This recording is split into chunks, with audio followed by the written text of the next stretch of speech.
Hello, friends. Welcome. How's it going? Welcome back. I've been gone for a couple days, back now in action here in Tokyo. Hope the time away was not too terrible for you. Hope you're able to enjoy yourself and take care of yourself and, I don't know, have a good weekend through and through. Because here it's a Tuesday, I guess, which means it's a Monday for you all. Normally we have a pre-work week hype up session. We usually feel some refreshment together. Hopefully you're doing okay this week without that. But yeah, welcome back sincerely. So many great names in chat. I'll say hello to you all in just a moment. But today we will be returning to our Rimworld playthrough. We'll be playing some more chess. We'll have some stories. We'll have some hanging out. We'll hopefully enjoy ourselves and one another. And it's all very good. Hello, Unnamed Comic. Good to see you. Gary, welcome in. Frosted Century. Welcome back, my friend. I have an opportunity to go onto a U.S. base next week, and I thought of you, because I believe you are a veteran. Hello, friend. Mark Silent, welcome in. Hello, Grulion. Jim, welcome back, my friend. Hello, Jolina. It's been a little bit, but welcome. How you doing today, Diamond Sun? Hello, Forcom. Forcom, thank you for the resubscription for 16 months. That's a lot of Prime subbing, and I appreciate every little bit of it. Goddess Lady Hades, your name feels very awkward to read. I don't like calling anyone goddess. And that's not because I'm like opposed to polytheism, but instead I know there's some weird online things, and like you have to call someone god. And never mind. Hello, it's good seeing you. Hello, Nolfine. How we doing, Cerstus? Abernathy, welcome in. Hello, Nine. Odd Blue Turnip. Go to sleep. It's nice seeing you. How we doing today, everybody? Empyrean, welcome. If I miss you, I apologize, but it is great hanging out with you already. And yeah, on the one. On the one hand, vacation was really nice. It was a good opportunity for me, and especially for my wife, to step out of our normal routines.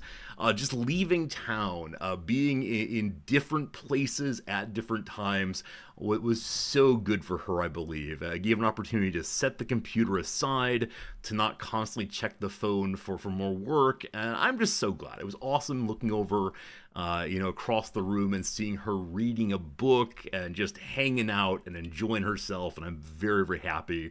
I think this morning the stress levels went back up a little bit more than usual for her, but that's okay. It was a couple of good days, and we talked about how good it was, and spent some time being grateful for the opportunity to step away from work for a while. So good weekend, long weekend, all really nice. Hello, Steve. Welcome back to you also. Happy summer, my friend. Hope it's continuing along nicely. So like I said, from one perspective, the break was wonderful. Now let me tell you the other perspective. So Friday we left town. We had a wonderful train ride. It's that time of year when one can see Mount Fuji out of the right-hand side of the train. And as usual, the moment Mount Fuji is in view, a large portion of the population of that train shifts to the right-hand side and looks out the window and gets in each other's way in some ways because, man, people love seeing Mount Fuji. At this time of year, the snow at the cap is largely melted, so it's not as beautiful as usual. I hope I don't get deported for saying that. But it is still Mount Fuji, and for a lot of Japanese people, this is the nation. It is the thing that inspires them. It's the thing that reminds them how long the Japanese people have been here, etc., etc. And it's seen as being a marker of Japanese beauty through and through. As many of you know, one of the most famous presentations of Japanese traditional art is the Many Views of Mount Fuji series. So I hope they have something in place to make sure that the train doesn't tip over when they go flying to the side, because it is quite something to see every time, how curious people are about seeing Fuji again. And because I'm not Japanese, I always think, wow, that's a big mountain. That's pretty cool. And that's about the end of it for me. But in order to assuage the feelings of my co-riders, I look a little bit longer than I would otherwise. Regardless, we got down to the resort area, I guess you'd call it. It's actually a Sento and Onsen area, an area that has a hot spring system that is blasting from below, making sulfurous water come out of the ground, and so there are a number of hotel kinds of things over that direction. And it's set up so you go inside the hotel thing and you take your baths and you have a buffet of food, and you kind of just hang out there for a couple days. And and have some time away from the normal routine of it. And so that was a very nice thing through and through. Except, here we go. Here's the resorty-esque turn to the story. Saturday morning, because we were staying over 3 nights, we had to accept a cleaner coming into our room. If you stay more than 2 nights, you must have a cleaner come in. So after the first night, we said, okay, fine, come in at 10 a.m. Even though nothing was really dirty and we didn't need any cleaning, but you had to do it. That's the policy. So at 10 a.m. we stepped out and we went to an area called a relaxation room. As I've mentioned previously, these areas, they try so very hard to make to make accessible to people of all income levels. So at these resorts, if you're unable to pay for a room, instead there's this large room and you can rent a chair for the night. Now it's a recliner, there's a television in front of you, you get a blanket, etc. When I first got here, I was thinking, man alive, that's so weird, the idea of sleeping with strangers. But it's very common here, and you pay, I think, 800 yen overnight, which is about, what, $4 or $5 is all? And you can hang out in the relaxation room. Regardless, our room was being used for cleaning. It was too early to do anything. So I went to the relaxation room and sat and started reading, and sat side by side and smiled, because what a good day. And then I had this tiny little feeling. This little feeling of something is off. I didn't do something I was supposed to do. But what could it be? And so I talked myself through the things I'm supposed to do. Can you guess what I didn't do that might cause a major problem for our trip? Well, I had toothpaste. Well, I had deodorant. Yes, indeed, I forgot to bring my medication.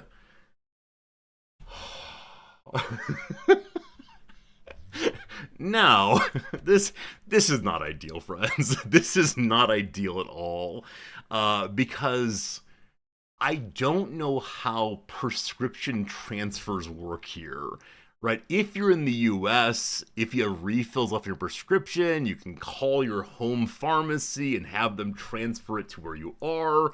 You can call your doctor or your doctor's group and have it transferred, etc., etc. They can give you an emergency refill, etc. But this was a Saturday, and the Japanese bureaucracy largely closes down for the weekend. Many hospitals close down. You can't go to the nearest ER. You have to call an ambulance, take you to the open ER. So certainly, the bureaucratic office that keeps track of medical care was closed down. My doctor was closed down. My locus, my local pharmacy, it's all closed down. And so I say, okay, what's the next thing I can do? Well, there are clinics locally. Am I able to get a time with a clinic? And the answer is yes. The answer is yes. I could go to a local clinic and talk to the local doctor and explain the situation. Now, you're supposed to have a medical sheet. There's a medical sheet that shows what medicine you're on. But every time I've gone to the doctor, they say, do you have one of these? And I say, no. And they say, can you tell me what meds you're on? I say, yes. And I list them out then, and they don't give me the medical sheet. I should probably fix that. Regardless, I recognize there's a major problem, which is this. I'm on an atypical med for Japan that has to be special ordered by every pharmacy I go to, and so I know with certainty they're not going to be able to get me that at this random pharmacy in the middle of nowhere.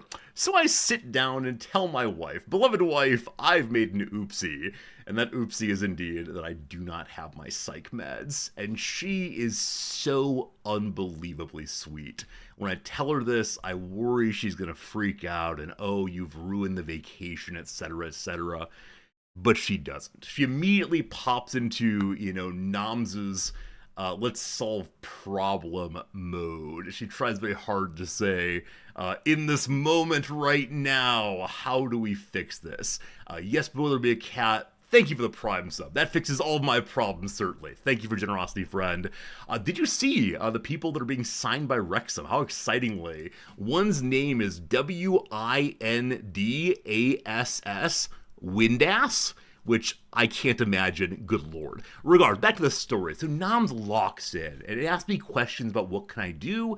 I tell her I've already looked into all the obvious solutions, and then she says, How about I go back to Tokyo and get them for you? This is insanity. We're like 2.5 hours away from Tokyo, and then a further 45-minute train ride from to our station in Tokyo to walk home. The idea of going 3 hours each way to get my meds, pfft. But she's serious about it. She's really enthusiastic and insistent that this is the way to fix it. This is the way to save the weekend. And man, she really wants to do it. I talk her out of it though, because I say to her, look, I think on the way there you'll be really enthusiastic. I'm going on a quest for Resorti. I'm gonna help Resorti. I'm gonna get the item. But then I think, like many fetch quests in RPGs, once you get this special thing, no one really wants to walk back to town. You want to have the, spell of recall, the magic ocarina to play to get you back to town, no problems. And we don't have that, right? We don't have that. So it'd be another 3.5 hours to get back, and that's a majority of a day knocked out. So I talk her out of it, and we go through a further process, which is how you do it.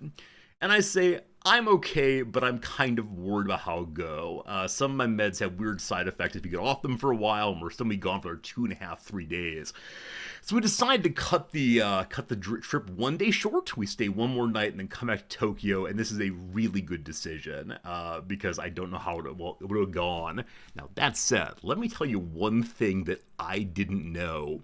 There's this idiom in English, to worry oneself sick. Oh, you didn't come home on time, I was worried sick.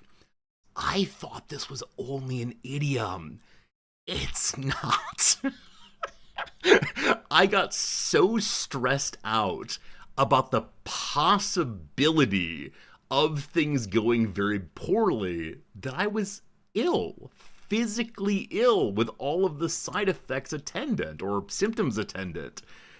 And that was terrible because, again, I wasn't having big anxiety about like normal stuff. My meds had not worn off. When it comes to most of my pills, I only really need them every other day or so. So I was fine. But the fear of what was going to come, even though it probably would not have come, the fear of disappointing Noms, of ruining the weekend, actually made me physically ill. Exactly, Kat, right? Stepping outside the routine is such a strange thing. I think a lot of us who have weirdness in the mental health department are people who like enjoy the routine. It keeps us stable, keeps us in good shape, nothing overly worrisome.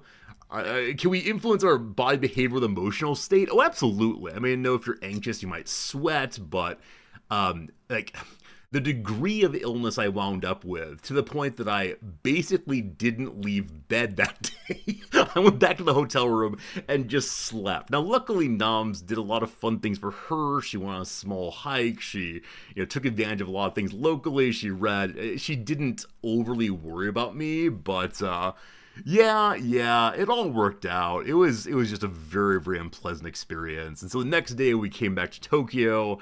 We had a good weekend locally here. We went and watched Superman, which I gotta say, I don't know.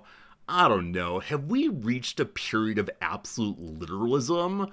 Are we in a period now where we cannot expect the audience to interpret things? Instead, we have to have our characters directly say the point of the film. I gotta say, I'm not sure we should be taking our ideological cues from movies. Like, they're always implicit, beliefs and habits and understanding and politics and so on, ideologies. But exactly, HPG, they need to turn to the screen and say, I am an immigrant, but I am a good person. Like, come on. Are we stupid? Are we so stupid as a people? Like, I know my students struggle with interpreting books. Like, I get that. It's a lot of material, it takes work to figure it out. But I thought movies were somewhere we can still largely understand or play with the meanings, right? The problem, of course, is when one character comes out and says, this is the meaning, we can't, like, imagine together maybe it points to this, and maybe it points to that, and so on. I miss that. I think often with these big budget movies, I have the trouble where there's nothing to talk about afterwards. I remember post movies when I was in my teens and 20s, there'd always be this really wonderful conversation about, oh, this is how that applies, and oh, it could mean this, and did you see? In a way deeper than, oh, the pretty pictures were pretty. Yeah, and I miss that. I realize that many of you are suggesting, and probably rightly, that as an electorate or a population, we struggle with our beliefs and habits and so on. But I don't think that anyone, maybe I'm wrong. I mean, does anyone watch Superman and say, I'm not anti-immigrant anymore? I don't know how the construction of belief works. Because my sense is the movie wanted you to have that series of beliefs. Immigrants are people too. Fine. But there's a really dangerous way of interpreting it, which is to say Superman is one of those good immigrants, right? It's a presentation of, I don't know, someone who's so good that he's better than the rest of us generally.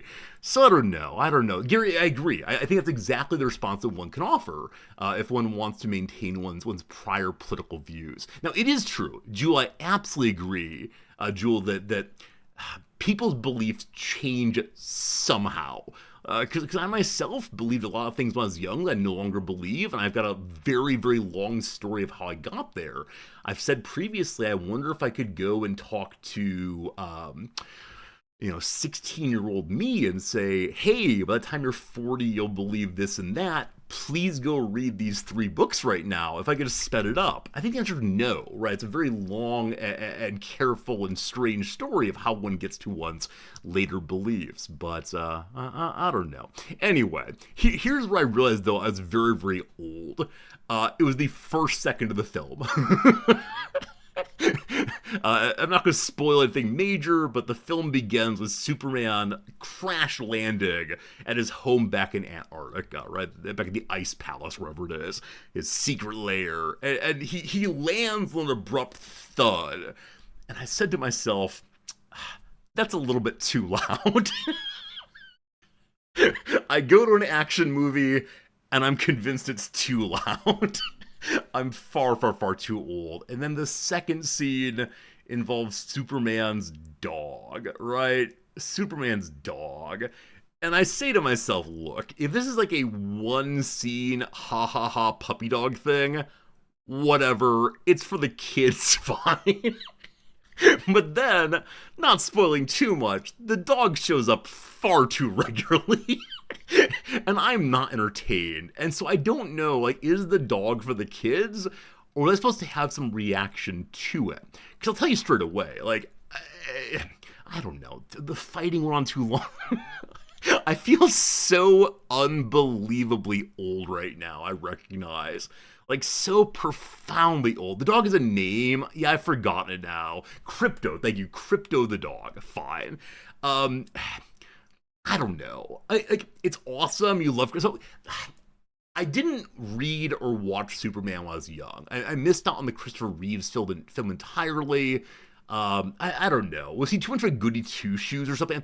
I'm not sure. But he stood for, like, truth, justice, in an American way, in an unironic way. And I think as a child, I wanted a certain amount of irony, perhaps. I don't know. I already got my good and evil at Sunday school. Outside of it, I wanted something a little edgier. Batman, thank you. So maybe like they're nostalgic callbacks that I missed or just don't care about because they didn't line up with my experience. But yeah, I gotta say after the second or third appearance, the dog... yeah, it felt like Jar Jar Binks to me, honestly. It felt like the inclusion that was there for the youngsters to go, puppy, puppy. And I wonder if it plays into, the way in which things happen on Twitch often, right? If I'm playing the Rimworld and things get kind of dire, and I say, friends, we're gonna start eating our pets. This is not a good decision, but it's a necessary moment. Many of you will go, "Oh, Resorty, not the dogs. I love the dogs. Make your people die." Right? It's sort of like, it's like bacon. Do you remember the brief period back in the early 2000s when suddenly bacon was the sign of Americanness? Suddenly bacon went on to genuinely everything, and it was like the mark of masculinity. Get more bacon. I think the love of dogs has become bacon, in my view. I don't know. I realize it's a little hot takey. I've not thrown through it particularly well, but that's how it goes. I don't know. Was I an edgy teenager? Not really. Like I said, though, I wanted more complexity. I think that's what it was. I already got my straight good versus evil story, like I said, at Superman. That's how it goes. Hey, CT, good seeing you. Even mature chatters plug into the hive mind on Twitch. See, YouTube is being edgy today, calling you all plugged into the hive mind on Twitch. No, it's fine. It's all fun. It's all fun. We have a good time very much. But yeah, I read Batman primarily because it seemed more complex in some way. But even then, I wasn't really into cartoons that much. Superman's a character with a simple morality in a complicated world. Yeah, definitely the more recent films have played into that, right? Definitely the more recent films have suggested that the kind of black and white morality of Superman isn't a great fit for the problems that we face today. And, I think there's something nostalgic, kind of beautiful about being able to say, this is the obvious good, and this is the obvious evil. Very slight spoiler for the most recent Superman film. By the end of the film, the same morality is reasserted. And I think that's a very dangerous thing, incidentally. But regardless, it filled some time. My wife and I had some laughs afterwards talking about it, but yeah, I don't know. This particular theater we went to is actually an art house. So we usually go there to watch documentaries and frou-frou French films, of course. But it's clear they're putting this one on to make some money. And so they had covered over their big old posters for like various Belgian artists with the Superman crest instead. And so many of these, many of the local theaters in Tokyo, I think, are running some family drawing films out of a desire to, be able to fund the other ones. And I get that. Back when we lived in a small town, despite being a town of 7,000, they had an independent theater that really wanted to be something other than the big box movies, other than the AAA games of films.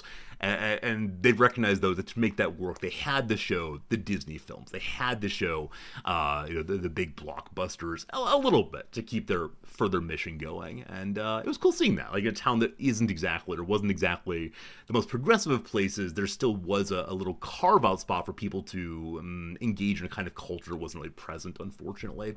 Civilian, it's good seeing you. How you doing? Van Buchanan, welcome in. Other people I missed, it's good to see you all. Content, welcome. The dog thing is an inverse meme. Okay, is it one of these anti-memes in which, how'd this go? Like, we all recognize the thing is ridiculous, but if we all say it together, it then becomes funny. Bone-hurting juice, I think it's called. I think that's the subreddit for these on Reddit. They're items that take the meme form. They're items that show this is supposed to be funny, but actually they have no internal logic other than absurdity. These things don't fit together correctly. And we all go, ha ha ha, hee hee hee, let's post some more of them, and it becomes funny because of the nonsense. Maybe so. I don't know, I might read too deeply into these things, no great surprise there, in which I think that, perhaps the case that, there's something more revealed by our habits involving mimetic culture. Now, part of it might just be that people want meaning, people want community, and so jumping in on the absurd presentation of memes make people feel that they're part of something that other people are not. With this in mind, let me bring up this subreddit, and we'll see if I should remember it correctly. Bone Hurting Juice, I believe. Yeah, let me go and grab their best ever, apparently. Top of all time. Top of all time. What you got? Go away, I don't want non-shadow people. What are you gonna do with that one leg? Chase me. So, at least in this one, there's recognition that the character is missing a leg. But what is the rest? I mean, you construct the meme with some struggle here, the joke, but is this funny? No, it's confusing. Right, you go here. Dinner's ready, we're having invisible corn on the cob. Yeah. And so I think this kind of thing is meant to make it, yeah, exactly. Imagine you're a 10-year-old kid who just discovered the internet a week ago and your only exposure is iFunny. Yeah, I don't know. So maybe the dog thing is like this, where we all like recognize that dogs have to be hurt in video games. Dogs, yay, but maybe it's a little bit too much at times for old resorty. Anyway, that's the quick and dirty story of our vacation. Now, one thing you might want to know about, you might be wondering about, because you care about this more than you care about me, that's the question, how did Cat Fritz deal with the cat sitter? So, happy to report, the very first night we were gone, the cat sitter came over and took some pictures of Fritz, which she shouldn't be able to do.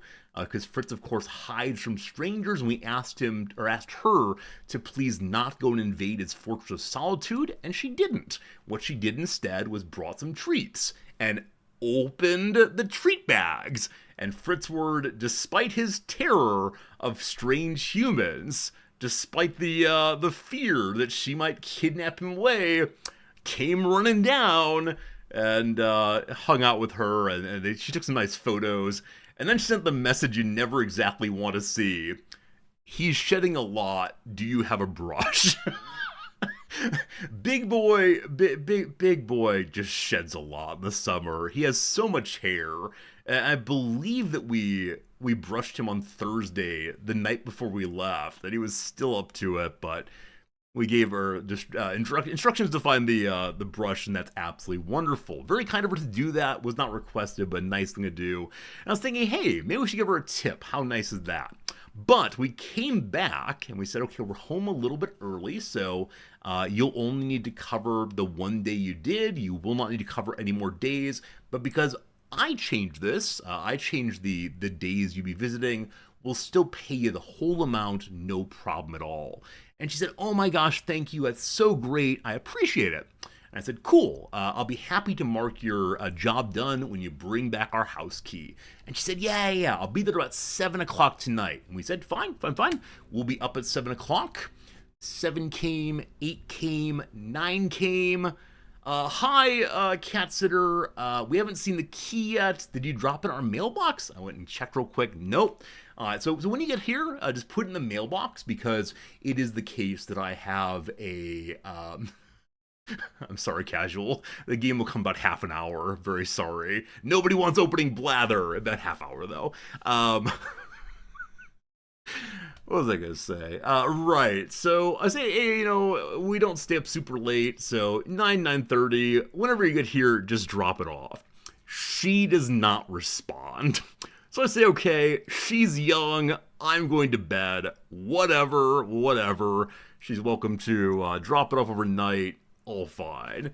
And so I went ahead and went to sleep, and in the morning I woke up and there was no message from the cat sitter. Uh-oh. And I checked the mailbox again. There's nothing in the mailbox, team. There's nothing in the mailbox. I wait until, 10 or so she's up. I send another little message saying, hi, I'd love to get your money from cat sitting. Would you mind dropping off the key? She does not respond. So at this point, Noms has decided that she has lost the key and is too embarrassed to tell us. Lost the key, absolutely. I say, I'm pretty sure she'd tell us this, right?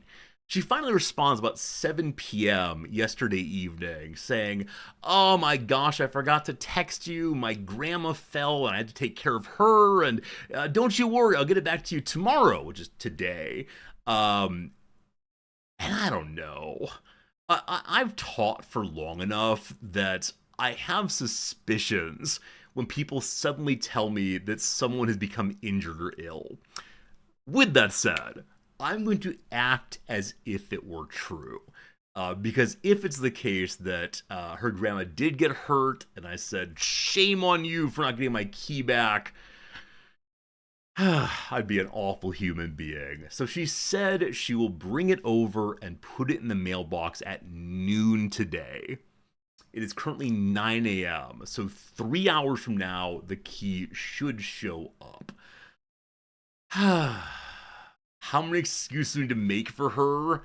As many as it takes. I mean, she's like 20 years old. Noms has said that in the future we are never hiring another Gen Z person. That people must reveal their exact age, and they could be younger than Gen Z or older than Gen Z, but no more Gen Zs. And so we'll see if it comes today. I sure do hope it does, because if not, I don't know. And the question I have for you all, I guess, is let's assume she brings it home at noon today, right? It comes here. She actually said, "Can I drop it off to you?" And I said, "I'm sorry, I'll be in a work meeting then." That's you all, of course. Work meeting, very fun. But she said she'll drop it off at noon. If she does, check. Do I give her a 5-star review? The cat is fine. The litter box was clean when we got home. The messages she sent us showing the happy cat.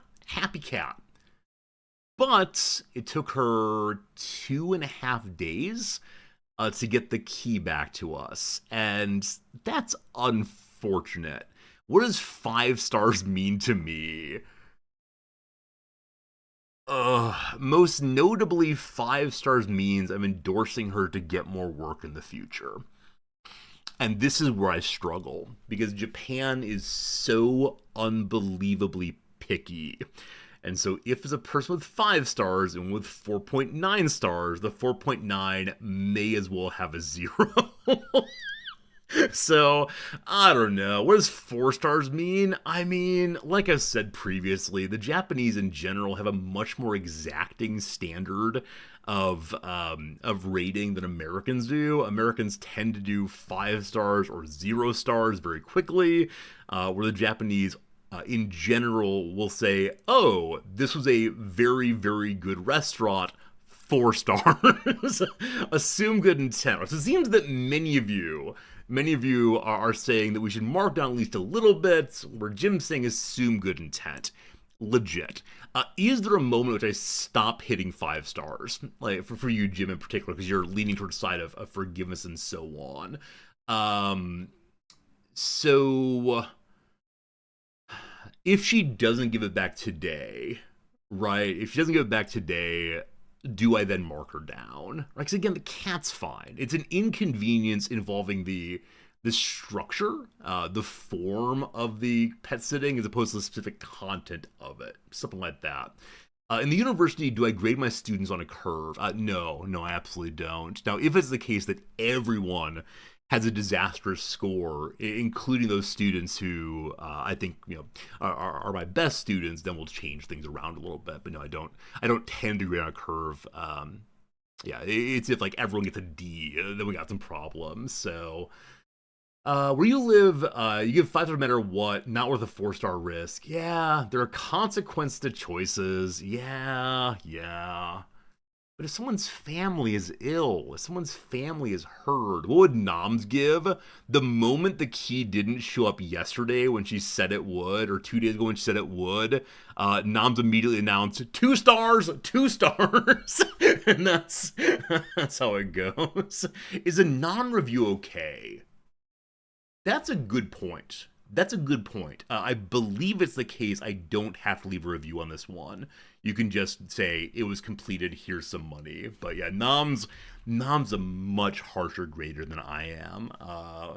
Someone's imaginary family's ill. I mean, Yes, but I don't know that. I could do the awful professor thing and say you must show me a doctor's note, right? You must show me that this person was actually unwell. If he's not man towards a great use of that tool, I think so, Darberry. But I wonder. I think I have a desire to either give 5 stars or not to give a review. And I realize it's me abdicating my authority, my contribution to the cause, etc. But I don't know. She didn't burn down the house. She didn't, like, eat all of our food. She did use the bathroom once, and she didn't put the seat down. I don't mind using the bathroom, but you leave that toilet how you found it. 1 star. Thank you for talking it through with me. As usual, many of you have less positive assumptions about other people. As how it goes. What's 2 stars? It's below average. I don't know. I don't know the meaning of stars. I can tell you a story about, like, great, good, average, poor, abysmal. That's probably how I walk my way down it. But how it goes. Very few people leave the seat down. My mother was so insistent about leaving the seat down as a child that I will now close seats in other people's. Like, if I walk into a bathroom to wash my hands and I notice that the seat's up, I will put it down for them. This might be my hang up. It's not therapy time. No therapy time, thank you. But yeah. Oh, speaking of home behavior, team, Noms asked me to ask you all something. We'll see how this goes. The seat or the lid? Oh, both, Kanga. No, it needs to be absolutely closed. The filthy water stays closed. Thank you very much. That's how it goes. The other thing, though, is those of you who live with someone else, a partner, a roommate, family, whatever, if you walk into a room where another person is, do you greet them?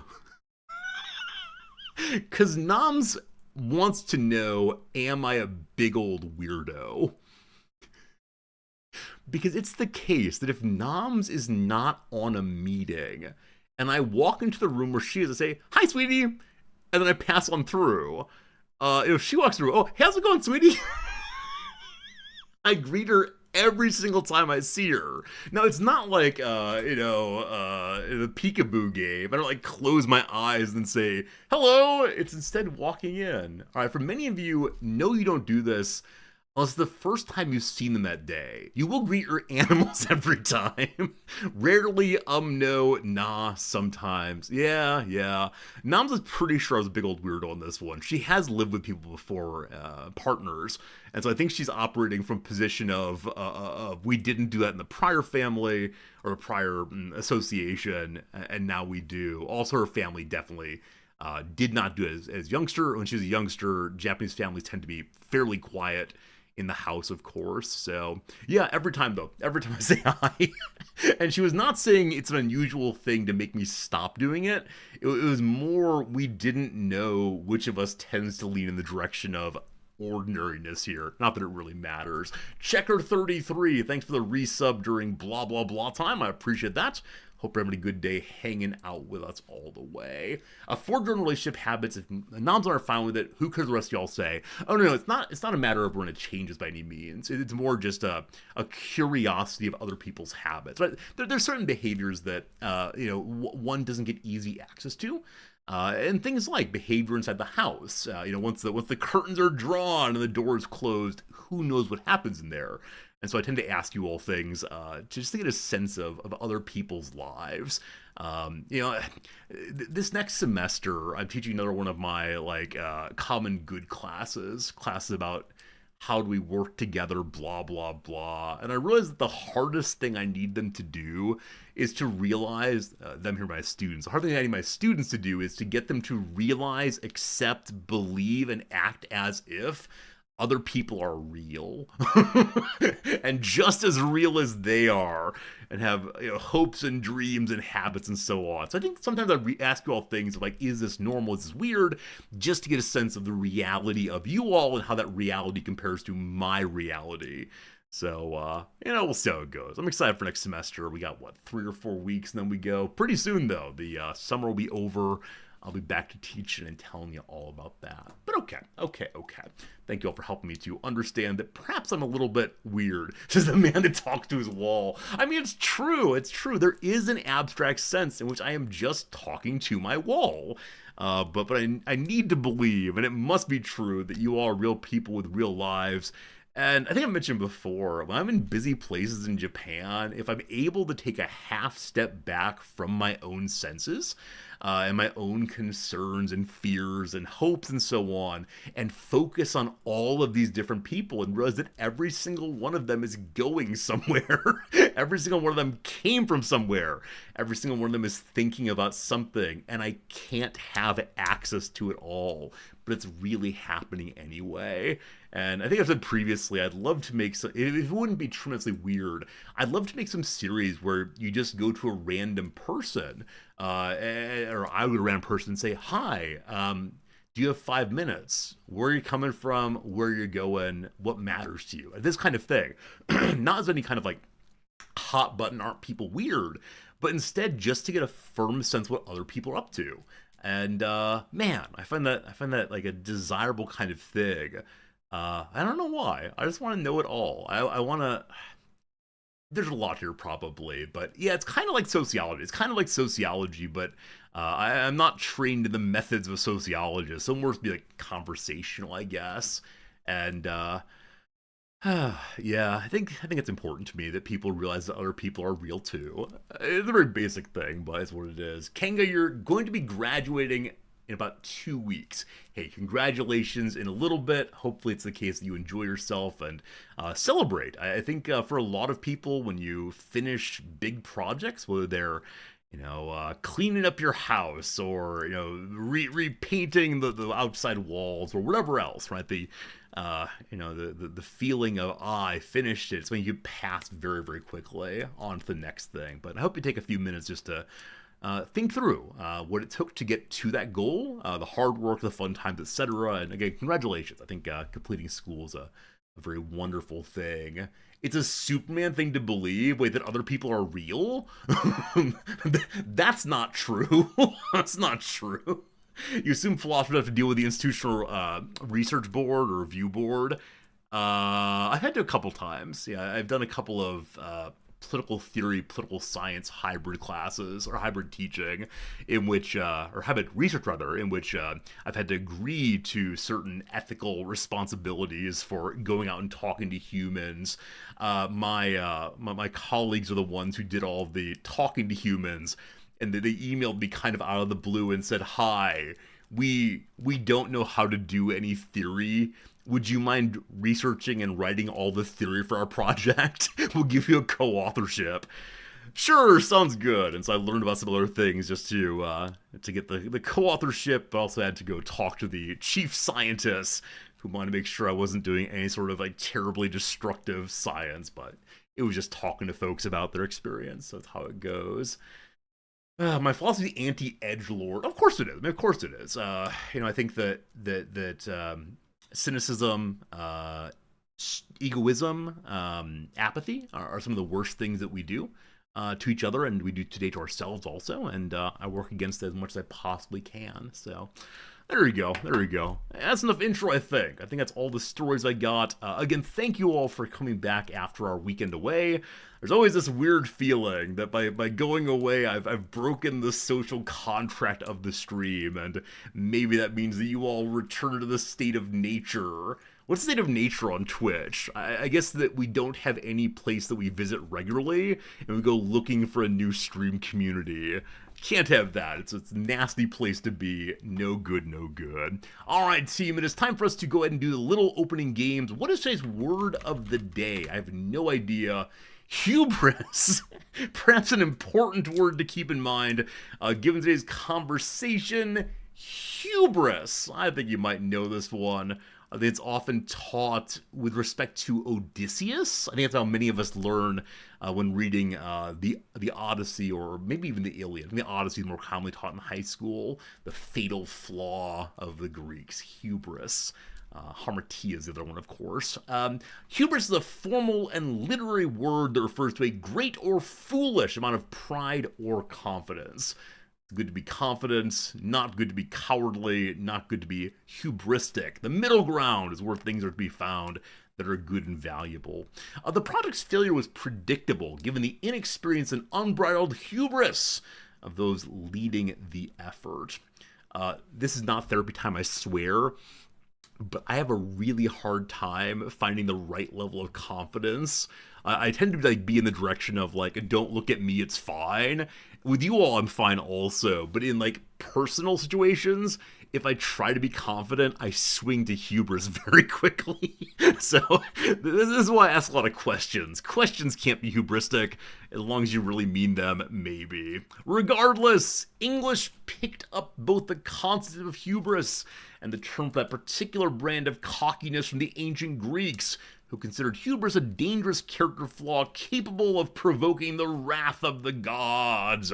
In classical Greek tragedy, hubris was often a fatal shortcoming that brought about the fall of the tragic hero.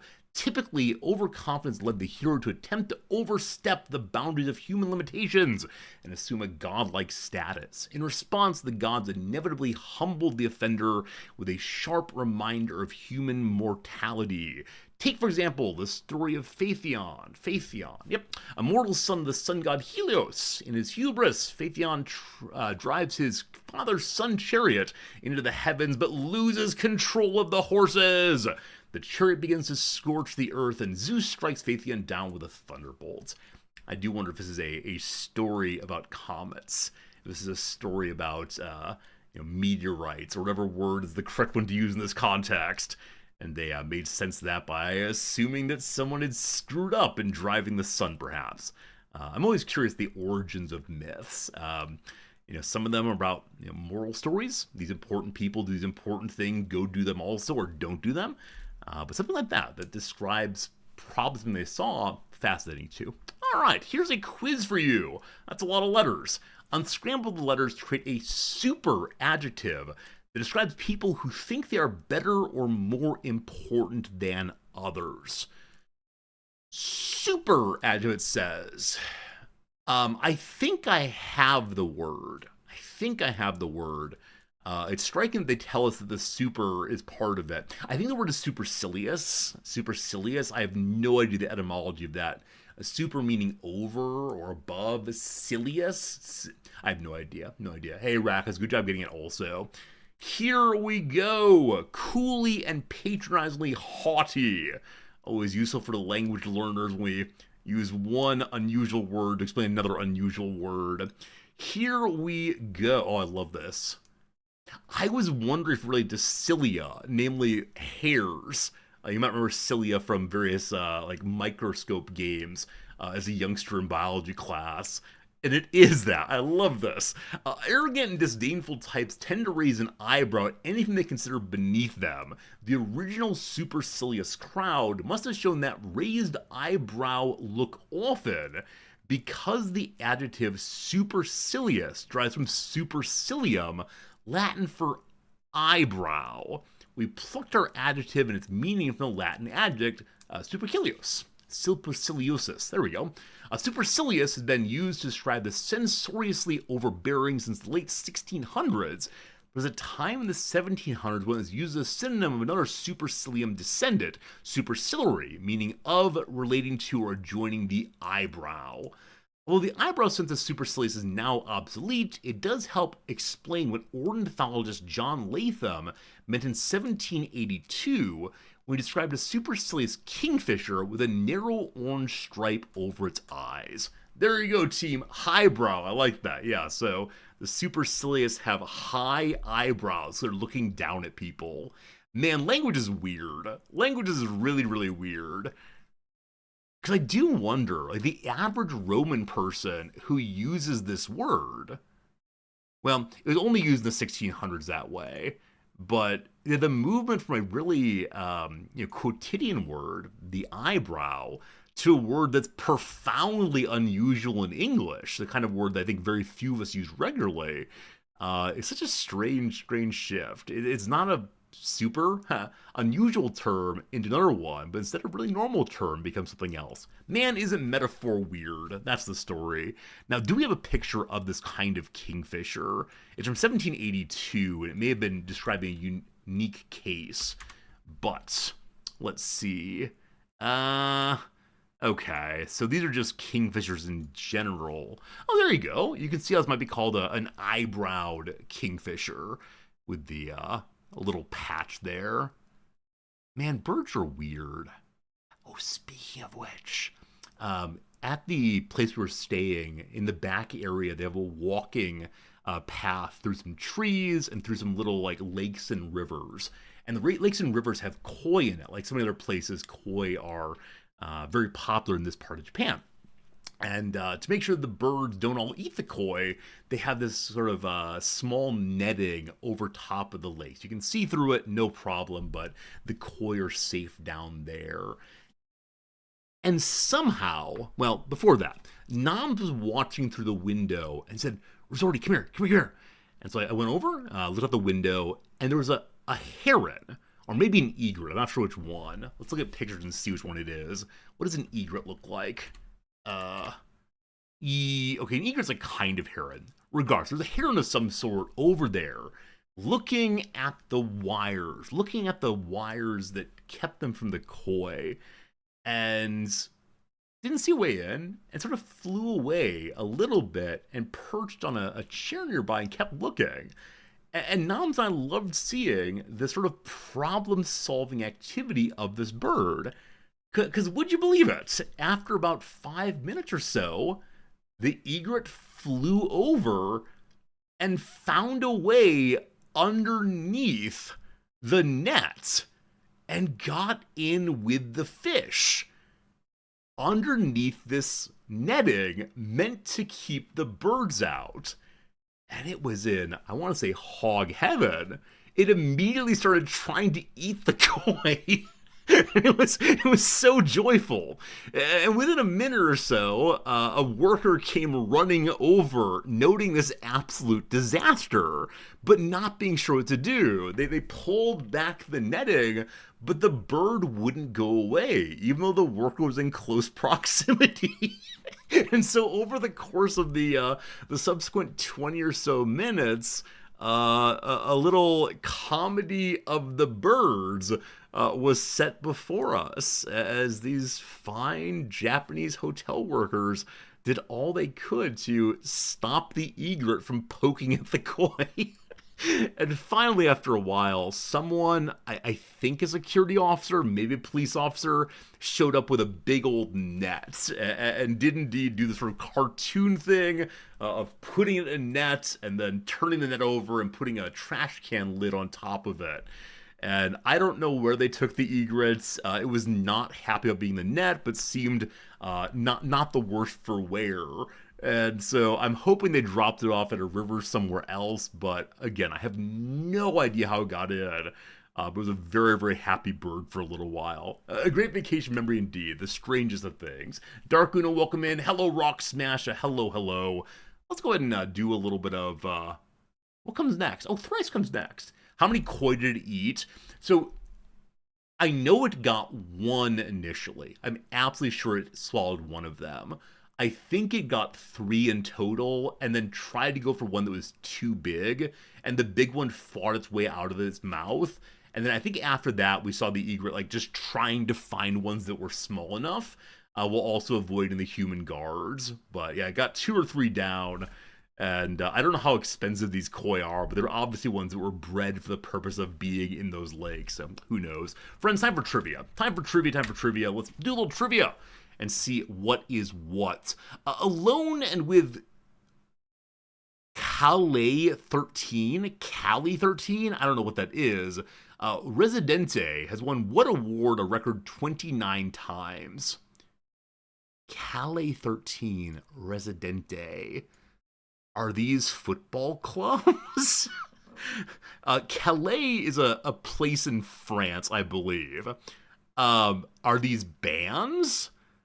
Are these bands in that Euro group competition? I think only win that once.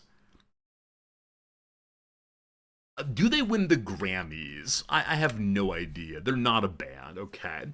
In 2000, CBS made history with the first Spanish language primetime telecast on a US broadcast network by airing what award show? Okay, so something that served the Spanish language audience. I have no idea. I mean, I know about like football Telemundo. I feel like an absolute jackass right now for not knowing this.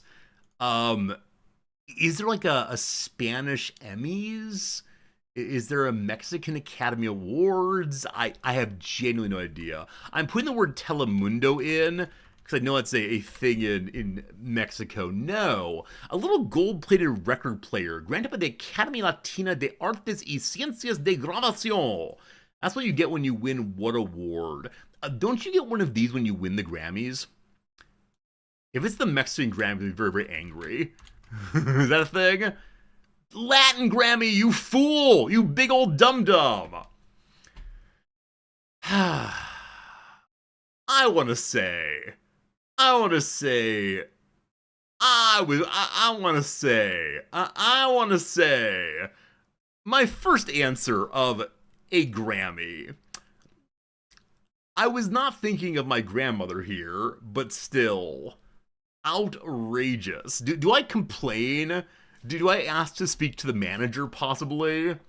I agree it's bigger than Mexico. I don't want to say Mexican Grammys is correct, but I want to say that this is a form of a Grammy. That's what I want to insist here. Sounds a little white of me. Alright, look, you're not wrong, but I want to get some points. Sounds a little white of me. Alright, question number 2. 500 kilometers to Madrid, 800 to Cape Town. A plaque atop what promontory lands its unique position at the cross of land and sea? It's the Rock of Gibraltar, right? Rock of Gibraltar. If it's just Gibraltar, I'll be so angry. I'm putting just Gibraltar in, hopefully implying the Rock of also. All right, very good. Hooray, we're good to go. Earning points again, great. Number 3. In 2024, archaeologists at George Washington's house said they'd unearthed still edible jars of what fruit? So with being George Washington, those of you who are good and loyal Americans will know that our founder, George Washington, cut down a cherry tree. Intended to do so, but then when Pa asked, he did not tell a lie. I'm going to say they're cherries. Well done, Americans. Don't you tell lies. Next again. According to a study published in June, AI can detect Parkinson's with 94% accuracy by sniffing a swab of what body part?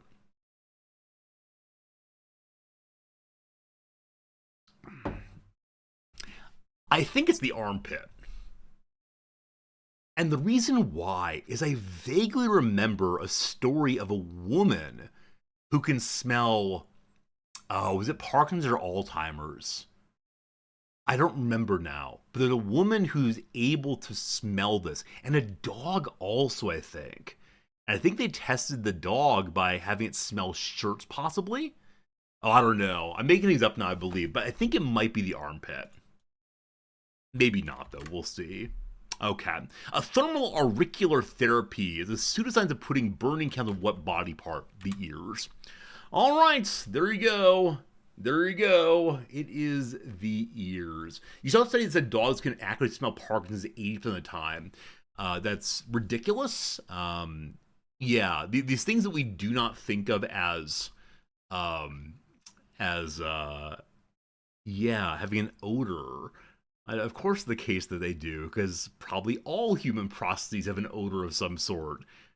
Just our sense of smell is so inapt to it. But it's a crazy, crazy thing that someone would be able to smell Parkinson's. I have a friend who occasionally visits stream. I don't think he's here right now. If you are, hello. I have a friend whose family carries Huntington's, I believe. And I remember he was making a decision about whether he wanted to be tested for it. And whether he wants to know if his line was clean, if he himself had this in the future. And I remember being a really hard call for him because on the one hand he wanted to know, would his life have this difficult thing ahead so he could prepare for it and make good decisions and so on. But he worried that if he knew this was the case, then he might live a very small and afraid life. And so I think it's a similar thing here, right? If one knew that Parkinson's is coming, would you want to know that as early as possible? The rational answer, I think, the one's like beep boop robot time, is of course, all knowledge is good knowledge. It's not being known by you does not mean it's not happening, etc. But I understand the thought of, maybe a kind of ignorance is bliss here because such a major thing is coming. I think I would want to know also, not exactly for myself, but because I'm not someone who like really wants to make important memories. I have no like bucket list, I don't think, except I want to meet this one turtle sometime. But I'd want to like do it so I could, yeah, help Nom prepare and do what I can so to make things easier for her. But yeah, I think the hard thing is my friend wants to have children. He really wants to have children, and so yeah, if he's a carrier, there's a possibility that his children, etc. And that's a hard thing. Now, of course, we can say like adopting is good too, fostering is great, etc. But I think he's someone who wants biological children, and so for generations, of course, no one would be able to make the kinds of awareness of am I passing on X to my kids? But now it's possible to know that, and that definitely changes his life plans in a big way. I don't know. I think I have a vague sense of the right thing to do. The right thing is always the fun thing, though, unfortunately. Anyway, last question here. According to legend, Helen of Troy's biological dad was what kind of bird? Okay. In Greek culture, there's some unfortunate stories involving swans. Um, what's the most beautiful of birds? Like the phoenix comes to mind also, but I don't know if the phoenix gets involved in that kind of thing. I'm gonna put a swan in for very sad reasons. What do you think? Hey, there you go. There you go, team. All good, all good. Well, we ended up with 11 points. That's not half bad, especially for missing the first one there. Hey, Grayford, isn't there a recent breakthrough with DNA from 3 adults to see a child with hereditary defects?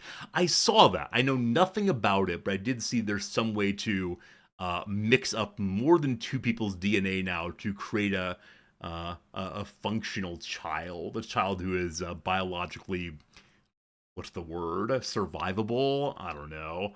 Maybe it'll be 12 people. Maybe when they say it takes a village to make a child, they mean that maybe we can mix up everyone's DNA on Earth and see what we get. Game Urchin, very good to see you. Thank you for your nice messages on Discord. I will get back to you soon, but thank you. All right, how did I do compared to the other people? No. Oh, what have I done? Back to the game, please. Where are my competitive elements now? Give me my stats. Okay, so in Raid today, I'm above average. 8.3 to 11, awesome. Can I see how people did on Latin Grammy? 69% of folks missed this one entirely. I did also. I bet a lot of people put Grammys in. Now, with that said, someone mentioned earlier, and thank you for mentioning this, that Residente is a member of Kage 13. And so, Alone and With, Residente is this artist. Got it. How do other people do? Rock of Gibraltar, I guess this I think is the easiest to them. Yeah, indeed it is. Most people got it in one guess. The Cherry, I bet more Americans got than non-Americans because of the goofy George Washington story. A little harder. Digging in the Ear to find elements of Parkinsons. Yeah, most people got it the same I did. And the Swan one. This is based on Do You Know Greek myth. Yeah, so second one there. I want the most common first guesses. So insofar as these people reveal some data, I immediately want all of the data. How did I, wait, the Falstaff question, did I get that? No, I didn't play this day. I would absolutely know Falstaff questions, but today I didn't play the game. That's too bad. Yeah, too bad. Easiest question though is one we got about Mason Ramsey sings what kind of country singing? The yodeling. Fun! Fun, fun, fun. Also, my arts and literature score is over 2 now. The only one that matters. Gonna keep pushing it. You'd say maybe the phoenix, the goose, the owl for what Helen's parentage is. Yeah, I mean, the thing you know about Helen, of course, is that she's the most beautiful of all women, and so it's most beautiful of all birds, the Greeks. I think the swan holds that particular ranking for them, but I'm not quite sure. Regardless, it is time for a little game called Redactyl. Also, I did lie to one of you earlier when you said how long will it be before we are actually playing games. It took a little long today. It took a little long today, unfortunately. Friends, we're playing the Redactyl. Any one guess you want to make every 30 seconds. Together, we'll find out what this Wikipedia page is. And when that's done, we'll all celebrate. What can it possibly be? 2 words. The blank blank or blank but blank is the etc. Is, not was. Modern is guess number 1. None of those. Is it a heron? Oh, herons are beautiful. There are no herons today, unfortunately. It's true HPG. It's true HPG. I did have more stories to tell than usual. And it's good being back with you all. So definitely easy to, just blather on with folks here. But good call. Part. There's one part. How about the word philosophy? There are no philosophies. World, possibly. No worlds. History, none. Age, none. System 3 are potatoes with us. There are no potatoes today. How about chemistry? Everything's chemistry, but no, not today. Is there a theory? No. Is the first something? There are 4 firsts. Well done. War. What is a good no? Rim. You want Rimworld? Very soon, I promise. No rims. So the hits so far are first for 4, part for 1, system for 3. Rough going. How about Mongolia? None of those. Study. There are 9 studies. Good job. Ancient. No ancients. Mid. There's one of those. Is it a machine? 2 machines in time. There are 14 times somewhere. Is it a math one? Is a holiday involved? There are no holidays today. How about causes? Well done. 8 causes, including sentence number 1. That causes it to blank into blank. Very good. Information. There's none of those. Is it involving science? 2 sciences. Is it in an era? There are none of those today. Incidentally, I think we're going to be skipping the Wikipedia game today. I've got some good ones. I want to save them for another day and get us into Rimworld straight away. How about change? There are 3 changes. Is it a space thing? There are no space things here today. How about some water? No waters with us. Is it an era? Did a moment ago, sorry. How about mathematics? It is not mathematics, sorry. How about a clock? No. Incubation. Not a bit. Is it a disease? None of those. 38 twos. Shavar, good job. A reaction, possibly. 1 reaction. Does it involve the mind? The mind's not here. The fall. Nothing has fallen. Unfortunately, not the leaves. How's it going? Cephalopedia. Split. There is 1 split. Good job. How about the word components? There's 7 of those. Excellent. How about the word mitosis? Mitosis. 23 mitoses. What's the plural of mitosis? Is it mitoses? Not sure. Process. There are 14 processes. How about atoms? None of those. Is it a tool? None of those. Is our friend the physics? No physics today. Is it equal? There's 2 of those. Cells. 243. Fernandez, good job. Is fission with us today? No. The end. There are 5 of those. Divide. We have 14. Osmosis. There's none of those. Meiosis. None of those. Cellular. 11 of those. Division. 19 of those.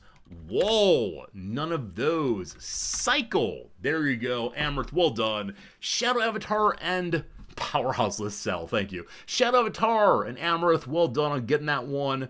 Took us a while to get started, but once we were started, boom, boom, boom. That split word helped so very much in getting there. Knowing we were splitting something, it was a question of, is it atoms, is it cells, or is it leaving a party? You gotta split. Which did help the most, actually. At 14 on time, and yeah, 38 on 2 is very useful, and then mitosis after that into cells. Yeah, good job. The cell cycle, or cell division cycle, is a sequential series of events that take place in a cell that causes it to divide into 2 daughter cells. These events include the growth of the cell, duplication of its DNA, called DNA replication, and some of its organelles, and subsequently the partitioning of its cytoplasm, chromosomes and other components, into 2 daughter cells in a process called cell division. That seems a little bit repetitive, I gotta say. I think the 2 sentences might say the exact same thing, just one more specifically than the other, possibly. I think it's repeated 2 daughter cells. It feels very awkward there. Well, time to edit Wikipedia. That's cool, though. I mean, I remember learning about this in, sophomore year biology in high school, and just being absolutely amazed that bodies do this stuff. I think it made sense to me when it was on the board. It was drawn out. It made sense to me in the textbook. It made sense to me when I could see it happening, through microscopic videos. But the idea of that happening inside of me all the time, it's very hard for me to think of myself as a cellular being. I know it's happening. I don't like imagining it. I'm this large thing. Don't you worry. All right, team. I think we're doing no redactyl. Let's do one. We are a little early. I thought we were actually. Let's go do at least one Wikipedia game and see how that goes for us. A number of very good suggestions over the weekend. Let's go ahead and do 1 or 2 Wikipedia games, and then we'll get to our game proper. So, number 1 will be here in a moment. Over the weekend, 2 people submitted the idea of doing a Wikipedia game about the Wikipedia page. You're not as unique as you think you are. all good, all fun, all fine. Let's go ahead and do, what did I have before? I had one I wanted to do first. It was that, okay.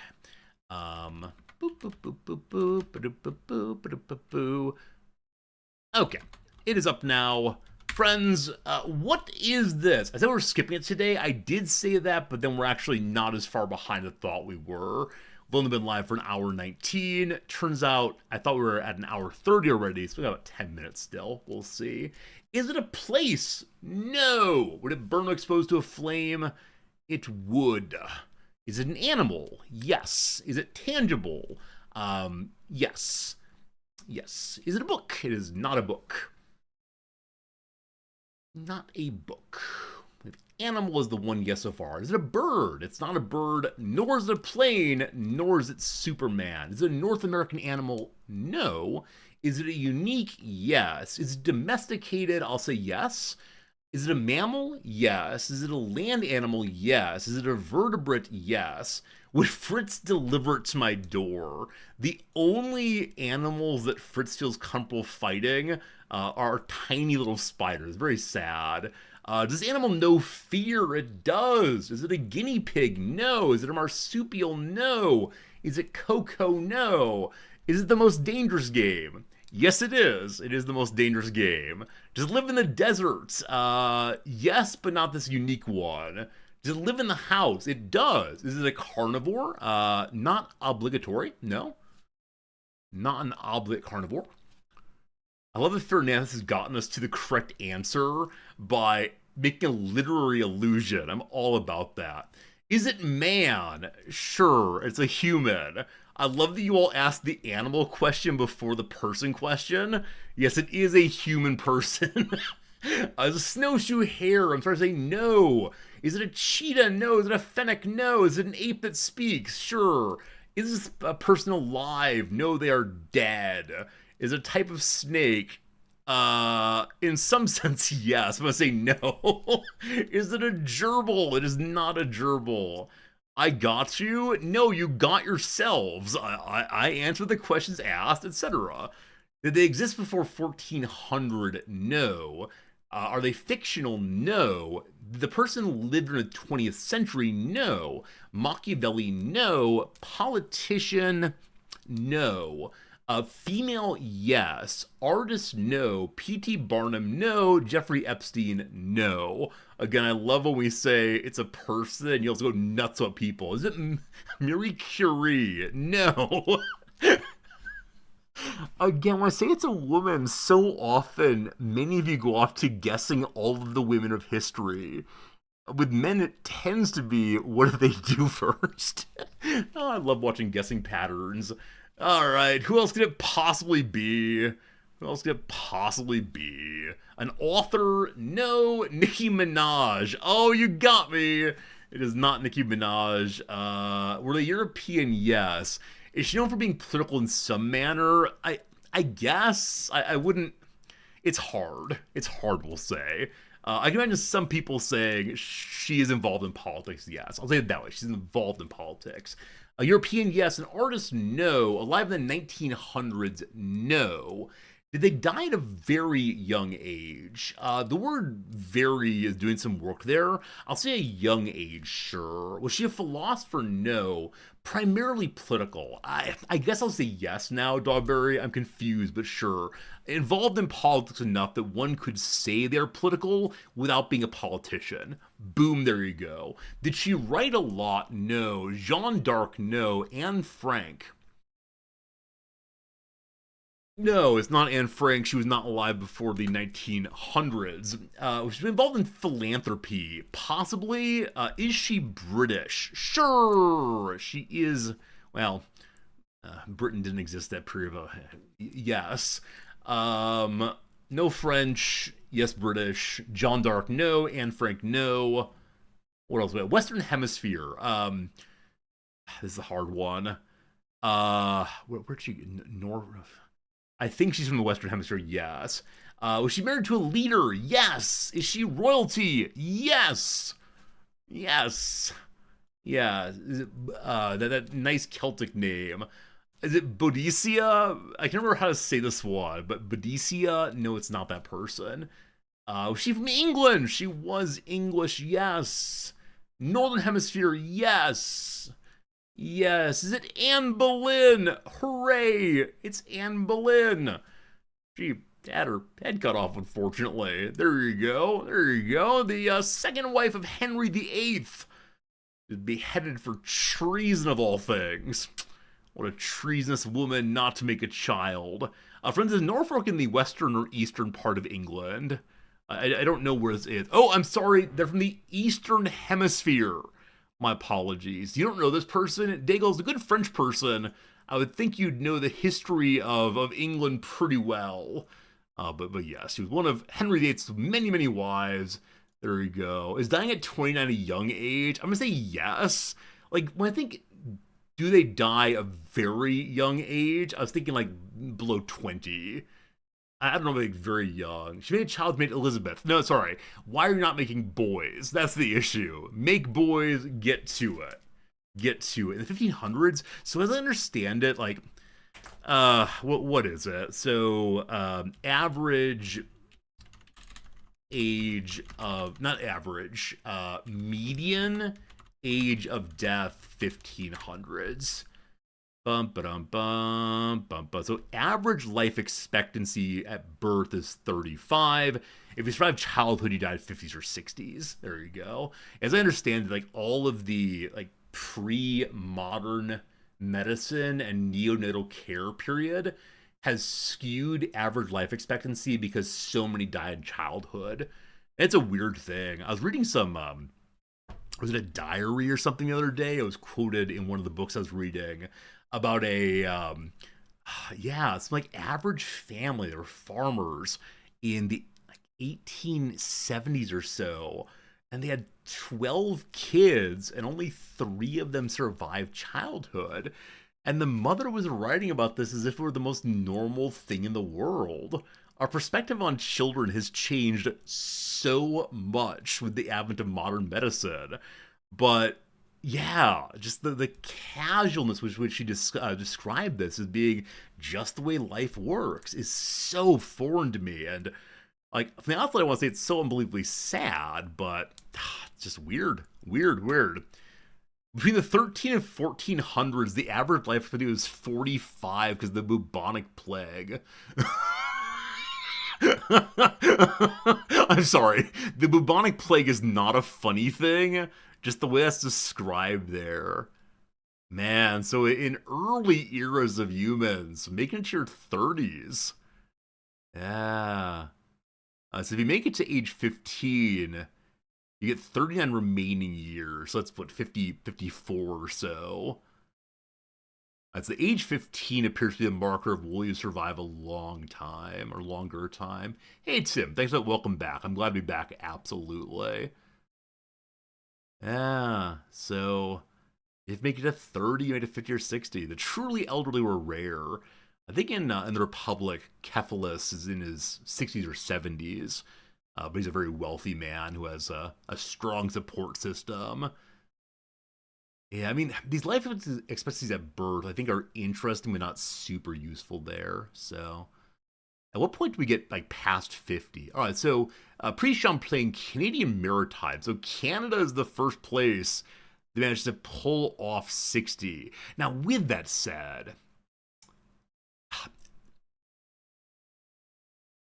there are many cultures, including today, that don't keep great records, or today that have profound amounts of elderly welfare fraud that pushes ages older. You might remember that all the rage a few years ago was the Blue Zone diet in places like Okinawa and Cyprus, I believe. Wow, these people eat a lot of fish and have stress-free lives and walk a lot. And so they live to be 120 years old. Later research has shown that these places don't keep great records and have a lot of people engaged in welfare fraud, claiming that their parents are still alive when they're actually not, and so the data is very bad for that. Regardless, at what point does like 50 hit for everybody, or the majority, I guess? It's after this is world average, so world average after 1950s hits that, but. Yeah, they don't have specific. This is weird. It's weird the way this is cut apart. It just here's some random places. Because it does differ so much, but it goes from 60 in part of Canada maybe, to suddenly let's do the whole world altogether. Yeah, I'm sure there's more data here and there, but in 1950, Norway has an average life expectancy of 72. Crazy, crazy. So today the lowest that we know of is age 54 in the CAR, 85 in Hong Kong. They're defeating Japan these days. That said, I expect my wife's going to live for like 20 years after me. It's ridiculous. Fascinating though. Fascinating. It's a bit of a mess. I'm glad for the data. This is probably a case where we're trying to like include as much as possible with incomplete data availability, but it's a bit of a mess indeed.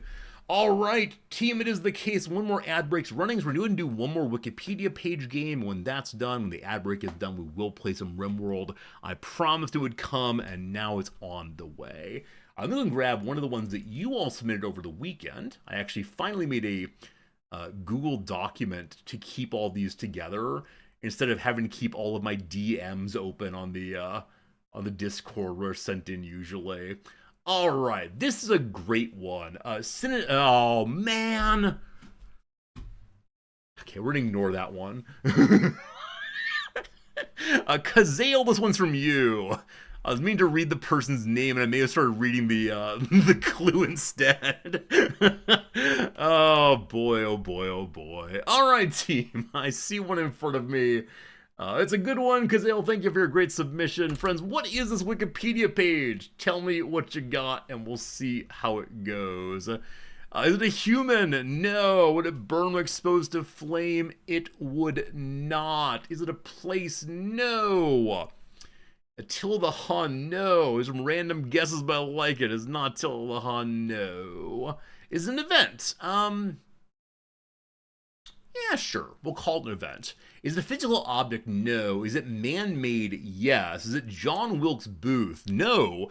But this morning I was singing quite a bit of Sondheim's Assassins, including the John Wilkes Booth song. Very good stuff. Is it unique? It is not unique. No. Man-made, not physical. Event? Yes. Unique? No. Is it a celebration? Oh, I like that idea, but no, it's not a celebration. That's a nice idea, though. Thank you for the follows in the opening here. I'm glad you're enjoying hanging out with us in the intro. Is it a chemical reaction? Everything is. I would say we don't primarily think of it as a chemical reaction, no. Is it obligatory? I think the answer is yes, but I want to say it's not. The question of obligation here is very interesting to me for personal reasons we'll discuss later.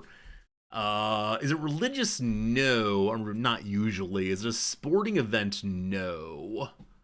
No. I'm thinking through the is it an event question. I want to say it's an event and a thing. I don't know. It's one of these weird things. It's a thing along with being an event. Does it happen annually? No. I mean, yes, but also no. Depends on what you mean by annually. If you mean at least once a year, yes. If you mean only once a year, no. Does it happen in the cosmos? Yes, insofar as the Earth and the cosmos. Does an asteroid be on the Earth? No. No. It's always strange when I see you all going in a direction I didn't expect, and I then struggle to push us the right direction. I'm considering taking back the event one, we'll see. Is it a bird's migration? No. Is it a season? No. Does it pertain to biology? I'm going to say yes on that one. It pertains to a lot of things, but sure, biology is part of it. Is it seasonal? No. No, it's not seasonal. I see why you asked that, though. What else could it be? Also, with an ad break running right now, all the poor followers aren't getting the answers. And so, a moment here when the ad ends, we're gonna ask some weird questions. Related to tides, no. Is it global? Yes. Is it cyclical? Yes. Is it taught at schools? It's discussed at schools. I don't know if it's taught at schools per se. Is it part of a cycle? Yes. Yes, it's part of a cycle. Yeah.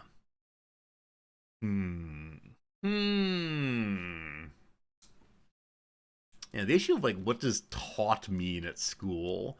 Is it trying to bring something up that the students don't know at all, or just giving a filling out a thing? Hard to say, hard to say. Is it the carbon cycle? It's not part of the carbon cycle, no, or it's like part of it in some very small way. Related to economy, gosh, no, and thank you for that.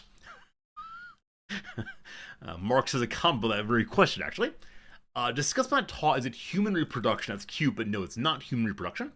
Does it happen to or in humans? Yes, it does happen to or in humans. Does it involve the revolution of the Earth?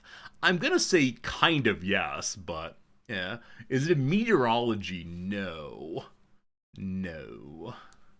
I'm going to say it does not directly involve the revolution of the Earth, but one could say it does, yes.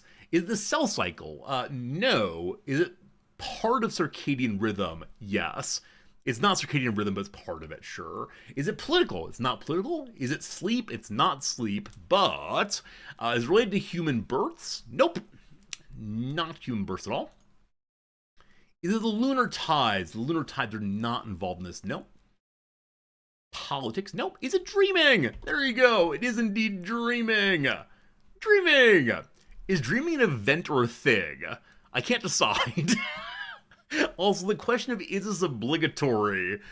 I think so. That said, I almost never remember my dreams, and so I want to say I don't dream, but I think all of us dream. It's not a thing. Yeah, but I think the problem with being on event, which is what I want to say it is. I want to say it's an event. But we're so stuck in physical events, I didn't know how to get back out of it. What would Descartes say? He would say it's a non-extended thing, right? For him, mind stuff is still thing stuff. It's just not extended thing stuff. It's not a thing, it's intangible. Is democracy a thing, comma man? I don't know. I need it to be substantial, right? I need it to be substantial for this conversation. It's an experience. Yeah, our experiences things? I don't know. I don't want to be overly Cartesian here, so it's hard to say. Regardless, we got there. That's what counts. Dreaming. So here's why I chose dreaming today. Because number one, it's a good one. Great fun. Thank you for submission. Number two, though, over the weekend, Noms had a dream in which one of her friends brought her a translation of Harry Potter into Latin. And Noms found herself in the dream correcting her friend's Latin translation of Harry Potter. And she woke herself up by recognizing that in her dream she must have been subconsciously or unconsciously translating from English to Latin and back again. And that is so much fun. Now, I asked her immediately, how clear was the text? Because I think it's the case that we often trick ourselves in dreaming. That things are written that aren't really there, right? We fill in the blanks as necessary. But she said by the time that she was mostly awake, she knows the translation was good. The earlier portion of this she's not sure about, but man, dreams are weird. And my wife remembers them every single night, scary dream, happy dream, otherwise. For me, though, it's almost never. If I'm woken up in the middle of the night, it might be there. Past that, if you told me I didn't dream, I'd absolutely believe you. Absolutely believe you that I don't. Regardless, what a nice opening. Thank you for that, indeed. A way to help your dreaming is to read something, look away, and read it again. If the words change, you're definitely dreaming. Huh. Interesting. I've never been one to try to go for lucid dreams. I know many of you find that absolutely fascinating, the idea of being awake in your dreams and doing goofy stuff, but I don't know. That I don't remember them well enough suggests I don't have any possibility of getting there. And the times I do wake in the middle of dreams, they're never happy ones. So I don't know. A myth that went around the Defense Language Institute was that students are learning the language well in the path they dreamed the foreign language. I remember when I was taking Spanish as a high schooler, the teacher continuously said, just start thinking in Spanish. If you can avoid the I am thinking in English, hear the Spanish words, I am thinking in English, I'm saying the Spanish words, that's when you knew you had it down. But yeah, the idea of being able to dream in another language is amazing also. Yeah, just do that. The man was not trained in the teaching of Spanish. He just happened to be some Spanish guy. I don't recall what his degree was in, but it was definitely not in the teaching of languages. And so he was a terrible teacher. He was the kind of teacher who would walk around with a yardstick, and when students would mispronounce a word, he would hammer on their desk while shouting the correct pronunciation. There was only fear. There was no there was no inspiration. And it was always, this thing is much, much easier than you pretend it is. And again, he was a native Spanish speaker, and so it's very, very hard to teach something that you know innately. So though my wife is a fluent Japanese speaker, when I ask her questions about why does Japanese work that way, or is this a violation of some rule, say, I don't know. So I think Senor Aliman may have been just the same, unfortunately. But that's how it goes. Team, it's time to play some Rimworld. We're in the midst of a game we've been playing now for, I don't know, 3 or 4 streams. We're building a spaceship. We're exploring a spooky area. We had a delving exploration into a former military base, I believe. We've fought some folks. We've had a good time, etc. So, I don't know. What's the title for today's stream? Today's Rimworld stream. Say hi. That's kind of demanding, isn't it? Space Ship. The lamest title ever. I don't know. I think I'm struggling with Rimworld titles these days. If anyone has a good suggestion, let me know, but I don't know. Using Sentience Catalyst on chat. I need you all to be trainable, chat. Get to it. Muffalo Mascot. That's true. We have Muffalo Mascot, who I don't believe we've eaten yet. Though we did eat one of our cows, unfortunately. I do feel a little bad about that, but these things happen. Oh, also, team, quick question for you. Those of you who watch my Magic the Gathering card opening events over on YouTube, link in chat. I've been putting different kinds of music in the background of my videos. When you see me opening the card packs, do you enjoy mariachi music? Because I like the mariachi music so very, very much. But I've had a couple comments that they don't enjoy the happy little trumpet bouncing along.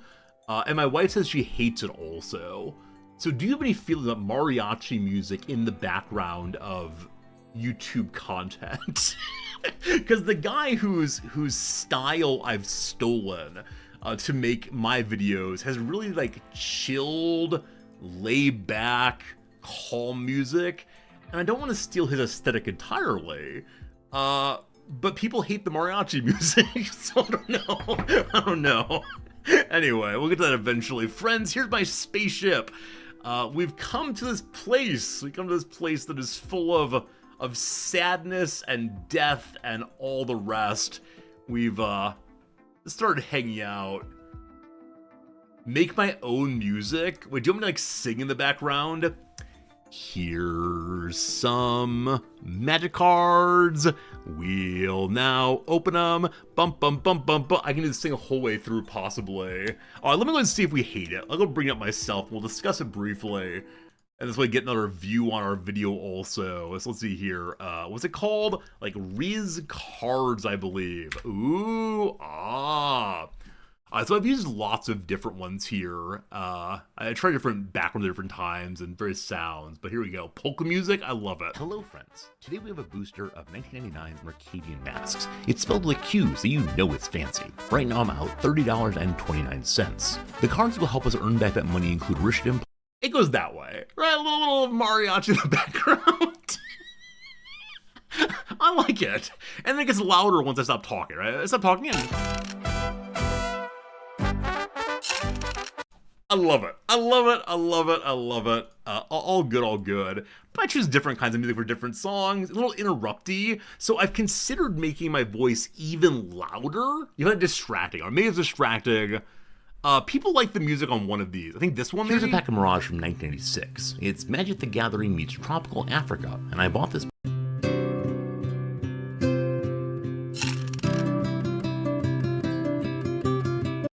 You know, it's like the Ren Fair or something, I suppose. It doesn't fit the hobby, but it's me, and I fit the hobby, and so things I like fit the hobby. That's nice. But again, the chill music is the other guy's vibe. Or if I steal the guy's vibe, I'm gonna end up like not myself at all. Right? I'm gonna be someone else. Modern Masters 2013. Let's go.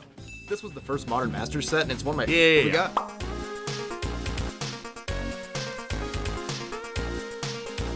That's kind of think he does. I can't steal his vibe, but maybe mariachi is not the way to do it. Did he get permission to ape his vibe? Yes, it is the case that I'm aping his vibe. He's largely on board, but I do very much want to have like my own unique take on these kinds of things. I don't want to be him. I want to be my own version of someone like him, possibly. I don't know. We'll work on it for sure. All right. So, Spaceship O'Clock. Where are we going, what we're doing? I need a jacket. Pardon me briefly, and they'll figure out what God hath wrought here. Because number one, I see we have absolutely no food. That's unfortunate. Someone's cooking, though. That's good. Back in 1 second. Thank you.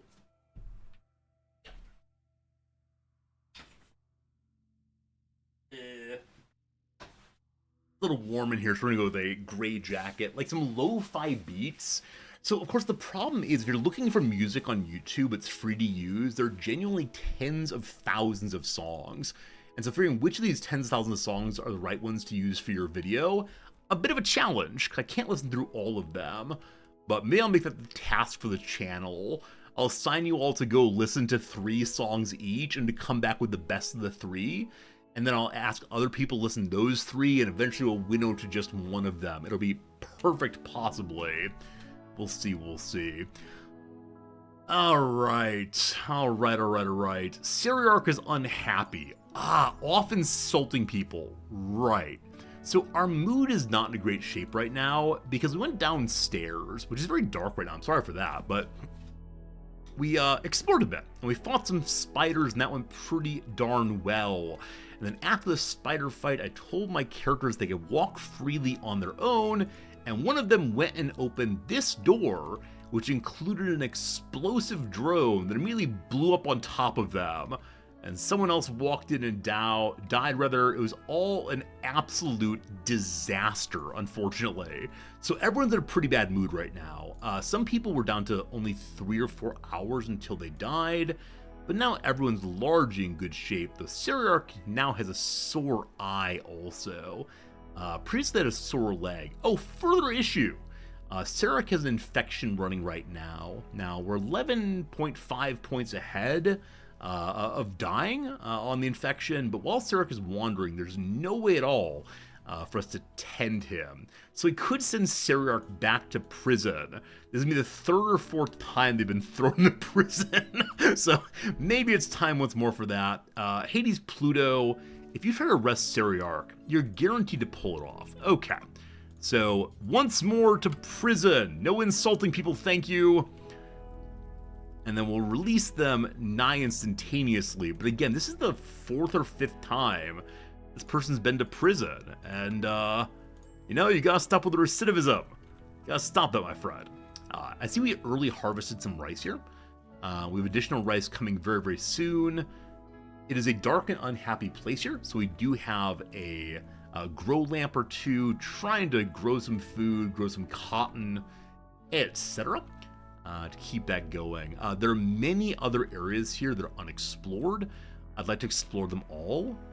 Downstairs in this place, there are many other rooms to explore also, but every single one of them might contain death, or cool weapons, or I don't know. So I'd like to keep spelunking if possible, explore that and see how it goes. But our food situation here is a little bit limited. Until we get more rice finished, we can get an early harvest more. I do want to get my power production up some more also, because I want to get growing this cotton. If we get cotton, we can then make proper armor for our fellows, and that'd be a lovely, lovely thing. Now, with that said, we're needing more power for that, I believe. Yeah, we're currently making 635 excess power, and that's with neither of our sun lamps running, but also our solar generators offline. Probably add another generator, though the generators work off of wood, and what do we not have right now? Well, not that much wood. There are these really, really awful little trees down here. Each produces only a small amount of wood. So once that's gone, yeah, our generators will start having some real problems. We don't know how to plant trees yet, unfortunately, and I'm not seeing too many other trees here. Also, we have to make sure that the animals outside can find more food. There's not much left for them right there. We'll see, though. All right. Seriarch needs medical treatment. Heading to bed to get it. We appreciate it. Also, we have gotten additional of these gravlite panels, which we can use to make our beautiful ship symmetrical once more. And gosh, I want to do that. In the immediate, I'll go ahead and plug the floors in our science room here. And then I want to move this wall back out by putting my thruster somewhere else. So I'd like very much to put my 2 thrusters side by side. Or it'd be cooler if I had some kind of like wall between them to make them look nicer. I don't know. I don't know what would look better there. Like having them jammed together could be okay for right now, but as many of you know, appearance is more important than anything else in this case. Rabble, rabble. You can rip up the flooring in the base here. Like the wood flooring. Good eye on that. Thank you. Absolutely great eye. Like, make sure all the doors they can go through are locked off right now. Yeah, no going through any of the doors, I thank you on that one. But yeah, there's wood flooring here. Now, I can never remember which floors one gets things back on. You know, will we get some wood floor or some wood here off the flooring or no? Will be destroyed in the process. Up here, much the same. And unfortunately, all of these rooms we've been in so far haven't had any special items for us. But plenty of work to do, all good. I do want to get down there and continue exploring, but we have other concerns right now. Siriarch, were you healed, my friend? You can be 10 in 4 hours. You're still 11 points ahead. You're going to be just fine. Take them off of the fanciest medicine. Put them back on herbal care for right now because their infections probably be cleared. Whoops. Hit the map button. I guess while we're here, I'll point out that I'd like very much to get into space and to go attack this platform right here. There's someone here known as Nate the Outlaw. We have 28 days to go deal with him on behalf of, I don't recall, some interplanetary bounty hunters maybe? Possibly a tax collector? I'm just not exactly sure right now which it is, but we'll try to get there fairly soon. Fairly soon. It says ancient, it gives no resources. The floor says ancient wood floor. Thanks for catching that. So, no, we don't want to spend our time with that, but thank you for knowing that very much indeed. Medical emergency on Siriarch. Again, it's definitely under control. It is a bit of an issue to have a major infection going, but in 9 ticks it'll be cleared, and that's absolutely fantastic. Our rice is at 66, 84. We planted from this corner, so we see it's at 85 down there. It'll be ready pretty soon. Cool. Are there any animals around to eat these days? Okay, some bog hounds have returned. This one in particular can be killed. It does actually have clean meat. You can see the difference between the two character models there. This one's full of like pustules, cystic contents. Let's not discuss that at all. Pretty darn gross stuff there. The majority of the animals here are not in good shape. The bog hound will probably come and try to hunt my people because the other animals are all bad for it to eat also. So at some point fairly soon we'll head up that direction. All right, Siriarch, what's making you feel bad? Well, you hate your bedroom. So one way to make them hate their bedroom less is to put nicer flooring in. The rooms are very, very small. There's been some discussion over on the the Rimworld subreddit rather, about whether it makes sense to have a personality modifier that people are okay in very small rooms. Like if you're signing up to live on a spaceship, you can't have the most spacious of bedrooms. I think it'd be a nice addition. It's kind of like a spaceborne person, or maybe just person who knows what they signed up for, something like that. All right, what would look nice for flooring? I guess we'll throw the nice homey flooring down. And then how bad does the hull look, I wonder? Okay, so the hull itself actually does not have any negative appearances. And the wood floor actually does not make it nicer in here at all. We'll need even nicer floors to make it more beautiful, but at least it's not as ugly as it was, though I see that the ship floor is actually not ugly, it's just not attractive, unfortunately. Okay, we're throwing a party! I don't know why. Maybe because we all lived. Hades Pluto throws a party, the No More Infection party. They celebrate, they do their jobs, no one comes to the party. Oh, goodness. All right, I want to reinstall our big old thruster right there. I want to move another one, copy it to here, and then we'll have more lift than before, more thrust than before, allowing us to head to space. We have 23 days to try it, but we'll see. See, we have no food saved up again. Got to keep that going. We have some pemmican. They can eat garbage food if they want to. But I prefer to keep them eating nicer food. Hey, it's a manor pack. How exciting. All right. A pack of man-hunting bog hounds. Half dog, half warg. They're unfortunate. They will definitely take more than one shot to take down. They're the beefiest animals we've fought so far. I've kited them previously by using the multi-person drag enemies in multiple direction strategy. But there are probably going to be a few here. With the food we have, we can't stay inside, so we're probably going to have to fight this out. Let's see. Hello. Okay, so there are 7 of them. There are 7 of them. They're all kind of angry. Oh, there are still robots on the map. Does anyone know if robots robots rather still count as being men for the sake of manhunters? If so, I'm all about that. I don't know if it's been changed, though. At one point, they would have attacked this. But, yeah, this is a case where we just kind of get out there, get shooting, and hope for the best. We have grenades if we want to. Probably be super useful. I don't really want to melee against these. Also, Oda Toda, you seem to have lost your weapon somewhere. I think you had a big old sword. Is it downstairs still, or does someone grab it? I think they lost it in this area. Now, again, it's quite dark in here, but I think they must have brought it out because I'm not seeing it. We'll check the shelves and see. We can also go to the inventory list here and look for it that way, but I see a little tiny pistol, rather. Fancy ship, thank you! You can also hide, so I don't have enough food to hide, unfortunately. We have 43 pemmican. Probably someone has some food in their pockets, but yeah, if we hide, we will starve, unfortunately. This is not a big old ship with lots of resources. We've been barely hanging on. Okay. Where are constructed weapons? Do they show up in this? Oh, there's a search. I keep forgetting. Like 2 big updates ago, there was search added to the game. And so there's a steel longsword somewhere. There it is. Okay. Oda Toda, you're not in great shape, but grab the sword, please. Siriarch, you're one of my best shooters. There should be a long rifle that's yours somewhere. And right there, poor quality. That's actually not yours. So is there another rifle somewhere?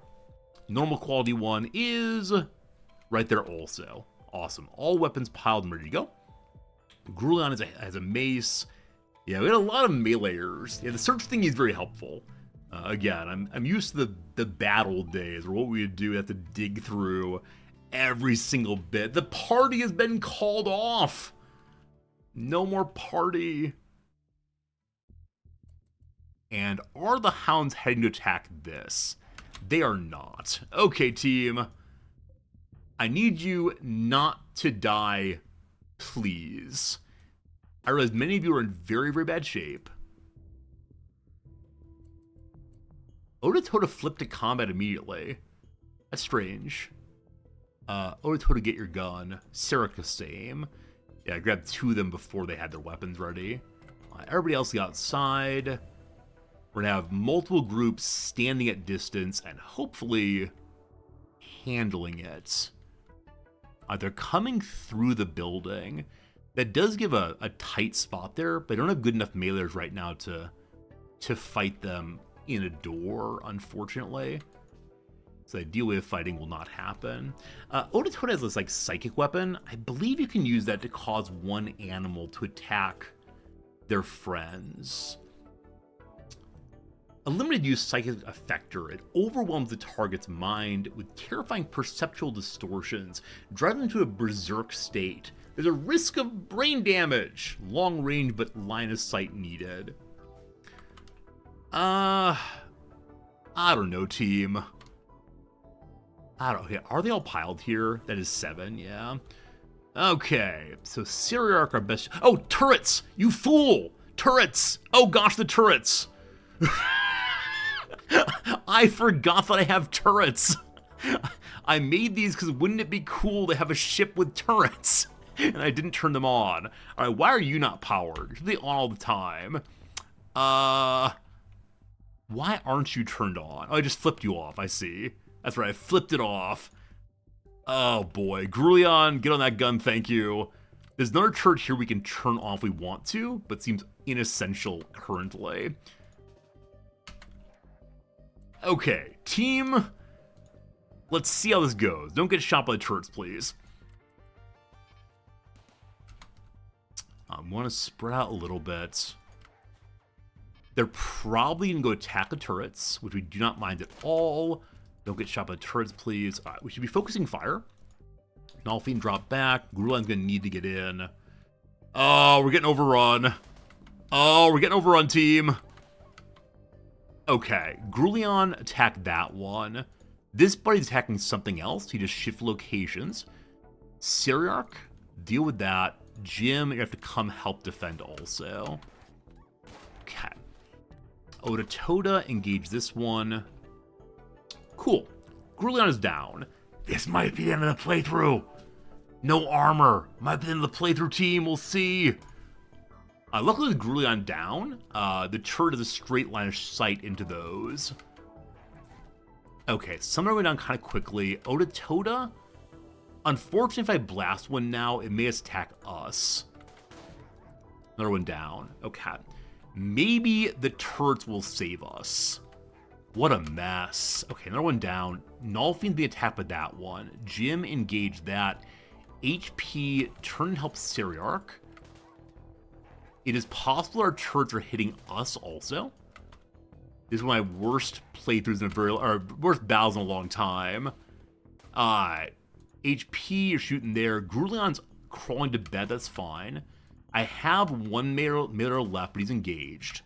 With two of them, Jim keep fighting. All right, another one down. We're good. Don't you worry. Everything is fine. Again, one of the worst fights in a long time. I'm not sure if we were hit by our turrets at all.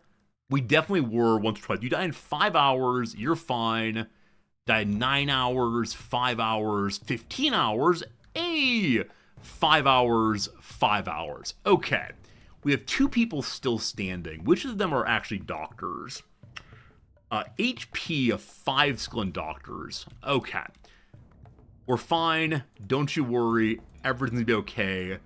I'm placing my money on no one's gonna die. Now, a couple things need to get handled here.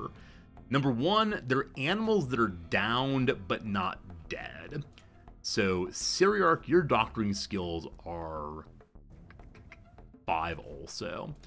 I need you to go around and kill these. So all of the bog hounds that are manhunting, there are 3 left. I want to hunt to have fast finishes off here. So Seriarch, you become job 1 hunting. You already are. You're going to rest. Now I need you to manually hunt the ones that are living still. There are 3. Get them, get them, get them. Okay. Now who dies in 5 hours? Nolfien does. Oda does. Grulion does. 3 people die in 5 hours. Unfortunate. Okay. Can I order the people who are crawling to go to the beds here? No, they crawl on their own. So I'm going to do an awful thing and restrict access to the spaceship. So the crawling people, I think, will start crawling to the safe beds here. Maybe. HP, rescue Nolfien first. Cool. And then get to doctoring on the same, already doing so. Okay. Seriarch is finishing off the few that remain. We need another bed here, because there will be 4 people. And as we go through them, we need to bounce and make sure that as they're stabilized, we move to a new one. Okay, cool. Seriarch, you're going to help save these people. And then when that's done, you're going to get some medicine. Won't that be grand? I think so. Yeah, they can tell out of bed. I forget this is the case, but I'm in the habit of playing the game the way I've always played it, unfortunately. So yes, you can tell out beds, but I just make beds anyway. We have industrial quality medicine, I believe. Okay. You must come live here now. Open the door. When that's done, Seriarch, bring the medicine out, please. We got this. We got this. 6 hours, 9 hours, 4 hours, 5 hours. Okay. I think when this tent is done, 9 hours, good. HP, move to Grulion, please. Now, as long as we don't have people lose their minds, we're going to be good. All right. HP is grabbing some medicine. This is not ideal, but it's how it goes. HP, you're bleeding also. No immediate danger. You're just going to bleed into your patient's chest. That's fine. All fine, all fine. We could use the medicine right here. I just missed that it was there. Thank you, Dr. Seriarch. Now, you die in 14 hours. That's fine. How unwell are you? You're great. Absolutely great, no problems. Something like that. Oda is worse off now. In 4 hours, you lost an eye. You lost a hand. Yeah, that fight did not go terribly well, I gotta say. Everyone gets better quality medicine. Awesome. Yeah, the lack of armor. Being shot by our own turret's pretty bad. Only got shot once, though, by turrets, so that's not the end of the world, but... this is a nasty place to be. We've been told repeatedly that this new biome is a very unfriendly one. Now, it's not as unfriendly as, like, the lava zone. Have any of you built in the extreme lava zone yet? Is that a thing? Oda Toad actually may not make it. Okay, they're good now. They're good now. Okay, gym is 7 hours. HP is now feeding people, you big old sweetie. I'm going to move everyone to eating any kind of food they want to. They're already on that. We should be cleaning up the blood on the ground. And Jim needs tending still also. So HP, you're already tending, awesome. You landed in a lava zone for Week of Rim days. I might give it a shot at some point. We'll see, we'll see. Sarah, when that one's finished, I want you to begin cleaning up blood. You're very, very slow at that because you're bleeding out also, of course. Okay. Fine. I would like you to self-tend now. You might get an infection, but we'll deal with that when we deal with that. Okay. Okay. What a mess. And unfortunately... Okay, some of the animals did give us some food, so that will help a little bit. But there are other ones that did not do so. And so in this place, I want to throw only... Let's see, how do I do this? Only rotten corpses for right now. And so hopefully they move the rotten animal corpses over presently.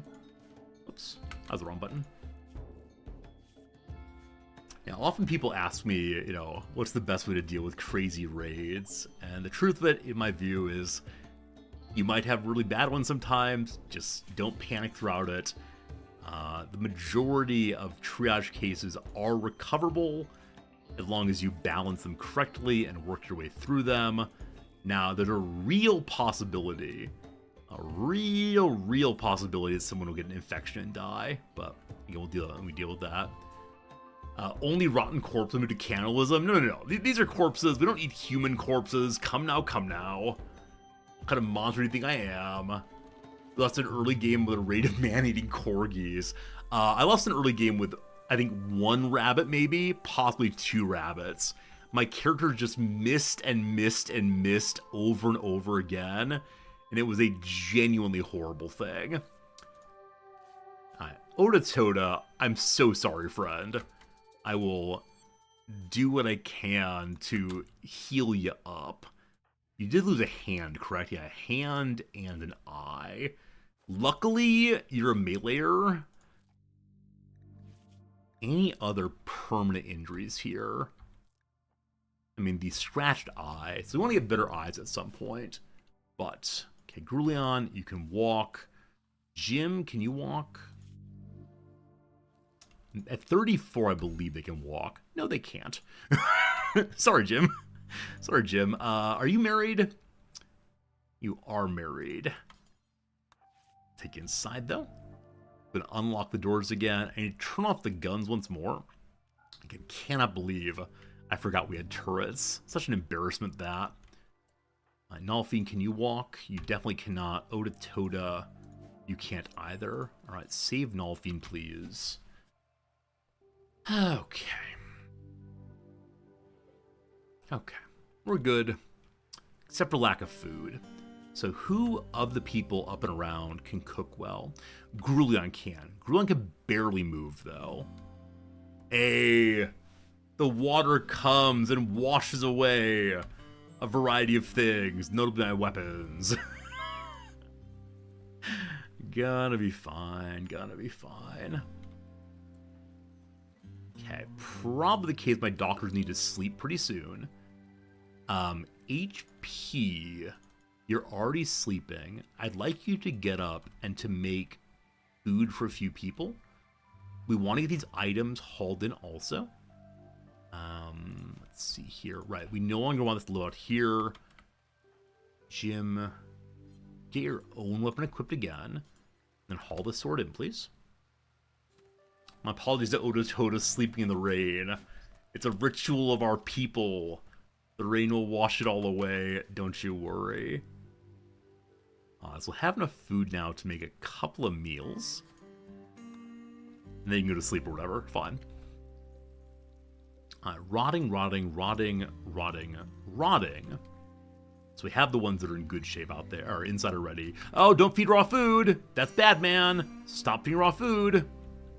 Glad I caught that. Okay, I believe we're back in good shape again, so to speak. Can I make prostheses yet? Like very basic prostheses? No. Now I want to get that done to get a better hand for Oda Toda at some point soon. When I say a better hand, I mean literally any hand at all. At the end of the... Oh, I actually want to complain about this. Allow me to complain briefly, my friends. As many of you know, I really enjoy going to movies in Japan. People are really quiet, really respectful, generally show up on time, do not leave the theater to get refills. When the movie's over, we all sit quietly and enjoy the credits without a lot of rustling about and so on. I love watching movies here in Japan, except when someone wants to pass through to a seat in the middle after people towards the aisles have shown up. They don't stand. They sit up straight, pulling their legs back a tiny little bit, but they just sit there. It's new baby, calf number 1. And so this is fine for other Japanese-sized people. Generally speaking, people can slide on through with no problems. However, I am not a Japanese-sized person.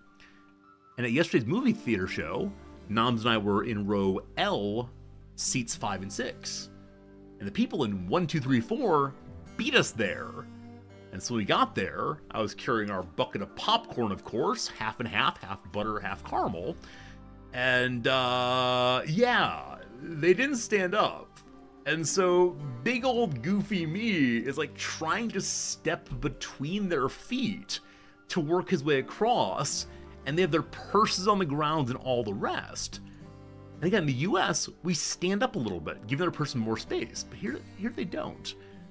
And so anyone in the future who says, you know, Resorty, I want to come live in Japan, this is the horror story that I will tell you. Because I like Japan a lot. However, there are occasionally these moments of, you should have been here earlier so as not to inconvenience people. But they do. They do. What's the cutoff being Japanese size? I don't know, but it's not me. It's incredibly, incredibly annoying the way in which people do not give ground sometimes. Now, I said the magic excuse me words, sumimasen, which indicates what the American would say is like, oh, I'm just going to sneak on through here. But in this case, it didn't work. Hey, this is new. Grulion is getting sick from a scaria infection. It's in his torso. I've never seen this particular infection mentioned. Is it worse in some way? It'll eventually drive the host into a berserk rage. Grulion, I need you for a variety of reasons. One of them is, let's not have a berserk rage, my goodness. Alright, so who is the truly best doctor? It is Oda Toda the surgeon, but he's missing a hand. Oh, okay. It's gonna have to be HP still. I don't have the fanciest of medicines anymore. I used it to clear an infection before. HP. I need a fairly high tend. If I can get a 50 plus, I'll be so, so happy. HP's injured. It's all pretty bad. The surgeon needs his hands, I'm afraid so. Losing a hand on a doctor, not my favorite outcome. But 67, we'll take it. 67, gonna be good. I mean, if he's gonna berserk out, we may have to offer him a friendly death, a happy death. a U-based word. EU all the way. Getting everything hauled in now. We are stable once more. We can work on building the spaceship. We have food. It's all good. All good. Non-surgeon have to install a hand later. It's true. I've got some backup doctors who are not bad, but they're certainly not surgeon-worthy by any means. No, we're not eating our friend. Even if our friend dies, I think he'll not leave good meat. Like, that's the thing about this kind of infection. In the other animals, when they die, they leave bad meat. I refuse, like, if we're gonna go in for cannibalism, I want to have some meat that is worth having. I want to have something mighty tasty. I'm looking for steel walls right now to see if steel walls have beauty, because the hull walls do not. And so the center of my base, this might be the ancient danger. The center of my base is just boring looking walls. Well, slate walls, what do you look like? They're neutral. Maybe all walls are neutral beauty. I actually don't know that. I should know that. Set up a meet and greet. Oh no. That'd be a prime idea. Hopefully while driving there you don't get T-boned. Sorry, take it all back. The attempt to come up with relevant puns on the fly never quite works out. We're at 20 over 18, going okay. Hope that continues. We're currently researching microelectronics so that we can research faster. That's gonna be a great thing. But again, I want to go back to prostheses fairly soon. Okay. We're not getting any cotton plants in the range of our best grow lamp right now, unfortunately. Also, the acid rain thing is gone now, so we could remove the roof. I don't know if I actually need the grow lamps anymore. Honestly can't remember why I built them, other than acid rain and a bit of panic, so let's go and remove you and see if it all gets back to growing. I guess the easy way to check there is see if the potatoes are growing and at what speed. I don't know what the relative light level is here. Medical treatment needed. Gym self-tending. You go back to herbal medicine, thank you. Actually, no, you go back to doctor care. It's the gut worms. Everyone except for Grulion is going to go back to weaker medical care. And I don't know if we actually planted medicine recently, or if it's something I should have planted before. None planted here. I thought I had more than enough herbal medicine. I've got 16 still, so not the end of the world by any means. But if we're going to hang out here for a while longer, as seems likely, I'd like to go ahead and plant some fancy medicine also. I was not planning to stay here long term. I was planning to like bounce out after just a little bit, but it seems to be the case that there's still so much cool stuff to find. If only we can survive. If only. Yeah, our defense are not especially strong here. Like, we're sort of open from every side. The little baby church that might help. A paramilitary agent from the Hillneck Congress passing by. His name is Stephen Wilcox. Hello, Stephen the agent. He's unwaveringly loyal, so he'd never ever leave us. I bet this is a real player. I know we have a few Stevens in our community. If you're Stephen Wilcox, I'm gonna let you pass on by. It's always a striking thing for me when playing this game. It's like, see such normal names. Right? Sometimes like Bilbo Filbo. I'm a joywirer. You know, some are space age cybernetic names. And then, you know, Steven. Good seeing you, Steven, as always. Wonderful, wonderful. HP Sarek had been treated recently? Nope. Grulion, why are you not in bed? Grulion? Did someone not put you... someone didn't push patient and betters up the top. I'm glad we caught that before the infection got out of control. There's medicine on the ground, so someone was healing them, and they got out of bed during it, probably. Jim's doing it. All right, Jim is very bad at doctoring. Let's please stop that. Thank you. That's one of those emergency doctoring situations. We'll go ahead and knock them off for now. 83-10, fantastic. Again, gonna live, but seeing that they can get a berserk infection. Are they gonna live? Wait, does scurry infection advance faster than normal infection? I don't know how long Grulion was running around having not been tended. Like they want to go berserk or something. Go out in one final burst of rage. Okay, so though it looks pretty dark here, it is the case that the plants are growing at full speed, except for the part that I've covered over with a roof. So, truthfully, these are not needed anymore. So I'll uninstall them for the future and get that roof removed once my constructor's back with us. Nolfie, how you doing? You having a little sleep? I think you're fine. Anyone who's free of infection is now welcome to get out of bed and get back to work. No more laziness. This is the American health system. You're able to walk. Get walking back to your job, thank you.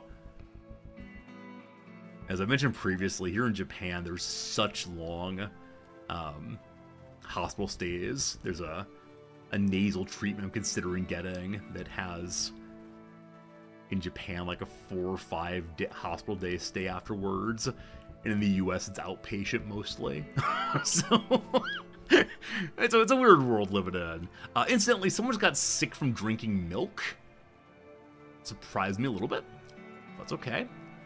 Jim's getting us some food again, so we will have meals again in a moment.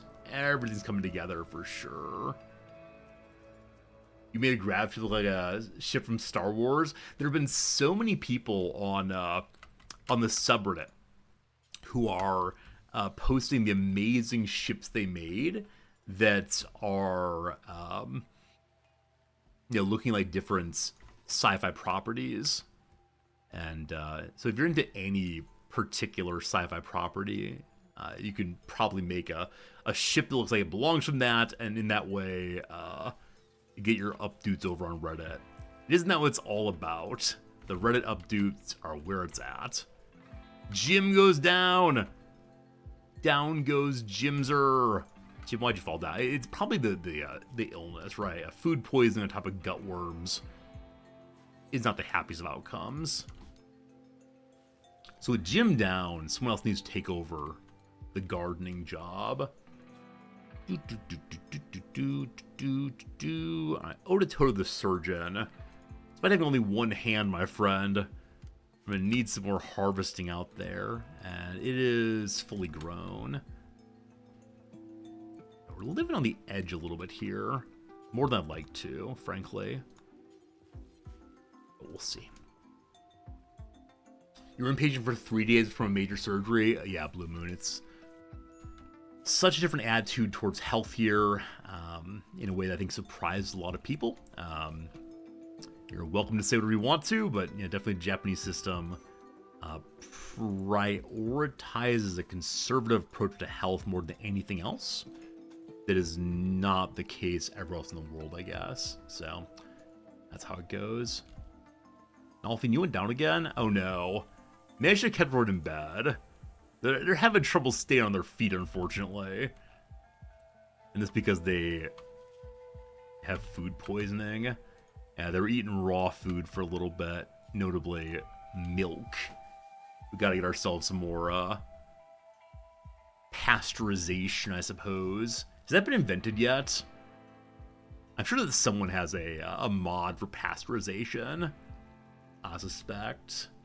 You were relieved to get out of the hospital after a few days, bore out of your mind. Yeah, I've heard that. Now, I sure do like sleeping. But my suspicion is I would not enjoy sleeping for 3 or 4 days straight. And I could bring books, of course. Jim's starving. Jim's starving. Feed Jim, please. Yeah, I imagine, being in a hospital long term, you can watch TV and you can read books and you can play your video games. But after a while, being in the exact same room for a substantial period of time has got to be not exactly the most fun of situations. You'd lie on your back only? Okay, yeah. I mean, if you're stuck in just one position, uncomfortable that way, it's tough. I mean, as always, I'm glad that, you know, we have ways of healing human bodies, we have ways of taking care of people, so they're not, you know, in dire straits as they heal up. But it is still unfortunate. Speaking of unfortunate, we're 98 on 88, so probably don't need to tend here, actually. Yeah, Grulion will clear this infection with no more tending, so I'm not going to send someone over. Hooray! Another infection avoided. Nalfine goes down again. Oh, goodness. And you're malnourished. It's all falling apart. It's actually not falling apart, it's kind of silly, frankly. The degree to which work is not getting done, unfortunately. Doctors who are awake. Nobody. Cyriarch, I'm briefly dubbing you a doctor. Or maybe a physician's assistant, probably better in this case. We don't want to be giving out doctorates too aggressively. Just jam that food in their mouth. Okay. One thing I have heard, though, is if you're staying in Japan, the hospital food is very Japanese. Which, as far as that's like rice and such, awesome. As far as that's like really slimy mushroom things, somewhat less awesome. I do like Japanese things very, very much, but Japanese slimy things, not for me. Alright, Grulion's having a bad time again. You ate some raw food, you're hurting a little bit. You shouldn't be breaking that easily, my friend. Hey, Jim ate raw food again, and in so doing, got a brand new case of food poisoning. Here's the thing. Stop eating raw stuff, please. Alright, we harvest again. Hospital in the USA is pretty hit or miss. I just want a fruit cup. I want a fruit cup and some yogurt. I expect I can go buy a fruit cup and some yogurt myself right now, no problems. And yeah, I think having a fruit cup brought to me sounds very, very nice. There's enough slime stuff in Japan to categorize Japanese slimy things. Yeah. It's something I'm not a fan of. You know, in no measure do I want to be a jerk. Obviously, I'm glad that cultures differ. But of the many kinds of food I've had, I just don't do it with slimy. And I'm not sure if that's because I didn't grow up with it. It's foreign to me in some profound sense. But yeah, but definitely slimy things are probably my least favorite kind to eat. Apparently raw rice would be pretty bad also. Gotta chill a little bit, folks. Gotta chill a little bit. Also, a quest over in 16 days, hours, something. Yeah, Oda Totem missing a hand is bad at harvesting. Without Jim, they're the best we can do. HP, that's enough food to make a meal for Jim. Oh, brutal. All these harvest, every single one is at least 5 rice missing. Brutal through and through. Nalfine, I need you to feed Jim. Instead of, yeah, you can eat that yourself, I guess. You need to avoid the starvation, though. So this has been about an hour so far of gameplay. Is that right?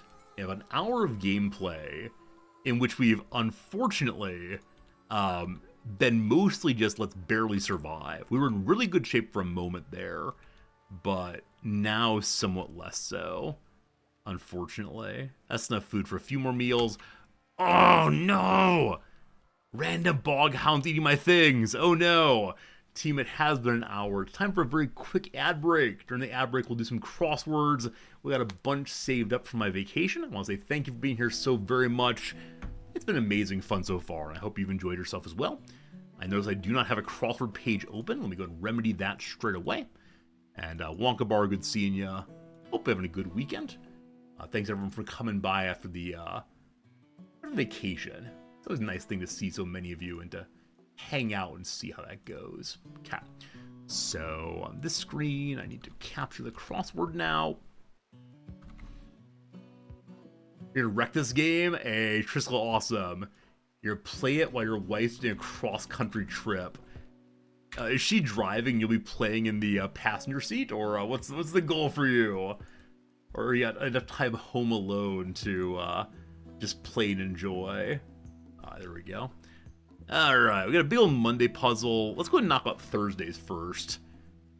This should be just a moment. Keyboard key is pressed to cancel the escape key. Recover from an injury. Spend time in hospital. Trade jabs. Spar. Car rental company whose name is Latin for 12 across. 12 across is ruby crowned kinglet or northern flicker. These are birds, or probably avis. Ponderosa blank, a tree whose bark smells like butterscotch. That sounds amazing. It's a pine, I believe. Ruby crowned kinglet's a bird, like I said. Program under which FDR created the so-called alphabet soup agencies. The New Deal. Hey, Edwig Live. Thanks for that resub. I'm glad you're enjoying hanging out. It's lovely seeing you, as always, and thanks for supporting the channel, as you do. I'd need... Whoops, we're not logged in. Whoa, whoa, whoa. Whoa, whoa, whoa, video game. Whoa, whoa. I can't deal with losing my various streaks and scores and so on. Logged in now, we good? All right, all good. Need more information to answer. Let's see what the down is. Sat behind a bush with a pair of binoculars, say. Spied. I really need to have a conversation with you. The worst of phrases. Can we talk? I'm not sure if I've ever had a nice conversation after that sort of introduction. I think when conversations be nice, they just start. Like, hey, do you have a minute? I think has led to good conversations. Can we talk less so? Need more information to answer. I have no idea. Let's put in some downs then. A pepper used in hot sauce. Habanero. That's spelling, I believe. A perpetrator of immoral acts. The evildoers. A mammal with russet fur and raccoon-like appearance. The red panda.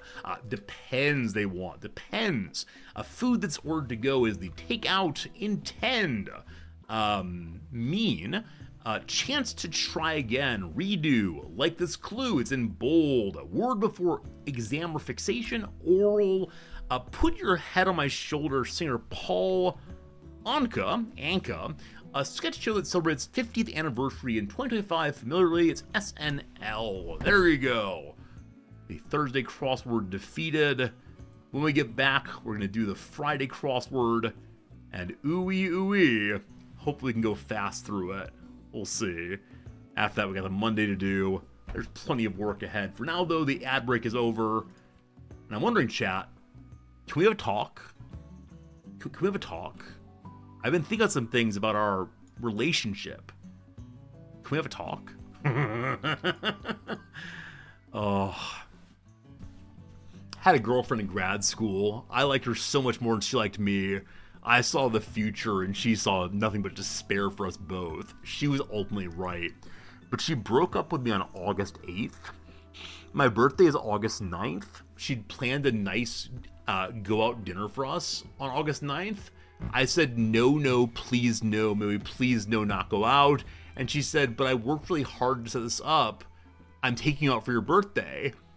And I was in such despair, thinking if I just spent a little bit more time with her, I'd convince her that we should get back together.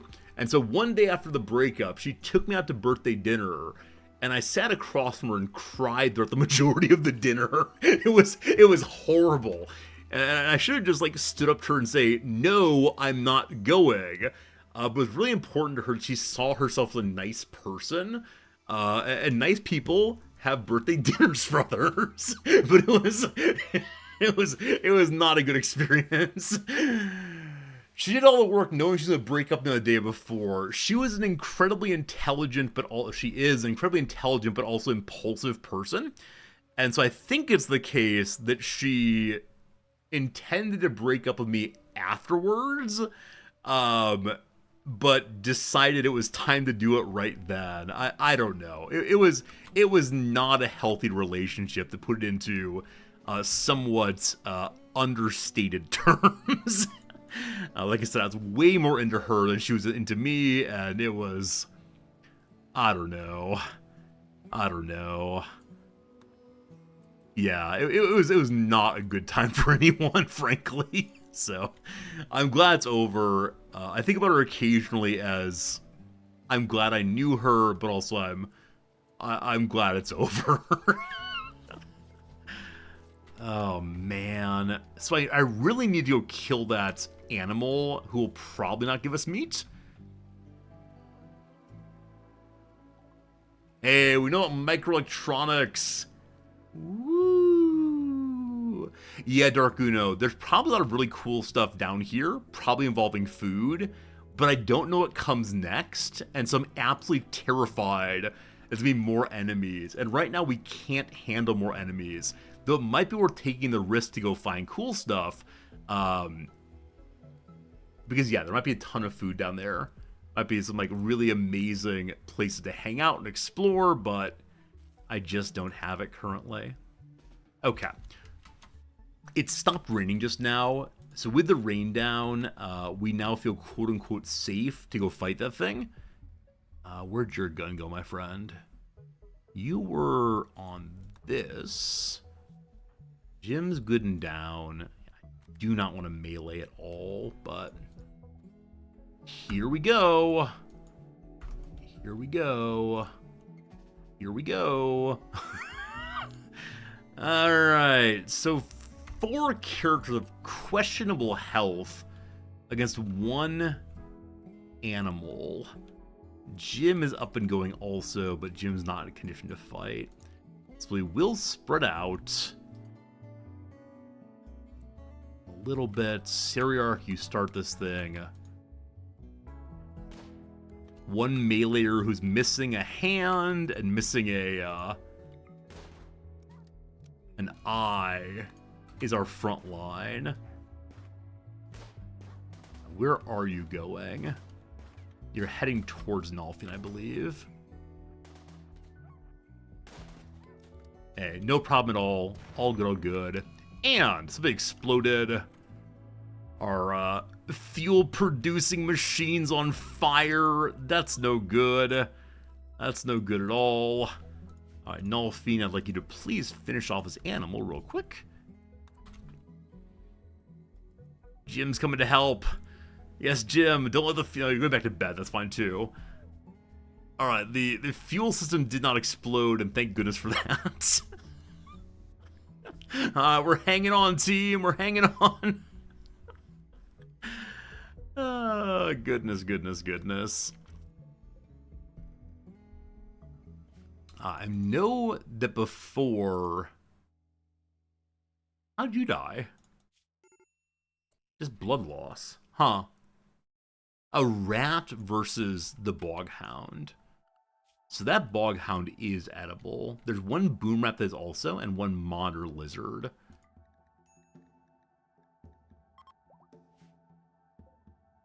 I kind of want to fight that boghound while it's down. Now my number 1 hunter is Seriarch, I believe, who's currently very, very slow to get out there, but we'll do what we can. Getting a little bit more food again. Jim, where are you? HP is doing nothing. There'll be food for them in the morning. Hey, Jim! So Jim is up and going, getting food again. Again, the best of us at that. You cannot eat the food. HP is going to stay up late to make you a few meals. Jim, while you're waiting, please harvest more. Thank you, thank you. Okay, today is the day we have enough food to keep going for just a little bit. But I've been saying that on and off for the past, I don't know, 2 or 3 days possibly. No eating that. No eating that. You stop eating that. There's food inside for you to eat. There's food right there. Oh, are you an ascetic? You are! You don't care what you eat! Grulon, this is a bad choice for you. That's great, though. Actually, I didn't realize we had an ascetic. Okay. Food comes in. Awesome.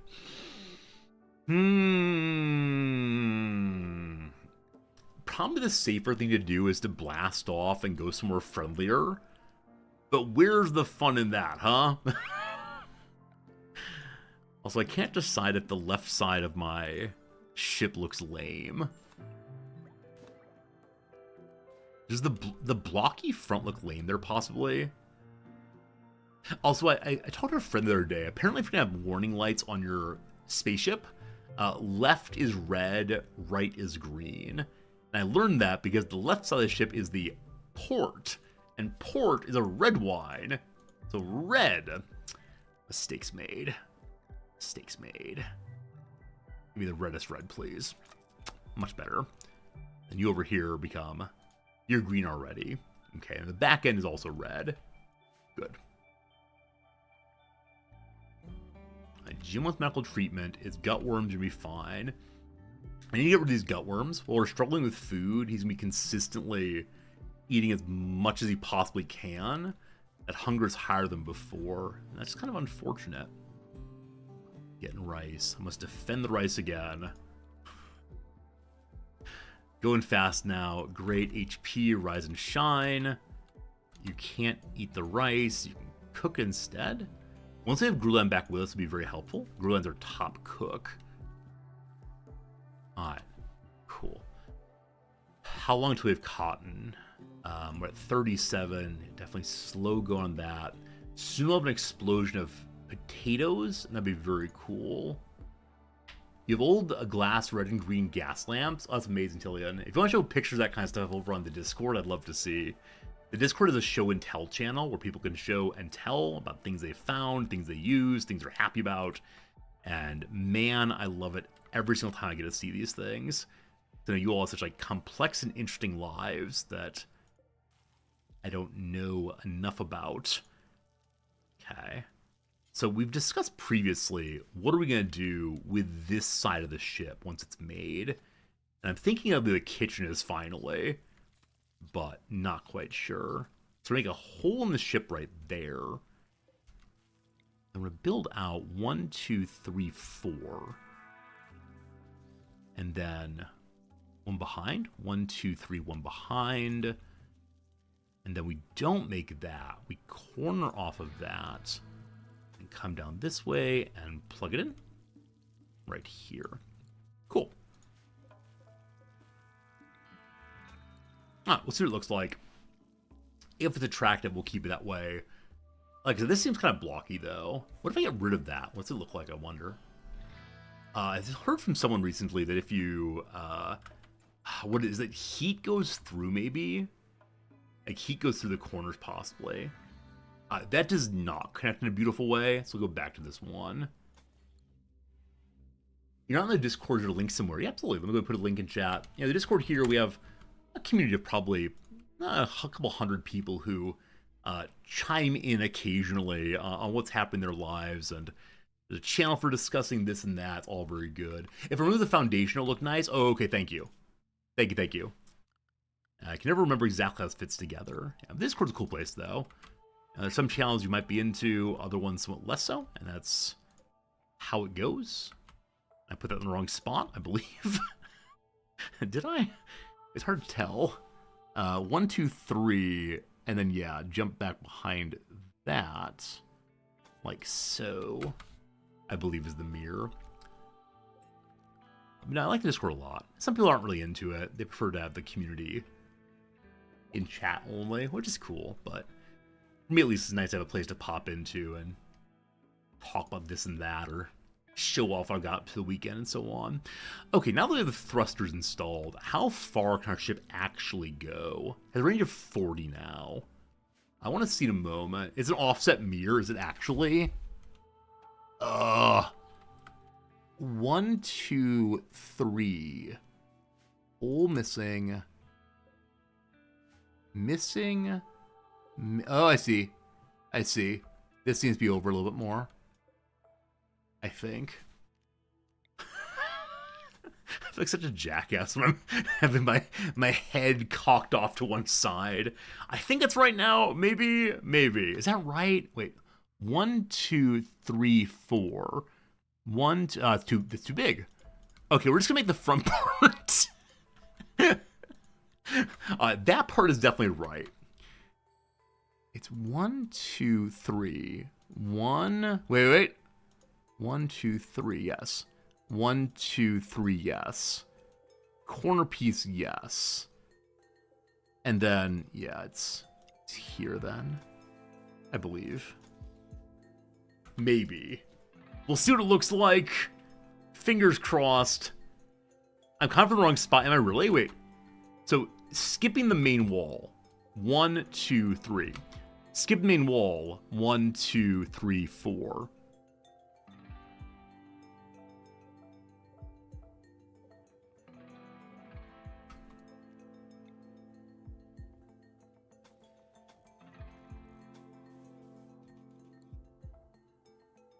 Maybe. Maybe symmetry is the enemy of creativity. Is that what it comes to? I think that's what it comes to. Hey, Tillian, awesome. Thanks for joining the Discord. Hope you have a nice time chatting over there. Also, your birthday yesterday. Happy birthday to you. Happy birthday to you, etc. We have a new mission called Matel the Felon. The High Counselor of Kinley Concord was to find a fugitive named Matel on an abandoned orbital platform. They're in custody for the destruction of an orbital trade vessel. If I go there, I'm gonna grab ship shield generator. Worse since shots and mortars.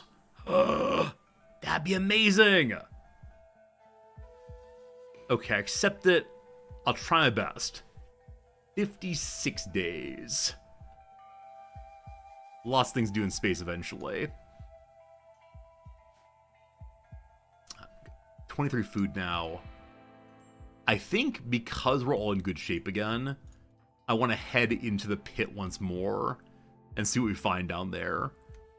Also, we're not researching right now. Alright, where's Jim's mighty hammer? Like Grothbar's hammer. Grothbar? Groth somebody. There's your hammer. It's actually a breach axe. I apologize.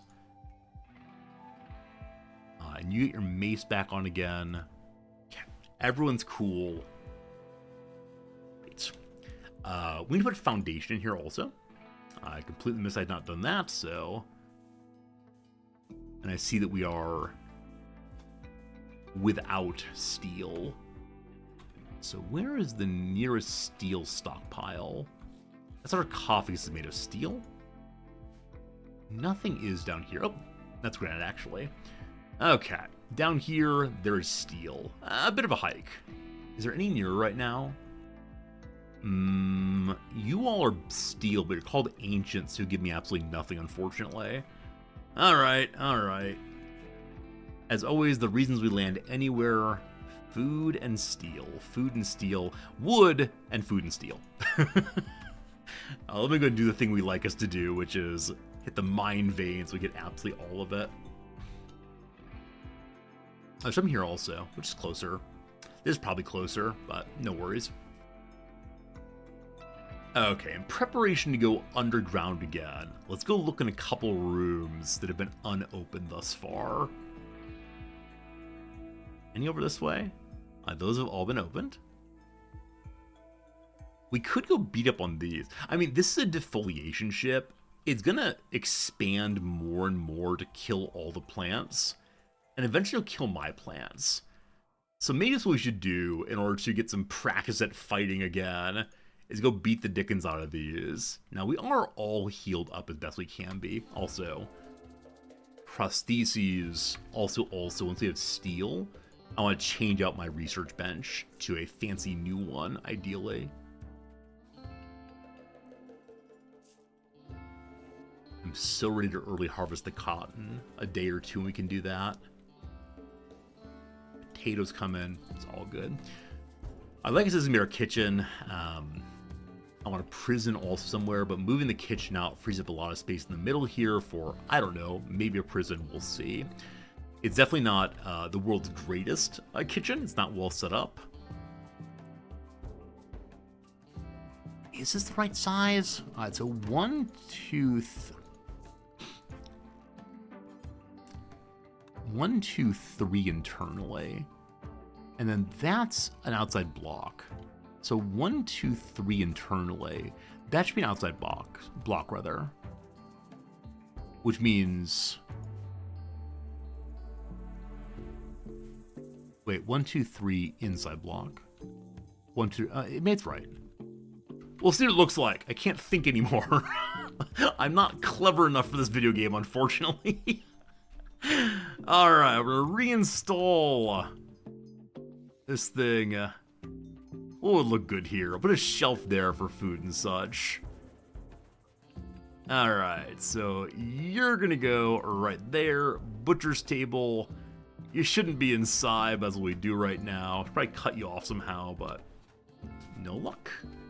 I'm gonna remove this. No more planning allowed. I'd like to plug you into the wall, if you please. Is there not a power cable in the wall? We just built this, of course there's not. Of course. Go this way. One reason to do that is we can then potentially have a power cutoff. Then let's turn this gun on and off from inside. Yeah, it's plugged in, but in an ugly way. Right, I see the extension cord. Ideally, want to get rid of the extension cords. They look much better when they're hidden, of course. But, wait. I forbade that. I didn't turn it off, I'm pretty sure. Wait, what's the X here? There we go. It's allowed, but turn off the power. There we go. There we go. Now, I like hiding extension cables as much as possible. Not that anyone can actually like trip on them, but I like to imagine they could. Okay, so when the kitchen moves, it keeps its jobs, and thank goodness for that one. Okay, it's hidden now. Fantastic. Want some little lamps also. And copy you to right here. And one in the middle here as well. And I want some shelves. I'm going to make brand new shelves, I guess. Also, see wooden shelves. Earlier I broke down some steel shelves and moved to wooden instead. Now I kind of need the wood to keep the power going. Again, there's very little wood on this map. There are trees here and there, but they're lacking, unfortunately.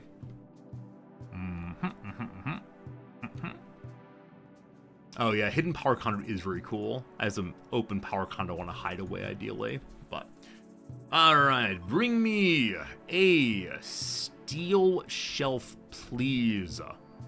So one there for raw things. And we don't believe in freezers, unfortunately, at this point. So one there also. Then I want to shift you. I guess you can go in the middle instead. Yeah, one there and then something else here. Maybe a tailoring bench? Not sure. Hungry hitched animals! Oh no! Gotta move y'all to a new location. There are things to eat down here, but not much. Gotta keep the animals alive. Quite a few up here. Hopefully the animals will not get eaten. Actually, we can move them a tiny bit to the north instead. Where did I put that? Uh-oh. Uh-oh. Is there an easy way as to where I put that? I see some craters, unfortunately. The craters in the hitching post look very, very similar indeed. Well, I'm sure we'll find it eventually. I think it'd be better, rather, to move just to a tiny bit to the north. Summer is with us. I do not know how hot it'll get here. That's why we do not have an AC unit right now. It feels very silly to vent into space. But if they insist that the walls are good and secure, I'm happy to throw in a couple of AC units to space. Alright, we'll have 2 in the back end. That's symmetrical. And then past that, I don't know. These rooms are not yet vented, so we'll want to put those in also there and there. We need a door also. Automatic doors will be very good. If heat exchangers ACs don't vent, don't they like drip water? I got an AC unit outside that my wife uses to water her plants. I'm not quite sure how any of this works, but the animals are running free now. They'll go find some food right away. And HP, I'm gonna ask you to rope all these in. Friends, also I have an unnamed cow Cat number 1 has no name. So, yeah, I'm gonna need your help here. I need your help in deciding what to name this thing. I'll do a quick giveaway. Friends. So the giveaway is just be an active chatter. Type absolutely anything into chat you want to over the course of the next minute or two, and then we'll do a drawing, and you can name the animal. I'm not gonna say anything you want to, but, you know, I trust you. Is that a mistake? Probably a mistake. Thank you for being an active chatter. Hello, Haisha. I'm doing well today. Thank you for asking. I do appreciate when people use the entry as an opportunity to say hello to me. And that's nice. Thank you for being nice. Alright. It's all coming together. Looking pretty good. I'll change the hidden conduits at some point. Is this match team? Man, I see we need to change the colors on it. And move the lights over and so on. But does it match? I think it does. Hey, Mike, thanks for the resub. Glad to have me back from vacation. Looking forward to more Rimworld. Hey, me too. I'm sure there are other games coming out soon. I've been, getting suggestions for games over on the Discord and so on, but I can't really imagine playing much but Rimworld right now, which I think is silly of me to say. It's also true. Actually, blue as well. Okay, let's go ahead and do the giveaway now. Friends, here's the person who gets to name that cow. They are Blue Moon Empress. My little machine says following status unknown. That's weird. You've been following, of course, forever. But Blue Moon, go ahead and give me a name in chat you want to see, a little calf I'll try to keep alive. Try to take good care of our cows here. Especially because this one will give me more milk. Any name you want to. Appreciate it. You didn't want it at all, you're naming a cow. It's true. Don't have a, but you are naming a cow. We can now harvest this. Okay. I'm going to early harvest a little bit of this, just because I don't want to hang out here forever.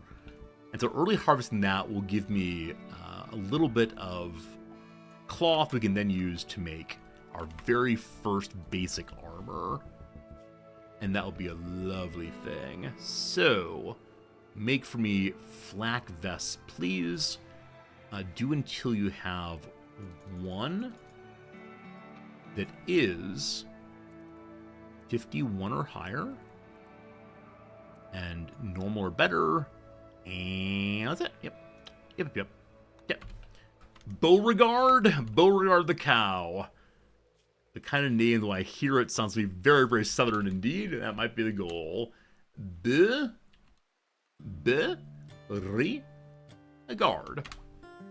Hope that's close for spelling. Oh, there you go, team. Beauregard the cow. To take good care of them. It will not be the first to die if things go bad. Alright, so for research, we can now have the high-tech research bench. So I want to destroy you. Not you.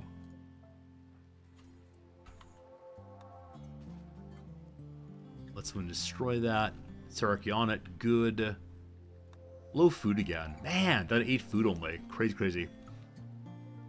Potatoes. Yeah, we can early harvest potatoes to have food coming out of our ears. So I'll go ahead and do some of that. And then the first armored vest is being made. Fantastic. We've worked such a long time to get that going. Great. Okay, Grulion has nothing to do, in fact. May I give you additional duties, Grulion? Gosh, you're already doing a lot. You're not especially good in much else, I guess. Here, you can help with the planting part of growing, I suppose. Hey, Slivers, good seeing you. Happy board game night to you. Hope it's going pretty well. A separate rec room would probably be a nice next thing. Jim still has gutworms, unfortunately. 24 work. Hey, we know prostheses now. Awesome. So we'll get a better hand, or an existent hand, for Oda Toda in a bit. Foam turrets, probably smart. We actually have not even put out fire poppers yet. Fire foam. We should get at least some of those out probably pretty soon. Geothermal power would be very funny, wouldn't it? You land on a planet, build a generator, and just hang out for a time. For the moment, I'll get better weapon research until the new research bench is made. It fits perfectly. Oops, that's the wrong direction. As in the opening, I hope everyone had a good weekend. When I go away, I often think, man, I'm not going to hear about the fun stuff people are doing. Wait, what's this? Wait, this is beautiful, this is ugly. Why is this beautiful and this ugly? Huh. Is there a wall there? There is? I'm guessing this is a weird little bug. Incoming mechanoids! Alright, friends, we got 18 days till we gots to get out of here. The mechanoid raid will destroy us all otherwise. Hey, HPG, how's life on the rim? It's going very well. Thank you for asking. Thank you for hanging out with us as always. Our little spaceship is getting upgraded. We're making our first armor. We are getting a better research bench. We have to leave fairly soon. I'd like to do more underground exploration, but I'm not quite sure how much more we can do before we take off pretty soon. Wonka, enjoy your bowling. Good luck. When you hit a strike, remember me. Something like that. Something like that. I'd love to get to space and go do some space missions, but we don't have enough spacesuits yet, and we can research that next if we want to.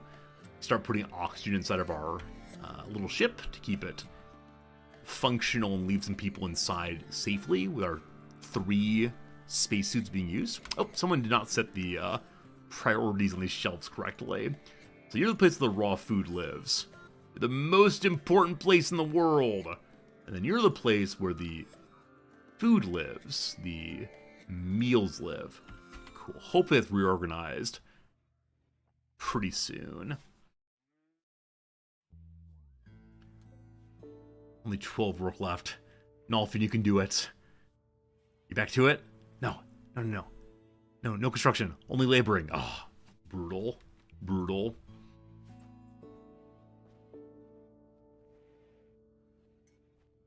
They moved the armor to a shelf there. Ideally, I want to have 3 armor before we fight these. Maybe not everyone needs a spacesuit for space missions. Yeah, I mean, as long as the ship is pressurized, I'm fine. Because they need oxygen for space missions, I believe. That's my guess on these matters. Now, maybe I'm wrong. Maybe they do not need anything of the sort, but, one never knows.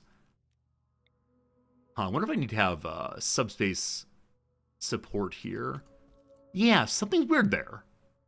Something's weird there. The wall changes directions. I'll put this substructure support in place and see that changes how the directionality works. It looks like it wants to make a very strange little connection there with walls. Oh, yes, potatoes. Oh, yes, potatoes. Okay, now that you're installed, it's going to look right, I believe. So the problem was there was partial substructure beneath. I think it matches. To my untrained eye, it matches pretty well. We still have not painted people's clothes. I'd like to do that so we're wearing the correct Star Trek clothes. Nolfine, did you make a vest? Are you wearing that vest? You're not. Where'd it go? Where'd it go? There's one flak vest that somebody found. HP is at you. You're not allowed to have it if so. Yeah, unfortunately, I need to make sure that the meleers have it, not the range people. And so I should probably make separate jobs for that kind of thing. But we'll see. I also going to our very first prosthetic hand. It has to be the whole arm. Right, so he's going to lose the top of his arm. But in the process, you're not allowed to wear that either, I'm sorry.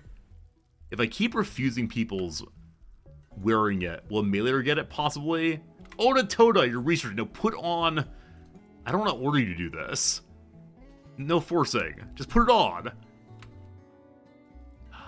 Why did the rain... There we go. Jim found it. Alright, meleer got it ultimately. We're not removing the 1x1s unneeded. This one here, you mean?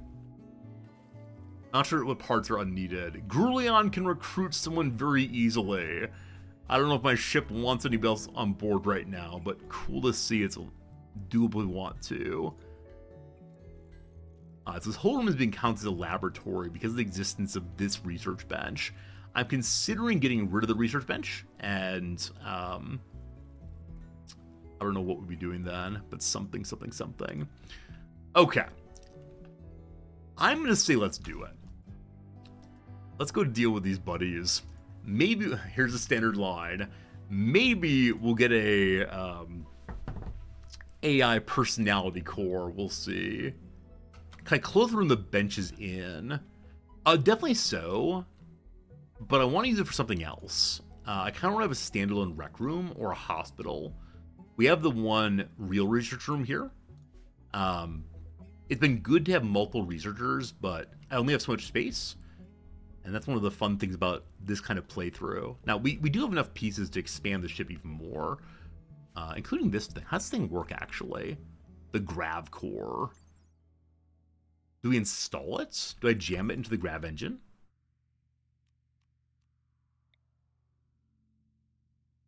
Yeah, you make a grav field extender, apparently, at some point. Alright, so this might go very poorly. We'll see. Jim, you have armor. Jim, you will fight the Lancer. Grulion, that's your target. Oda over here. Oda, we're going to come to yours first. Okay, gotta believe. Grulion, whammo please. Jim, whammo. Oda, whammo. Alright, excellently whammoed. Come on. Hey, one down, very good. All right. Now, Grulion has a mace. So Grulion should be beating the dickens out of this thing. And he does. With the mace there, he's at half health. Great. The Lancer's still doing pretty well. Jim's taking some hard hits. So we'll have all of these folks move up to help Jim next. That's pretty bad. Okay, Nolfine, step into melee. Nolfine, step into melee, please. Nolfine was shot. Step into melee, please. Oh, I pushed the wrong button. Shoot. There we go. Holy moly. All right, so Nolfine took an actual shot to the torso. That's pretty bad. Nobody likes that. Whichever way, victory for us. Nolfine, go home and get in bed, please. Sure would appreciate that. Jim is down, just kind of bruisey. All fine. Poor Jim. Where are you going, Jim? Crawl into safety. Okay. What's inside the box? What's inside the box? Yeah, my ship can't fly right now. I think if I put this thing in, it can. The grav core gives more lift capacity. Yeah, we're just overweight right now. Sarah's going for a sad wander. They're hungry. There's food literally right on the ground, Sarah. Just eat the food. So close to done. All right, HP, take Jim home, please. Hey, there we go. Oh, we didn't get an AI core. What? Jokes, jokes, jokes, I promise. Only jokes, jokes. Okay, this is the animal corpse location. I want to move that pile into... So awkward. Into here, I guess. Only one spot feels awful, though. Truthfully, I should reinstall that there. Nolfine, after you've reinstalled that to keep the generator going, I need you to go and hop into bed, please. Because you are, in fact, bleeding out right now. That's no good. No good at all. Okay, so this pile becomes a place to store mech corpses. And then once this is moved, I'm going to get a spot for food animals also. Oh, Jim. Oh, dear sweet Jim. At least no major body parts lost. Like, we fought through that, took some damage, but that's how that goes. Alright, Dr. Odatoda's self-tending first. That's just fine. We have potatoes galore, but no one's cooked them yet. Grulion? Actually, we have plenty of meals. Wait a second.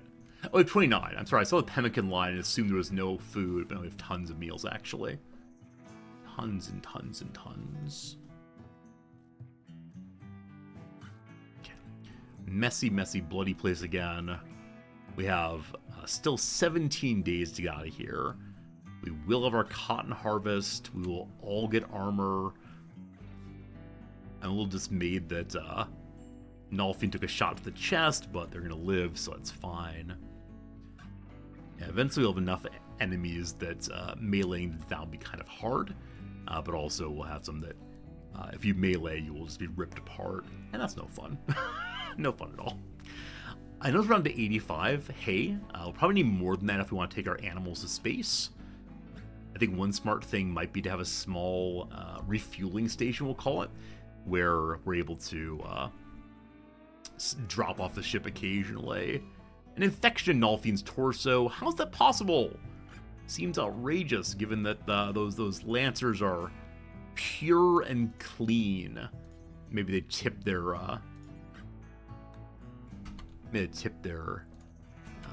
bullets something absolutely terrible. But what? Man, I remember reading about poison arrows recently. When I was a kid, I thought that poison, toxic arrows were always something involving, I don't know, like the venom of a snake. But the actual factual things that people would use to poison their enemies are like all the various human outgrowths, we'll call them. All the things that humans produce will be used to poison tips. And it's disgusting. I see why it might lead someone to not do terribly well and to get kind of ill, but the idea of the introduction of, let's say, feces into one's bloodstream, definitely not ideal by any means. Okay, the people who went down yet again lost their weapons out here. Luckily, again, it is only Jim, and there's some nice things to get out here as well, but Jim is once again downed. Poor friend, poor friend. The prosthetic arm is about a quarter of the way done, so a while longer needed on that. And then once we've healed up yet again, we'll head back into the ground. And apparently there are more places to check out as well, but I don't think we'll really get through everything before we got to go. Also, 4 bog hounds all in good health. If I get those and my potatoes together, that would definitely lead to our ship having some tastier meals than just endless vegetables and the occasional enemies who visit. And so why did a meal end up over here? These are marked as critically important meals to go. Probably still isn't quite hauled yet, I'm guessing. There we go. Okay. So with that moved over, we can now make a stockpile zone on the side here that is just animal corpses that are fresh and healthy and delicious. Should probably say no insects allowed.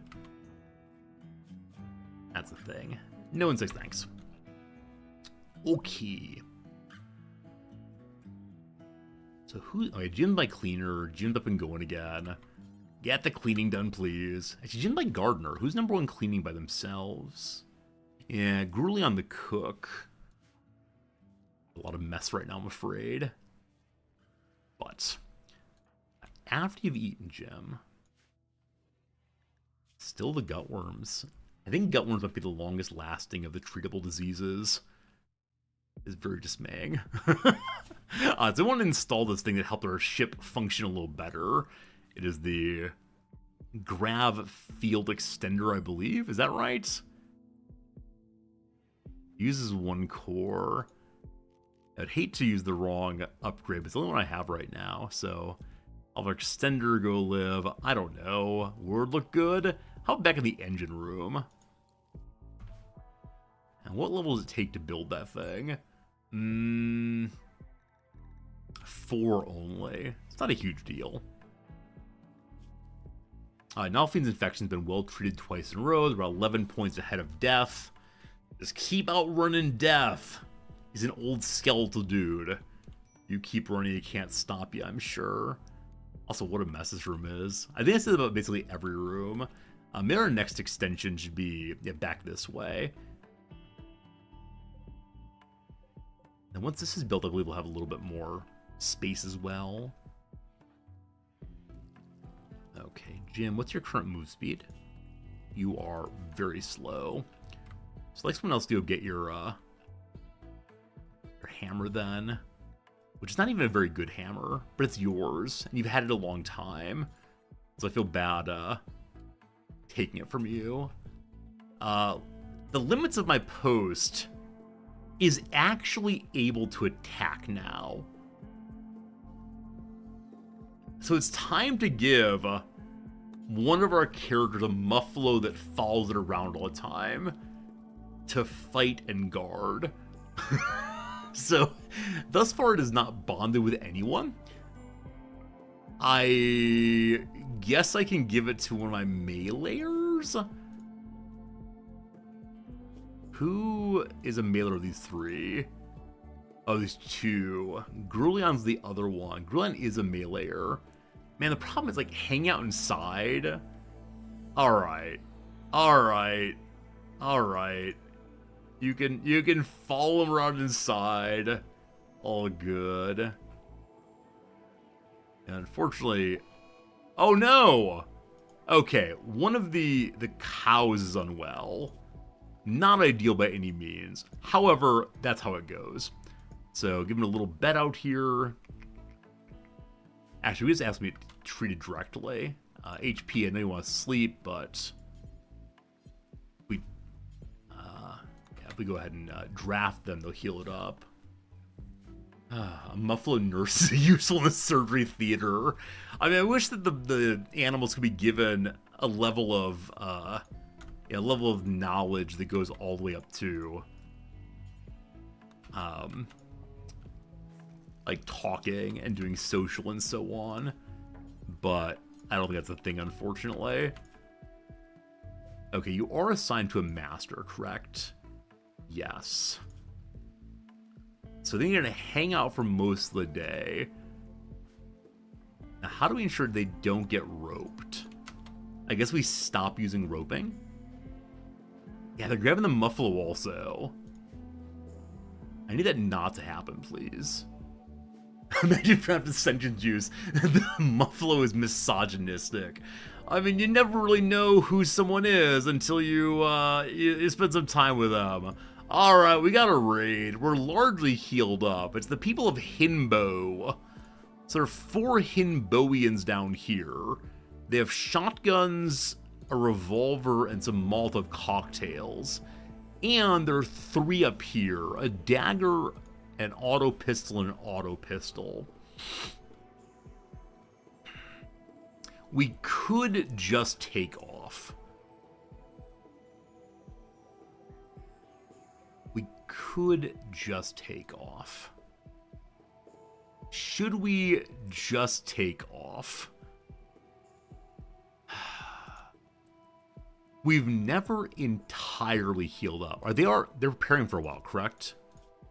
If so, I can go fight one of them first. They're preparing for a while.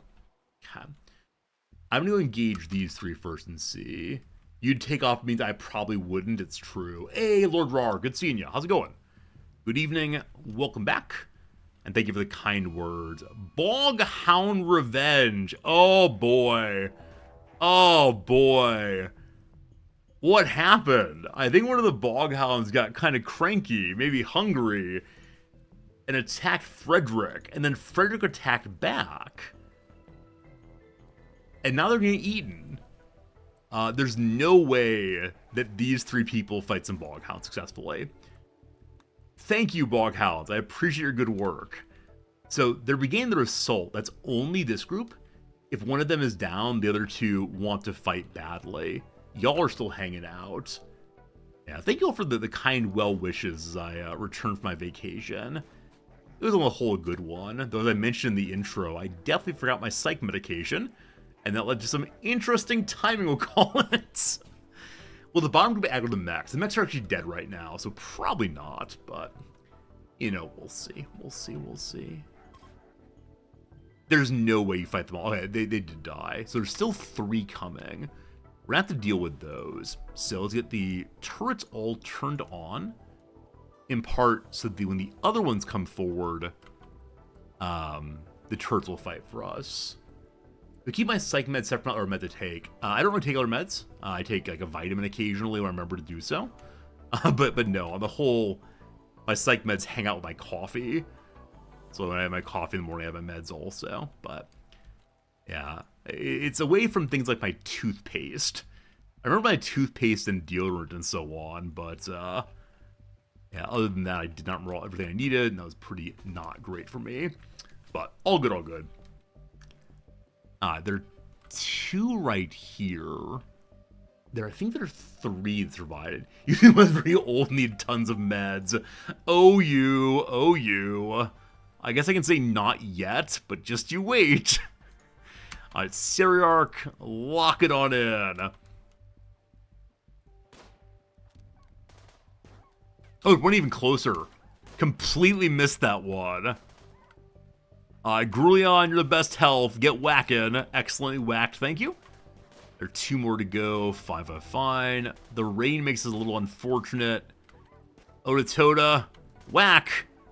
Not an immediate kill that time. Grulion, take it down. Thank you. Okay. I believe it's the case. These 3 are all actually dead. I believed incorrectly. Now, luckily, these are Hunter, Seriarch. Luckily, these are all non-ill ones, so we had actual factual food from them. That's fantastic. The other group is not yet attacking, so we're good on that one. Depends on good medication holders. I have one of these. Yeah, I have the ones that say like Monday, Tuesday, Wednesday, Thursday, Friday, etc. And it sits right next to my coffee. Every Sunday, I refill my medicine holder, absolutely. And it's just a matter that when I'm packing to go on a trip, I go down to the bathroom and I grab, my toothpaste and so on. I just didn't even think about the medicine part of the day. So I think having forgotten it the once, I will never forget it again. Now that might be false, but I'd like very much to believe it's true. So who knows? We'll see how it goes. I only started using the medicine holder to remind me of taking my meds in the past year or so. Before that, I had the sense of, I'm definitely young and brilliant enough to never forget my meds. And I did, and it was pretty unfortunate. Loading your pill container takes forever. Yeah, I tend to do something else while loading my pill container. Watch a YouTube video or something. Why is this door closed? We don't need that. All right, the Outlanders are coming now. The rain is still going. So, again, shooting is not terribly useful. And they appear to be coming from the north. Well, speaking of which, Martin is still alive. Martin's a big smarty, but a creepy breather and a pessimist. Sorry, Martin. More food there. Frederick is still alive also. Very good shooter. Quick sleeper, though nervous. Dies in 2 hours. Okay, so we got some guns. That's about all. Let loose the Muffalo. Oh, good call. Good call. Battle Muffalo. Wake up. Are you going to sleep through your first ever mission? Okay. Seriarch, get on the wall also. Muffalo! Arise, Muffalo!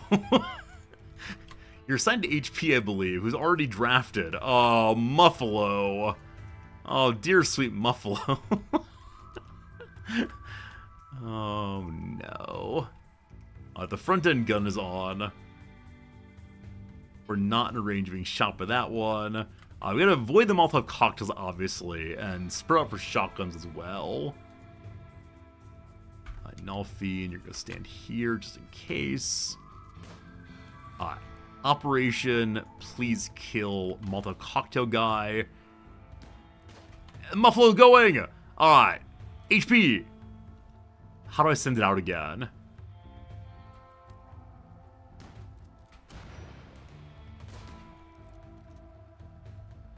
Is it when you choose a target, it attacks?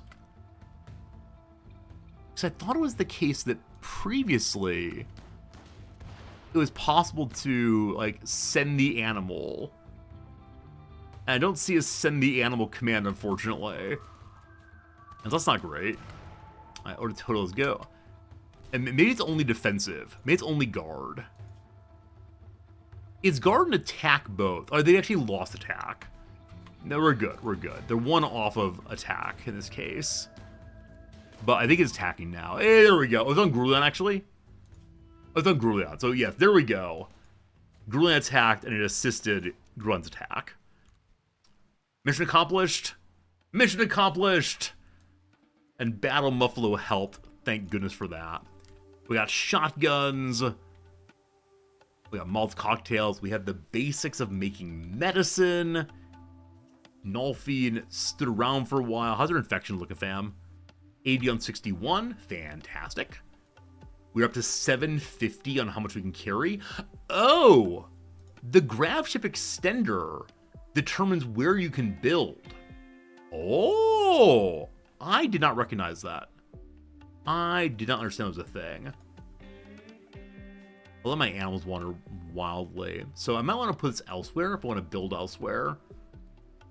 I can now build a little bit more on the back end. But at least we can take off. That's the important thing. Cotton's at 76. Fantastic. Our little prosthetic still needs a lot more work. Nolfine! Nolfine, you're sleeping. It's 8 a.m. Time for everyone who does not have an infection to get back to work. Unfortunately, you do have an infection, so you can stay in bed. Not the rest of y'all.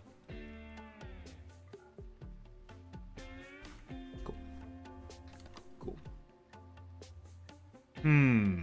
No one went down that time. Everyone somehow survived. So pleased about that. Aptly tickled pink, as the kids say. Do the kids say that? I don't think the kids say that anymore. I think my aged grandmother said that one. Okay. I'd love to have a standalone storage room. That's not going to happen right now, unfortunately. My sun lamp being out there is not exactly ideal for the cause, so I'm gonna expand you one this way. Now this shirt is still functional at a 51, but not really. So I'm gonna carry that one outside, I believe. I wonder if tickled pink means like one's laughed so hard that it is hilarious and you've like run out of breath and like gasped for air and so on. Tickled pink. Seems likely. Okay. HP does not haul. Jim, I'd like you to haul that outside, please, so it goes away.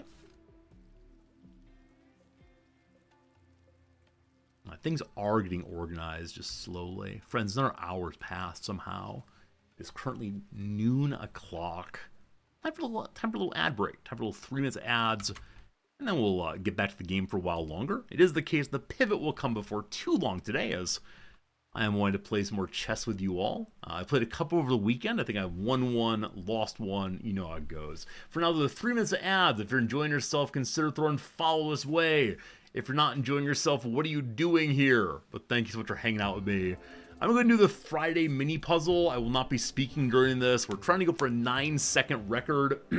Sub 30 makes me happy. Here we go. I have no idea. I have no idea. Dried. Never mind. Never mind. Never mind. We're not winning today, my friends. Not winning today by any means. A competitor, a rival. Okay, we're good. Under 30, big win, but still. Yeah, unfortunately, this is always the issue. I don't know WNBA things. I left the US before WNBA became more popular with the rise of Caitlin Clark and so on. So yeah, Angel Reese's WNBA team, just not happening. Had I gone to the down, Word Before War or Rights? Nope, absolutely not. Would not have gotten that one. Like raisins, prunes, or jerky. I saw that and thought pruny. So a bit of a mess there, absolutely. Yeah, so it seems that the New Yorker is showing, and the New York Times also, are showing WNBA clues much more often. I'm not sure if that reflects that more people are more aware than before, or if it's an attempt at inclusion, right? Insofar as we do Larry Bird occasionally, we should do someone with a, yeah, we should start doing something with WNBA also, but it's probably the past year or so there've been more, as haven't done the work to learn them, unfortunately. Hey, Kaner, good seeing you. Chilling at 5 a.m. with us. It's finally cool. Are you in somewhere pretty humid and hot? I can't imagine how bad it gets in some places. Here it gets pretty darn humid and hot, but I was reading over the weekend about places like the south of Louisiana, where the air is just like being in a shower all the time. Everything is wet constantly. I'm thinking about parts of Australia where it's just good luck with the heat stroke constantly. Whichever way. I'm glad it's cooled down. I'm glad I can hang out, and that's pretty cool. We do have the Monday here. We have a Monday going on. We have about a minute to get started. Surely I'll finish it right here, right now. Let's see what happens. Old Town of Algiers. I have no idea. A frame for some films. It could be a cell, like animation. I have no idea. Coach Parsegian. I have no idea. Gel. That could be to style something. Gel could be to like mix together, like wed possibly. Not sure. Home of the Sagrada Familia, which has been under construction since 1882. No idea. 1998, Sarah McLachlan hit. In the arms of the angel. Cat. Nobel winning prize Becquerel. Rough. Gains access in a way. I mean, the word enters fits just fine, but it's probably not that. Nook for one. A Nook is an e-reader. It's what Amazon's, I believe, maybe. A carved mineral that can be green, white, or purple. I know there's quartzes, but that's not right. Let's get into two more and then back to the game. A private bathroom. So the word private here might refer to a lower class member of the military. So latrine comes to mind, so wed might be incorrect. Maybe. So gel. The word met is not correct. Set, maybe. Ira, Parsegian, possibly. That I don't know. McLachlan hit, I have no idea. Renee is a possible name for a Becquerel, but I'm not sure by any means. All right, a little start. A little start, we'll take it. Pretty good. We have about half an hour left, friends, before we move to chess. So many nice messages over the past weekend about people enjoying watching me learning chess and the way it's inspired them to pick it up also. That makes me pretty happy, I gotta say. Like, frankly delighted. These poor dead people can stay on the ground there. We have 15 days left till we got to go. Nolfine, you are over your infection now? Is that true? If not, it must become true. 95, you're over your infection now. As your doctor, let me tell you, I need you laboring, so that's more than enough thank you. What do you have to do? Destroy some mechanoids. That is something I want you to do, but a couple things. Number one, finish that arm. Number two, make that flak vest.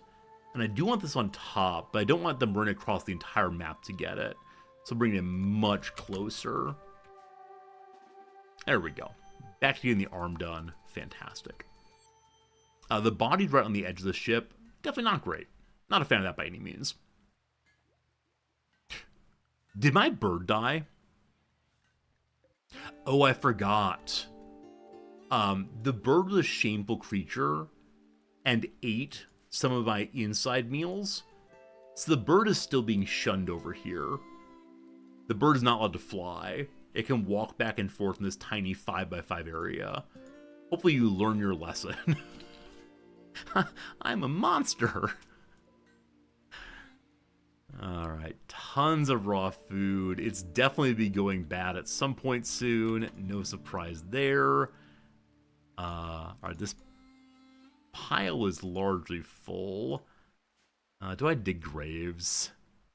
Nah, this is a sad and empty place. As such, there'll be a sad and empty end for those who attacked us.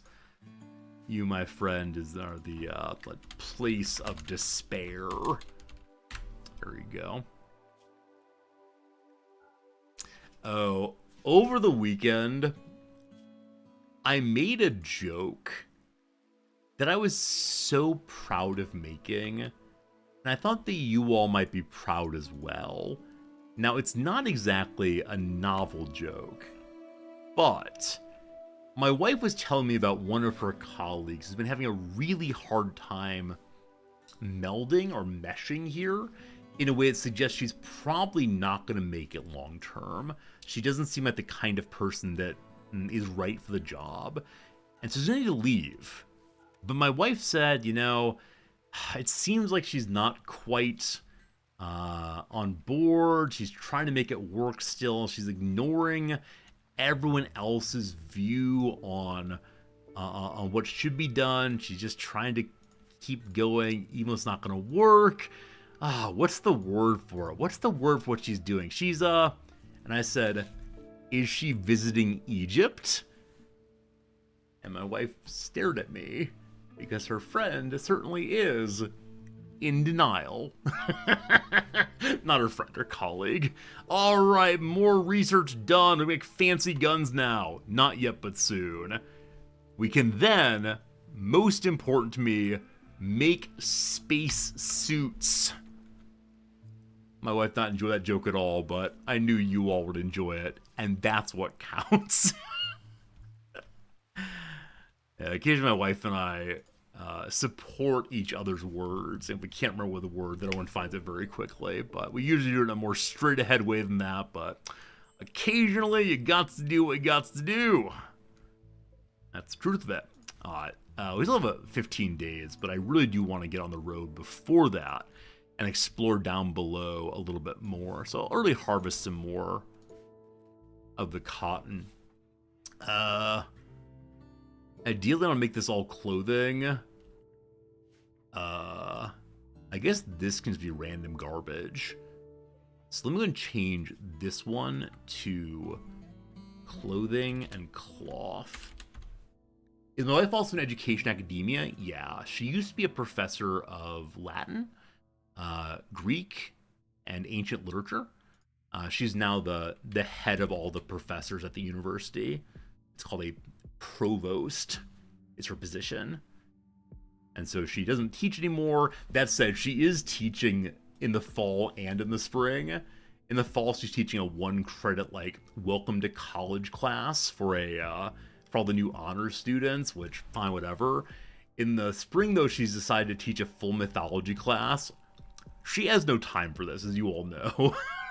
Her head is going to explode, and I will show up each day and say, hello, friends. As you might be aware, my wife's head's going to explode. We're making it through. My wife's head is, in fact, exploding. Just so you know. We've used a whole bunch of industrial medicine we ought not to have. So everyone goes back onto normal medicine, but yeah, she's excited to teach mythology again. She hasn't taught, at all in a few years, and it's important to her to remind the faculty that she's able to teach and understand what's happening in their classrooms and so on. And also think it helps her like connect with the important identity she has, because in her role as the head of the faculty, she's mostly concerned with like contracts and scheduling and policy, as opposed to the languages she spent a very long time studying. We were talking about Lucretius yesterday, and she couldn't remember one of his central arguments.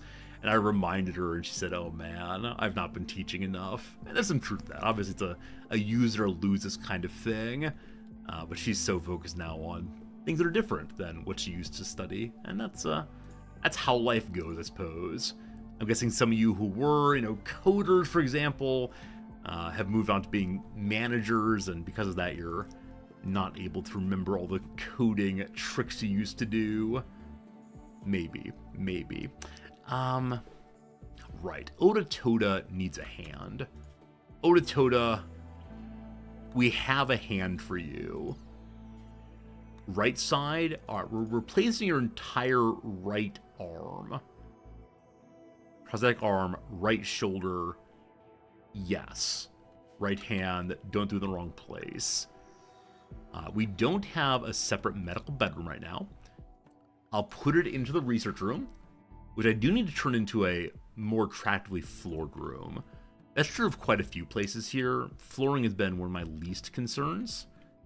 That's probably not ideal, but is what it is. I've not researched sterile floors yet, have I? No, we're kind of limited on steel also. Still plenty more there. Cap. So, medical bed. So, Oda, we're bringing a pistol home. When that's done, it is time.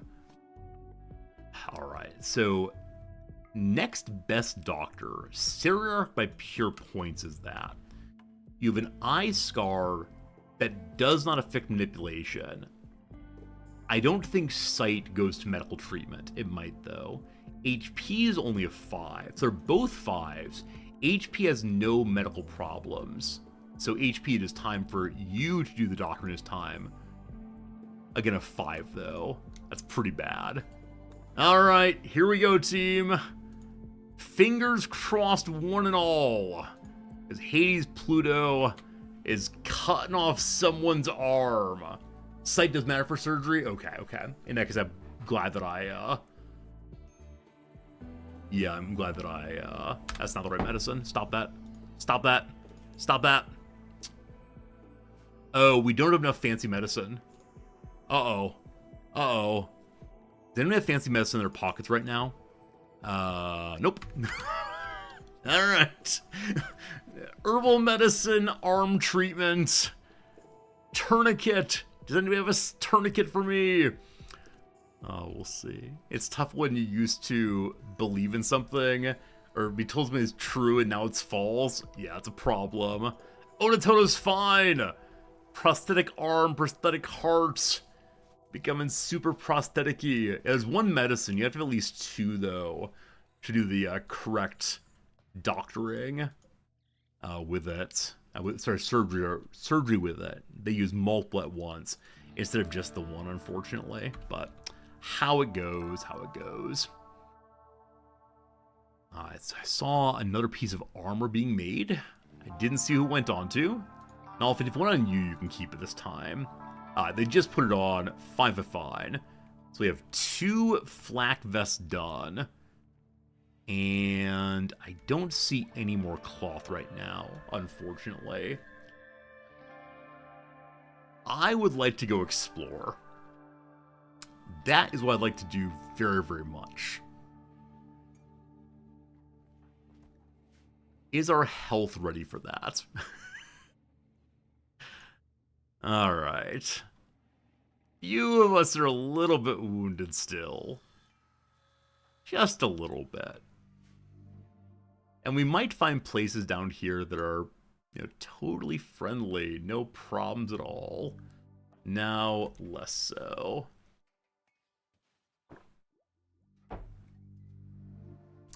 We'll see. Okay, food's being dumped here as the second best place to put it. We have too much food right now. A mad boom rat, just when we're fine. We're unpausing at 14. Let me go unpause at a high, or at 8 rather. Let me unpause at 14 or even like 15, halfway through the food. That way our people will get back to work and have less food just kind of sitting around. Cool. A mad boom rat. This is in the direction where we want to go below. So I'm going to go ahead and do this. We wonder if we can hire from the mechs that are ground forever. So I don't know if the mechs are able to climb ladders. This is still the one thing I'm entirely unsure about. And I think it's hilarious to consider. But I just don't know. Oda Toda, should you stay up here? Yeah, you're my doctor, so you stay up here. Grulan, come on down. Alright, we got a squad to go investigate things. Jimmy will be fine. This is the Mad Boom Rat? Yes. We'd have a rush to the main turret, I guess.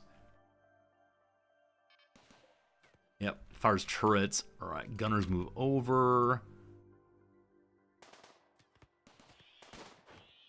You might explode a turret. We don't mind that. Alright, Jim, run. I can't tell who you're chasing. It's Seriarch.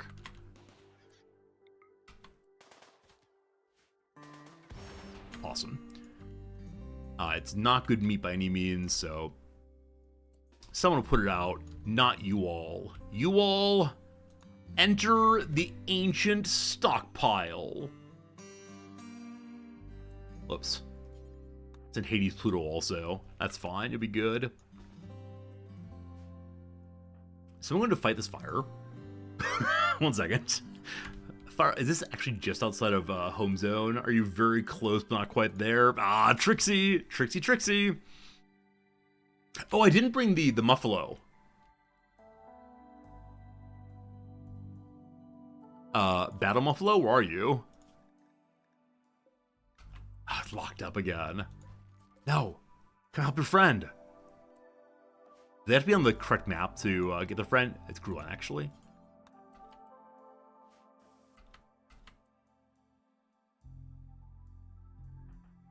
Is the Muffalo coming now? Here it comes!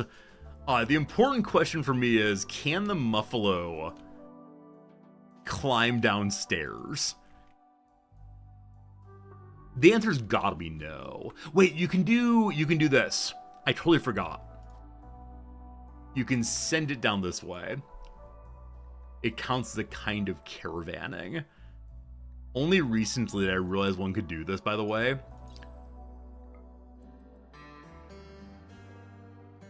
Hey. Everyone's getting in there. I could have brought more items. They have to carry the Muffalo in. That's pretty sweet. That's pretty sweet. We're now downstairs with the Muffalo. All of the doors scare me at this point, but we'll go and go through this one first. Muffalo? Huh. I thought you had a job to follow Grulion when drafted. Maybe not. Okay, Melee's in position. Grulion, do you have a chess piece on? You don't. Jim, it's you, my friend, because you do, correct? Yeah. Open the door! Cat. An empty room with big red scariness. And there are some long crates here, but I believe they're already opened. And so nothing going on there. A Muffalo is coming this time. And maybe it's only when battle starts. Alright, this door is not yet hacked. We'll get Sarah to do that. Should go very quickly.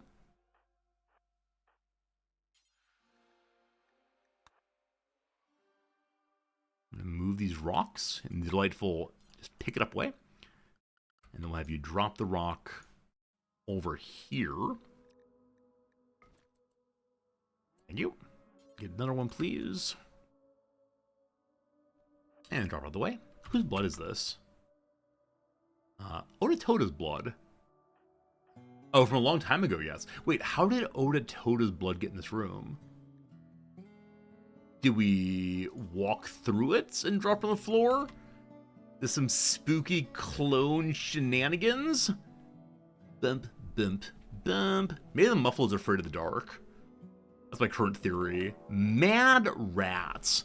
A psychic wave has swept the landscape. The colors are okay, but the rats have gone nutso. There are 5 of them. Okay. We have enough food upstairs to hide inside. If we keep the turrets off, the rats will leave us alone. Or we can turn the turrets on and hope they kill the rats. That seems like more fun. And then once that's done, we need to lock all the doors. So we stay inside. Actually, Oda, you can stay out here. Nolfine. There is C Nolfine walking through the door. Good luck, turrets. We're gonna bet that the very first turret explodes for killing anything. Hello? Oh, it's not dead. Wait, why is it not fighting? That's strange.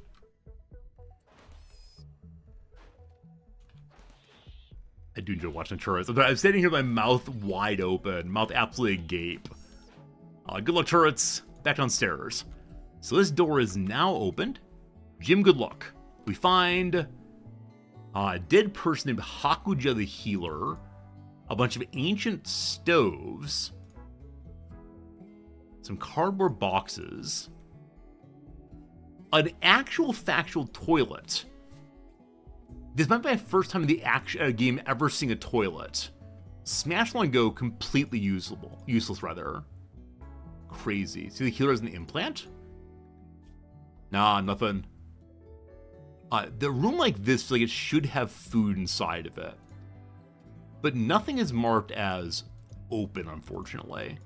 So I think it's just pure nothing good this time. Well, good job opening it, my friend. Okay, this next one's gonna be a little bit awkward. We'll see what we can do. Jim, good luck. We find a sealed crate and a wasp trap. Almost missed it. Okay, Jim. Can we? So there's some collapsed rocks here. We can't shoot through those, I'm pretty sure. Oh gosh, okay. I wasn't sure what range that would happen. Kill the wasps! Kill the wasps! Oh, goodness, goodness, goodness. One more to go. All right, very good. So, Grulon got poked a little bit. Nothing permanent. Best doctor down here is HP, I believe. So, HP, please go and 10. Good. What's in the box? How about food? How about 10 Glitter World Medicine? That's pretty cool. That's the kind of thing we'll absolutely take. Holy moly. How are the rats doing up here? Good job, turrets, I believe. Yeah, none left. So we can open the doors again. Not the world's greatest turrets, but it worked out anyway. And now we got tasty rat sandwiches. Ratmiches? Is that what it's called? But that.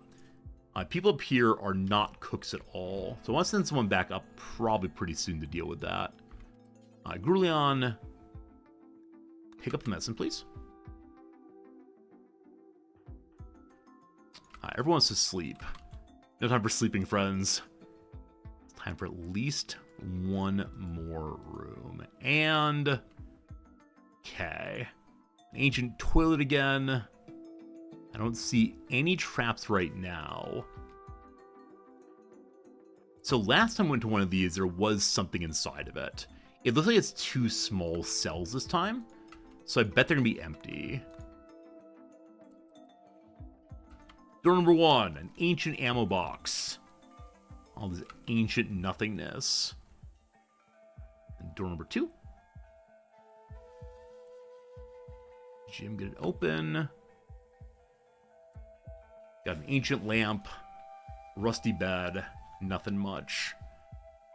Okay, yeah, so there's the doors here, and that might be the last room, actually. I don't know if it'd be like a giant, final boss, test your might, etc. And my Muffalo is still doing nothing. Oh, Muffalo. Alright. The final door. The other one's probably better as far as characters lining up, but we'll see. Good luck, Jim. The final room is, I believe, empty. Yep, so one more box checkout. Jim, how about some food? We find a healer mech serum. A one-use super dose of mechanites tuned to heal health conditions. Targets the single worst spot. Do we give Oda Toda his eye back? That's pretty fancy. Nice fancy item, and I believe cleared. Now, interesting question of, is there anything inside this opening here? I am not allowed to destroy this wall. I have to attack it instead, like blast it down. It has 7,500 HP. I'm gonna say no. I'm gonna say it cannot be opened. Might be wrong, but still. Okay, let's go, let's go. Up we go. Now, with the few days we have remaining, should we check out another hole in the ground? I think giving Oda Toda an eye back is the best way to go right now. Wait, I gave you a prosthetic arm. Left. I'm sorry, I can't read. I thought this was the right ring finger, but no. Yeah, I think that's the worst injury we have among them all. For a doctor, I think having a better eye might help a little bit, so... Oh, Sarek, my shooter, has an eye problem also. Best shooter or Jim's stomach? It's gutworms. It'll get healed at some point. Eventually they get past. However you want to think about that, they don't have them inside them anymore. It's just slow going. Now, someone does have a prosthetic stomach and a prosthetic heart also, but they're functioning well enough, we'll say.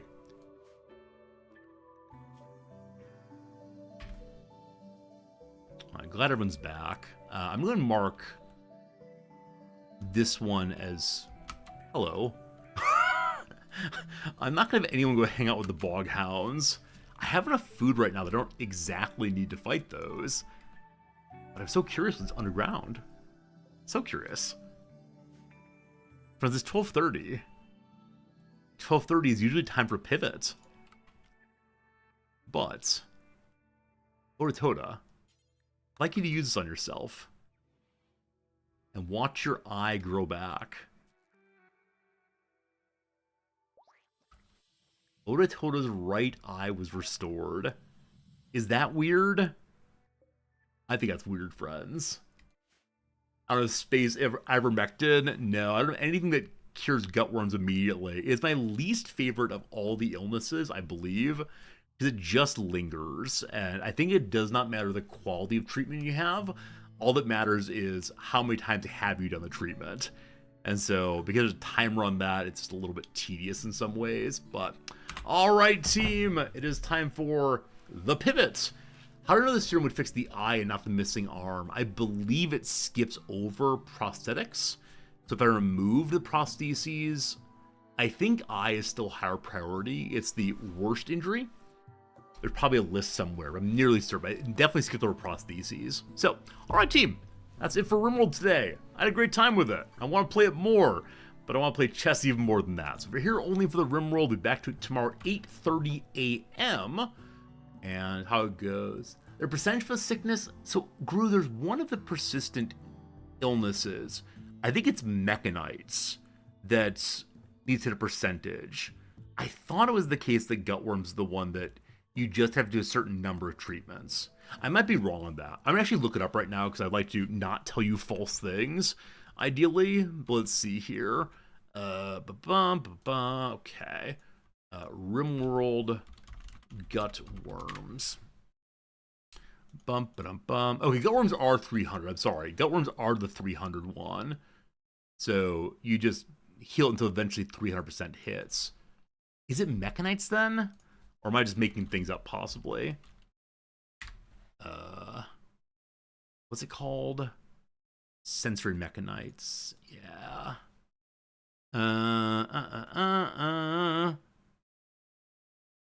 Okay, this one is, the other thing is time. So it goes after 1 to 2 quadrums. What are the other illnesses it could be? Muscle parasites, maybe? That's a 300 also. Fibrous Mechanites. Time also. Okay, I think I've made something up here. I apologize. Maybe. Yeah, it is 300%. You're exactly right, Guru. Thank you for knowing things. Speaking of knowing things, friends, I know things about chess. That was a terrible segue.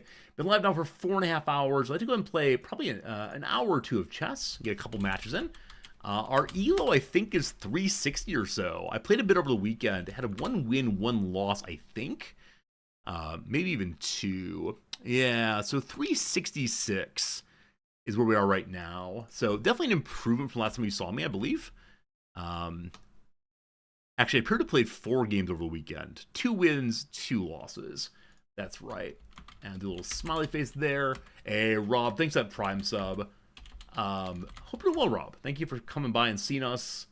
And I sure do hope you're doing well. As the work week's upon us all. Chess directory. Thanks for everyone hanging out with me. Over the weekend, we had someone come by and say, Jan Resorti, why is anyone watching you? You are no longer, you're not good at this game. Why do people bother watching a 366 ELO person? And many of you said, yeah, we like the guy. So thank you for liking the guy as he attempts to learn. Also, over the weekend, I received a message. We've detected that one or more of your recent opponents has violated our fair play policy. As compensation for potentially unfair rating losses, we adjusted the following ratings. We played against someone last week, about whom I said, wow, they seem really, really better than I am in a way that was not good for anybody. it was a traumatic experience as opposed to, oh, we learned something. I suspect it's the case that that person was the big old cheater. But I'm really told that may not be true. Who knows? All right, team. Let's go ahead and do a couple warm-up puzzles. I'll run an ad break real quick so we'll get that out of the way before the game. We'll do some puzzles, do one lesson maybe, and see what's going on. Smirking using the engine, probably so, Fruit Bats. I said, Fruit Bats, boom, boom, boom, right here in time for chess. I appreciate that I'm here, we're both here at the same time, but hope you're doing well, Fruit Bats. Always a pleasure. One lesson for me. What's the right time to trade? Let's find out about good and bad trades. All right, don't make the mistake of giving up your good pieces for less valuable ones. It's important you evaluate all possible captures each turn. Big Discord was talking about how much cheating in online chess there is. Yeah, I understand why. You want to win. If you can get one tiny little nudge in favor of a good move, maybe it helps a little bit. But for me, at least, of course, it really undermines. What's the point then? Maybe everyone who plays online chess should have to stream it to keep everyone honest. Okay, so obviously, these moves are no good. They lead to just losing the rook or the knight for pawns, rather. That's not mine. When we get attack the king. Here we can attack a knight, so knight for bishop trade I think is probably just fine. Even better though, ooh-wee, I see that right there. Pepper, good seeing you. You saw a freestyle chess tournament this weekend. What's freestyle chess, Pepper? Is it you move wherever you want to move and then do like a little break dance? Freestyle chess. This is the move you want me to make. Hooray! Good trade. They randomized the back line. That's insane. That's absolutely insane. I cannot imagine what it'd be like.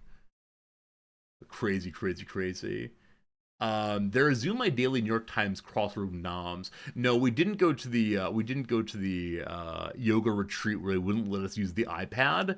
We instead went to a different area that was nice and good and fun for our little vacation. But don't worry, the New York Times crossword streak continues. Now over 1,600 days, etc. Can I find a square where trading bishops opens up the H file for White's rook? H file. White's rook. How about this? No, you fool! I mean, that helps a little bit.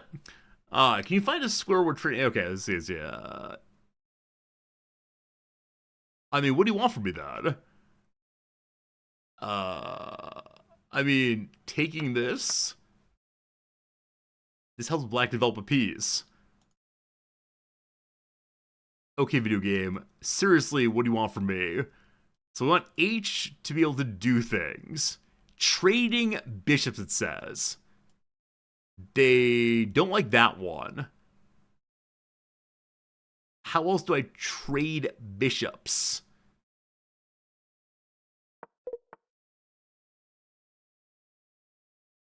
I mean, this seemed pretty good, actually. Wait, why don't you like that? Wait, what? That move lets me fork if they don't want to take it. Trading bishops. So, I guess I can leave it to attack here. So, I attack something else and they respond with that? But what? And I'm not allowed to just take it directly. My pawn can't move that far forward. The queen can go attack a pawn. That's not so good. What do you want me to do? I can't check, obviously.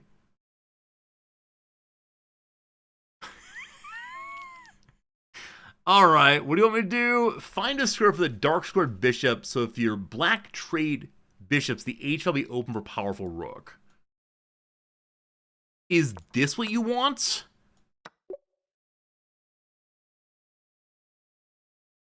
As always, it's just not clear to me why they would take that. But that's what they want. All right. Sounds good. White has poorly placed a knight on a3. It may be protecting an important pawn. You find a good reason to trade the active bishop for that knight. All right, knight on a3. Boop. Protecting an important pawn. Boop. I found a reason to trade the active bishop for that knight. Okay, you are also there, and that's a check. Cool. May I then? Oh gosh. May I then? Cool, that makes sense. Black attacked our bishop by moving the light pawn to a6. What's the best move for White's light squared bishop? Well, we could take a knight.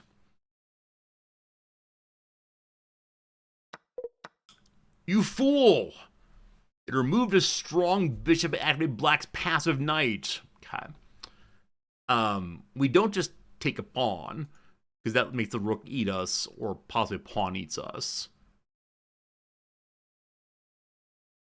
Do you want me to disengage? What's the best move? I have no, like, here we can see stuff. Cool. Avoids a bad trade. Moving the bishop to an active, etc. Okay, so this is bad. It activates the other knight. This one does not feel as helpful as other ones. It requires me to think about things I don't fully understand yet. It's okay, though. Black kept a pawn on d4. Boop. How can White regain that material? Do you want me to move the queen forward? Or do you want me to take with the knight? Oh, I see. Whoops. Okay, so the bishop's there. So knight goes in. Oh, interesting. I didn't expect them to not come in. In which case, we can attack a knight again. And in so doing, if the bishop attacks the pawn, probably. White recaptures the pawn and centrals a knight. Black adds pressure to our knight. Should we capture black knights on e6, or we can bring in another piece to protect the knight? It's already pretty protected. I think. If we go here, I mean, we're protecting it also. Wrong, you fool! It undevelops the knight. Okay. I don't want to be a fool. I try my best. I have a bishop to help. Hey, there we go. Mission accomplished. Woo-hoo! All right, that was some learning, team. No more learning. I'm gonna go fill up my water glass back in like 30 seconds, and then we'll start a game. I can't wait. I hope you can't wait also. Big wins ahead. Maybe. Maybe.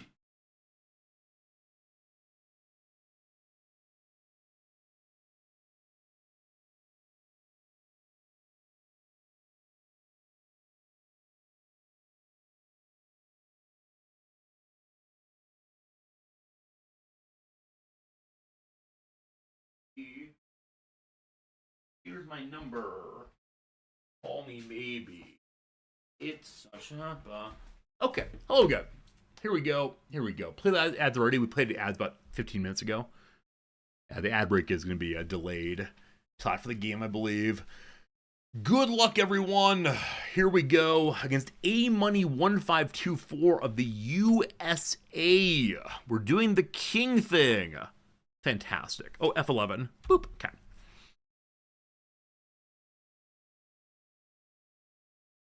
How do you play it now, my friend? What are we thinking? A Money has a picture of a dog. From our earlier conversation about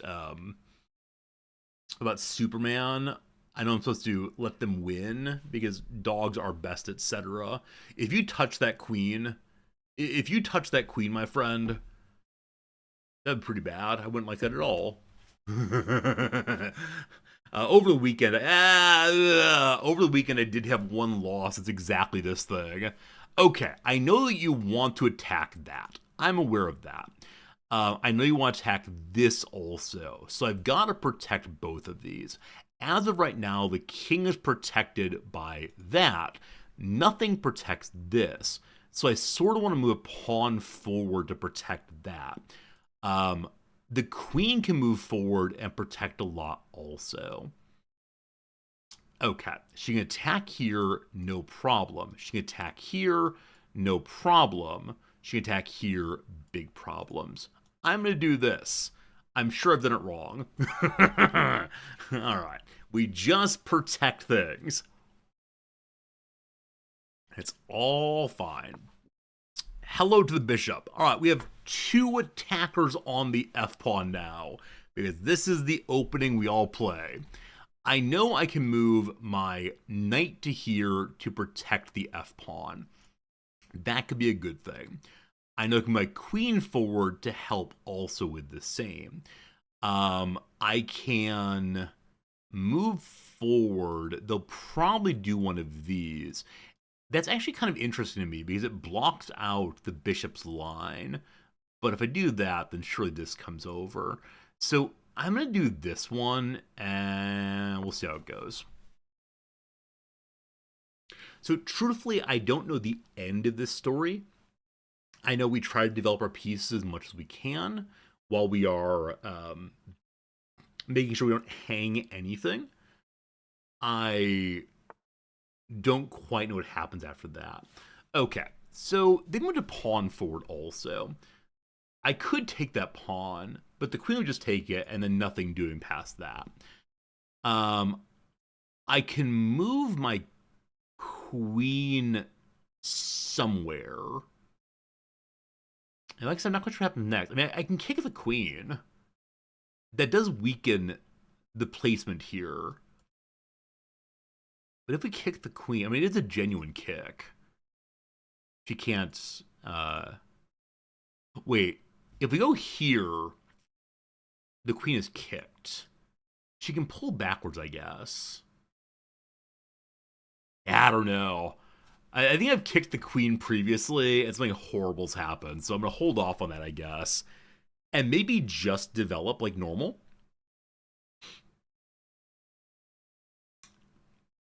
Oh, the problem with kicking is she goes this way then, and I can't stop her. Right. Right. Remember now. Okay. So if we were to go to here, I mean, we see stuff, but so what? I can move my bishop forward one, feels bad, man. I can jam in for no particularly good reason. I can develop off the back end. He wants to chat. He is showing me a pawn. Hi, smiley face. Okay.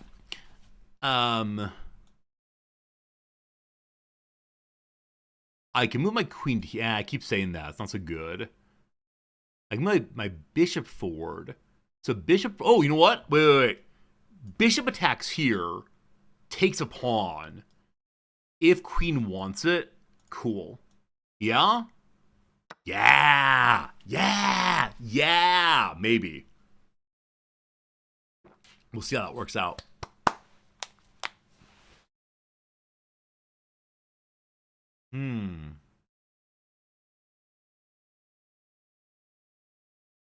Yeah. Hopefully, yeah. Did that remove some protection on somebody? I don't think it did. Well, that's strange. The bishop moves in both directions.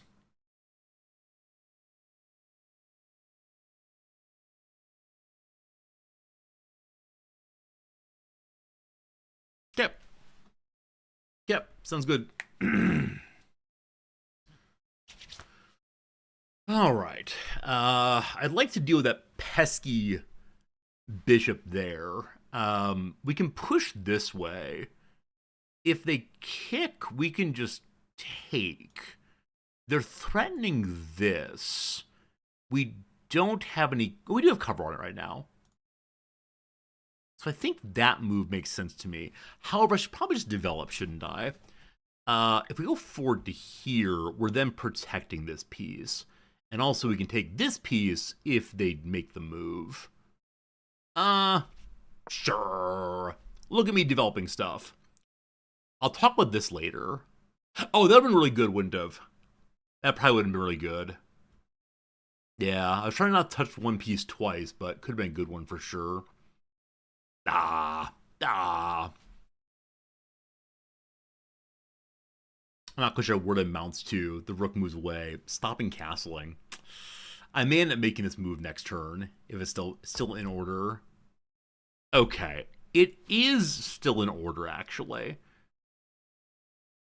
Because I have to move that away. And that means they won't be able to attack here.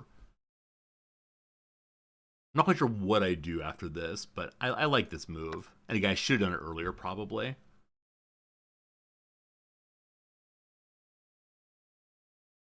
We'll see.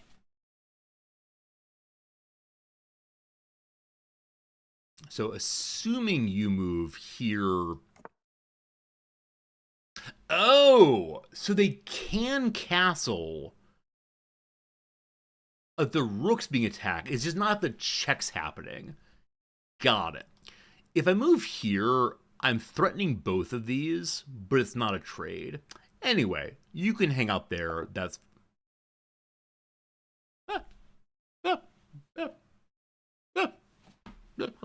hello. How you doing? Hello, chat. Good seeing ya. How we doing? Yeah, I thought it was possible to threaten the rook to stop a check also, but no, it's not the case. We learned something new there, something important there. Yeah, not much happened with the queen there. I feel like they were... I mean, I'm really glad I dealt well with the pressure. Like I said previously, the minute I saw that pawn forward and then like the long pause, I was thinking, man, I knew that queen was coming. I think if they don't follow it up with a knight move or a pawn move immediately, I start feeling kind of bad. But when they made this move, I said we just need to talk our way through everything. And that worked, actually. Many of the ways I've lost previously, I did okay with. Okay, they would have preferred this kick. I talked myself out of this kick earlier, but they would have preferred that. Why did I talk myself out of it earlier? Well, whichever way, I started defending the F-pawn. That's fine. Not sure. Okay. They defend that way. Apparently that was the big blunder. So I rush on out. Yeah, the queen's not trapped. Oh, the queen is trapped, isn't she? 1 second. The queen is trapped. I actually didn't realize this just now. Yeah, the queen's trapped. Now, why they moved a pawn forward as opposed to just taking it, I'm not sure. It at least lets her do some damage on the way out. But okay, she's really trapped there. That's great. Okay. Pawn forward. I take the queen. Exciting. They come forward. Yeah, they wanted me to make the move I ended up making. Just a step earlier. We make that move. Yeah, they go ahead and do a checkmate. Apparently that's a mate in 4 there. I suspect the queen is part of the story. Is that true? No, you fool. Oh, because of diagonals. Diagonals are a thing. Okay, I mean, let's see. So if you go here, you threaten, but the king comes forward. What else could help us here? I mean, the knight coming forward covers these 2 slots. Unfortunately, mate in 4 is too far away for me to easily see it. Let's go and see what the game says it is.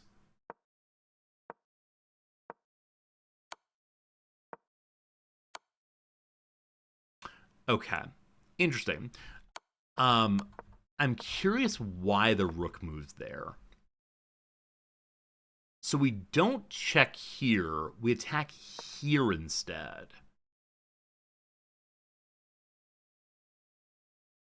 Why does the rook move here? Is it just to give the king a way to run?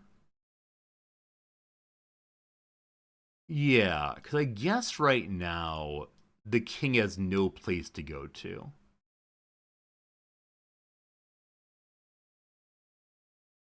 Got it. Got it. Okay. Gives king more space. If they don't move the rook, the queen checkmates. How?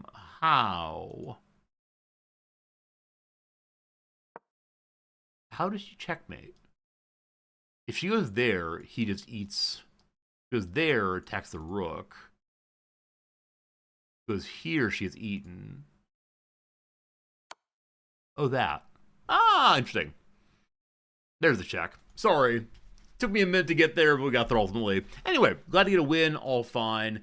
Feel a little bad that they lost the way they did. You know, these things happen, of course. I blundered that way also, but yeah, really happy that we survived against that corner nonsense that almost always gets me. It's just a bit of a mess. All right, against Chaseong of Korea, South Korea, Joseon. Cool, let's do it. Let's do it. I'm white this time. No, I'm my queen wildly. No. This is where I want to go. If they come this way, that's just fine. I want to go that way, ideally. But I assume they're going to bring a knight out there. They do. This would be an even trade, but help develop their knights. Let's not do that one. Let's go ahead and we don't want to do this. We want to, we're not going to. Are we the kind of guy that piles in on the F-pawn this time? Is that me? Am I F-pawn guy? So if I play F-pawn guy and they attack there, that's not great at all. All right, let's not be F-pawn guy. I actually won I won a match yesterday with being F-pawn guy. Felt kind of bad. Felt kind of bad beating up on people the way that I've been beaten up on before. The cycle of abuse continues. That's the fact here. But no F-pawn guy today. Which, I mean, like, that kind of nonsense. No, no, no. No, no, no. All right, my friend. What are you feeling? Hello to the bishop. The bishop is now backing up this piece. So if I take this, interesting things happen, I believe. If I take this, then he's going to do either this or this. We can trade down equivalently on that. What else is doable? I can attack there, but again, I'm going to get kicked if I do so. I can attack the F-pawn as a way of letting me castle. I can go there to back up this piece. I can move the C-pawn forward to back up that piece. Okay, I'm going to get my F-pawn involved, or my F-buddy involved here. Sure. And so we can castle next turn. The Scott game that we're playing, apparently, and we'll go for an early castle, I believe. Past that, I don't really have any clear ideas what I'm doing. All right, knight comes forward also. We're just piling on in. So is it safe to castle now? Like, if you attack here, nothing is covering that at all. Is there a way I can punish them if they do that? So if they take that, then nothing, right? I think is the case. As much as I want to castle here, the rook will be off by 1, so not usable. So I guess we continue piling into the middle. Yeah, it's getting messy in there. It's getting messy in a way I don't know how to count anymore. The advantage we have is our queen is exposed, where their queen is still backed in. So there might be a way of getting the math to work out where we count it to glory. Like, if they attack here, that's an even exchange for us. If we attack here, that's an even exchange for us also. All right. They castle. Now, do I castle also? That was what I was thinking before. I can move you on forward to apply more pressure. If we attack from here and they take our bishop, then nothing happens. I could push the pawn forward and threaten the knight. Like, there's no reason we have to stay where we are here, right? Nothing is happening out attacking that. So if the knight were to take that, the pawn could take, or the bishop could take. You know what? I don't think I've ever made this move before. I think I always imagine this like absolutely imaginary line across the middle and say, if I cross that, something terrible will happen. Which is not to do so. Yeah, I'm all about that. It's protected in many ways. The queen is still there also. Yeah, that feels like a nice move. It forces the knight to do something, and it's defended. Sure, why not? Sure, why not? Okay, you absolute coward. So it's now attacking my bishop there. Perhaps not ideal. Perhaps it was not the right decision to make there.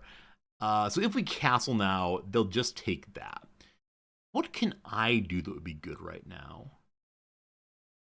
I can jump to the middle there, but why?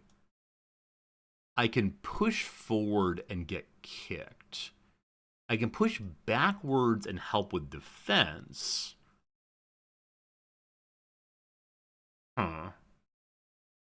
Is there a jump I can make that would help here? If I go here, I can attack their bishop. And so it would be a bishop exchange. And to deal with it, they would have to double pawns. Where I wouldn't have a way of dealing with it, and they could possibly make what kind of jump?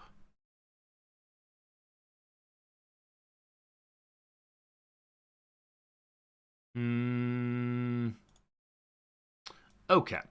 This is my attempt to do interesting trade things instead of just running away.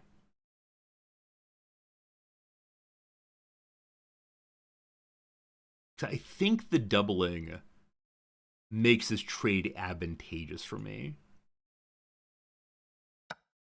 Okay.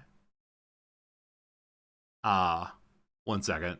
Well, that's fine. Yeah, if they go there, I have a bishop covering. I think I like this. I think I like this move. If the fork I don't see, I don't like it at all, obviously. All right. So we got the double. That was the goal. It all works out fine. All cool, all cool. I can kick now if I want to. Can't think of a reason not to kick here. Other than I sure should castle. Go away. I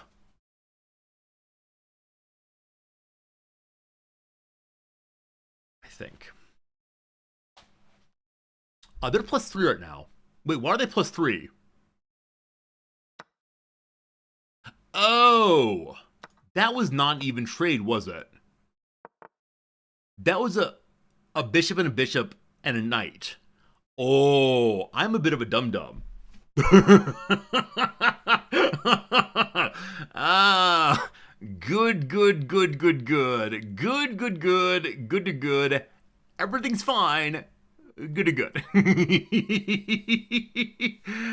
All right, we're playing at a slight disadvantage just to keep things interesting.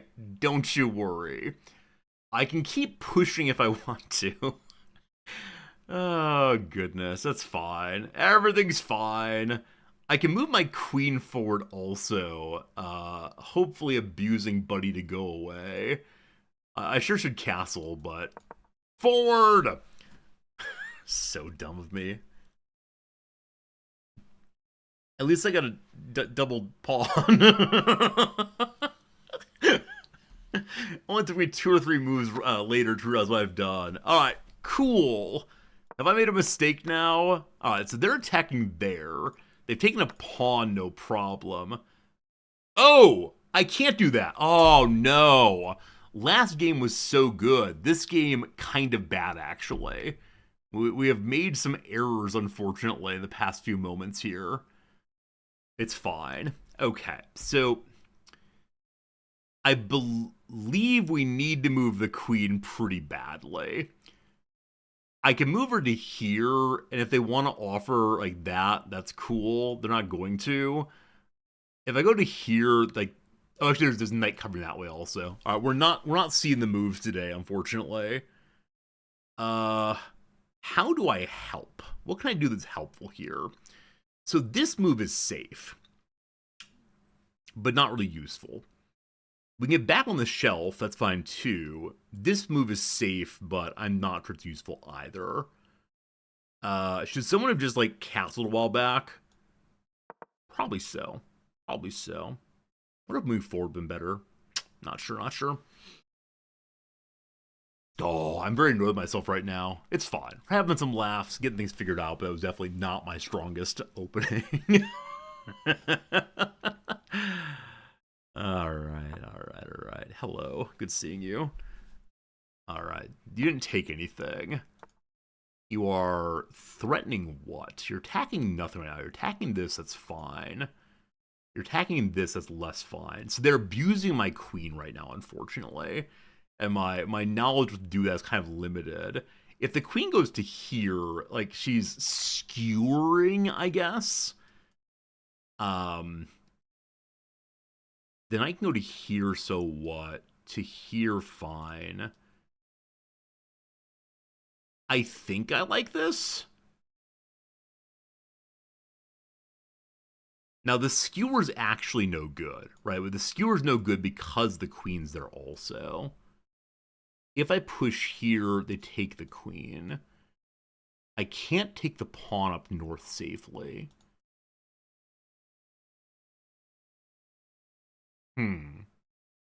Someone has played pretty poorly in the opening, but is not quite sure what to do about that. If we go to here, it covers here. Yeah, I'm not sure, folks. Not sure.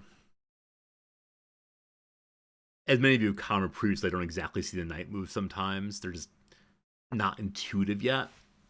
Okay. They're forking. I can take the knight safely, I believe, and they take that, and I can then go across. So I think I'm okay with that, hopefully. Yeah. Yeah, it's fine. We didn't need to double pawns. I intend to castle next. I worry they might just check here. And that's not ideal. By any means. Hello. Okay. So, right. I can move my bishop here to eat this.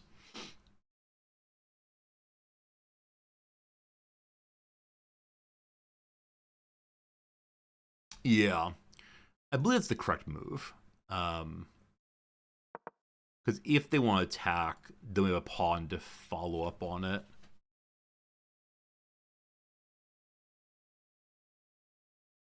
The castle move feels so defensive right now, but okay. I'm not sure why you're here, except that next time you're going to attack my queen, but I don't see a problem with that. That also gives me a check, frankly. So I'm going to castle here and see what I missed. The rooks can see each other. Oh, frabjous day. That's some good stuff. Everybody likes that. If I can do that, that'd be pretty cool. That might be very cool, actually. Hello? Okay. It's less doable than before. So,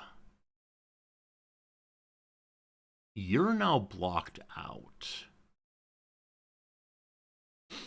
I could move a rook over to help with that. I can kick here. If I kick here, what does it get me? This pawn's exposed. However, my queen can go here and attack the rook. If the rook moves, what do we get? Okay. If I go here and attack the rook, I can't go here. This feels like it might be a useless move, but it does remove pressure off the middle. I've got to be taking pieces, really is where it's at right now. But I'm going to make this move and see what happens. The bishop is still covered. I need to get the A rook moving, obviously. Don't know the best place to line it up by any means. I do kind of like it on the knight's line there, but gotta go somewhere. The F rook needs to move also, of course. Okay. If it's the case that if it's the case the rook didn't move, which it did, then actually taking it would be dumb. Because I don't have a follow-up to take their queen. So I'm actually surprised they made that move in some measure. Okay. They're threatening this pawn. So I can move a rook over to do the same. But what can I do with me here? I mean, we can like threaten the king, but so what? It's kind of an unsafe area. I think I like rook to there. Yeah, I think.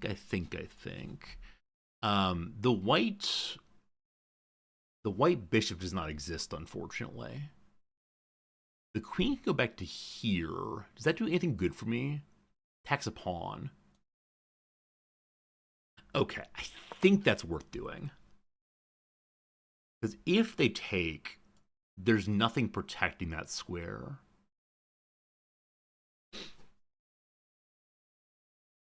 Intention next turn is to kick the knight, I think.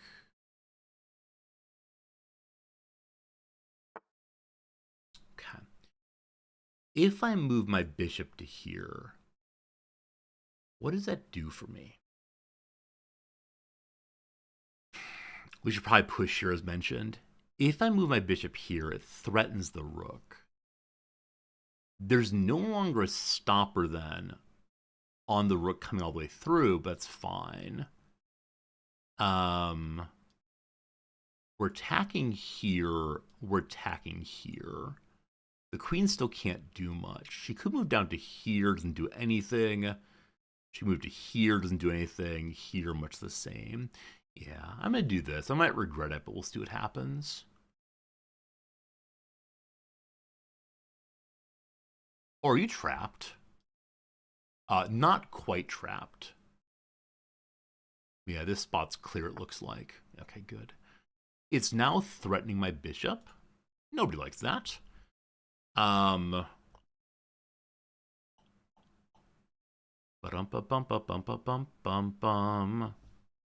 do I deal with this?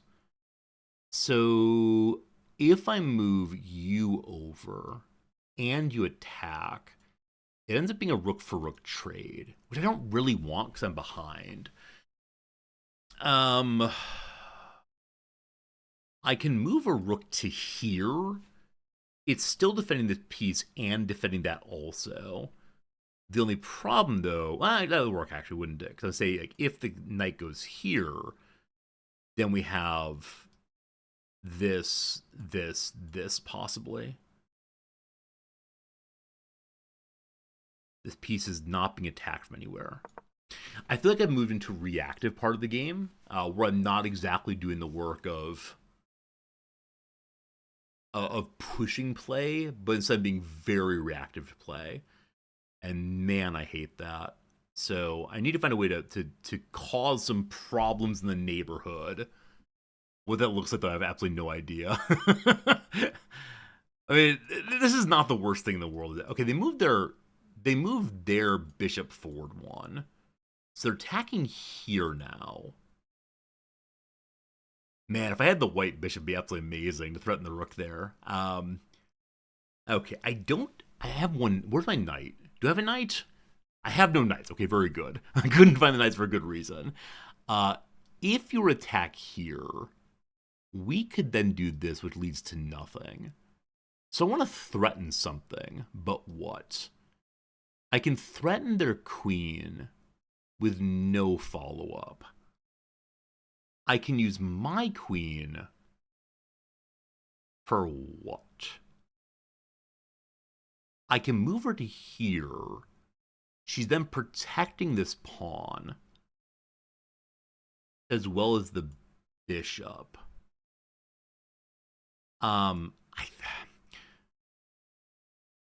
That might be the move.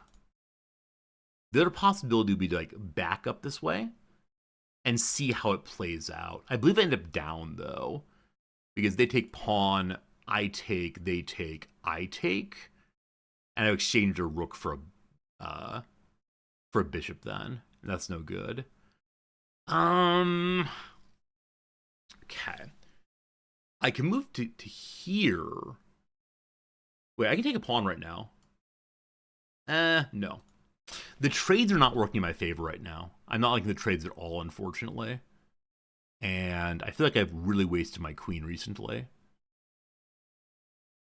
I don't see, like, skewers. I can push forward to here. Wait, how does that change things?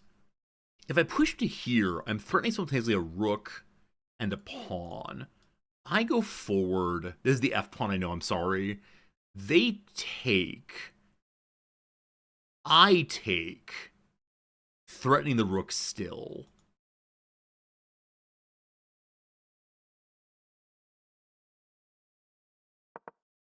Let's see what happens. I can't do the math. But if they come forward here, this is now covered. And nothing else is attacking it. Hello. Okay. So they've taken a bishop.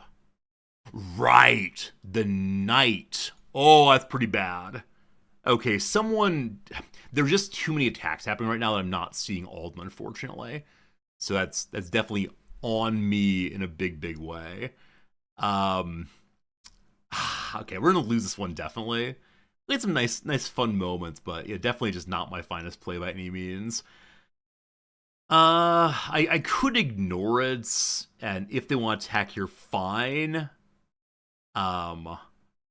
My queen is protecting here, so I can move the rook over. That's pretty bad. That's pretty bad. You know what?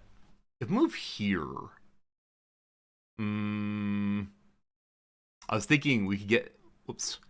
We can get in here with 2 pieces. Wouldn't that be awesome? But if I move here, they just take and there's no follow-up, unfortunately. How do I play this? There's something really cool there, but I don't have it right now. Okay, if we step forward one, yeah. I think this is the right move, unfortunately. I only have a minute or 2 minutes left. Yeah. Ever since I gave up that one piece, whatever it was, I'm not quite sure what I'm doing. Like I said, I feel very reactive right now. Probably because I'm behind by 6 points. That would do it. But I feel like I'm really reacting as opposed to doing anything kind of cool here, unfortunately. Yeah, the queen needs to be doing something. If I can get an attack on there, that'd be cool. What would that look like? Okay. So they took a rook. Nothing is attacking this square. I take a rook. I then go here. And, okay, one second. If I go here and then queen in, it's a queen trade into the rook trade. And so that's actually not good for me. I think I just don't have enough pieces to do the kind of cool thing I'm considering doing. Let me do that again. All right, so if we go here first. No, because we're not attacking a piece is the issue. Wait, I guess here we're checking, right? So with the check there,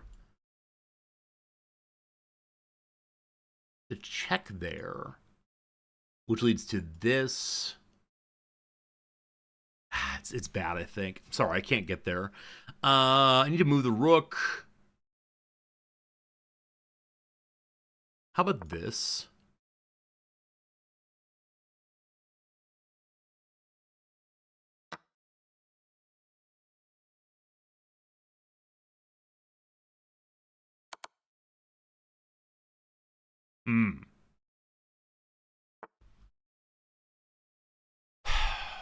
How do I do this safely? How do I do this safely, team? Oh, I'm so bad at these. I'm so bad at this. If I go to the corner, you step forward. Ah! something, checkmate nearby. I just can't find it, unfortunately. Okay. Okay. So I need to ladder. But I do it in a way where the queen can't take my queen, etc. If I go to here, the queen's attacking there. That's not ideal. If we go to here, we just lose the queen. Hello. Okay. Interesting threat. If we go to here, we lose the queen. Shoot. That's safe.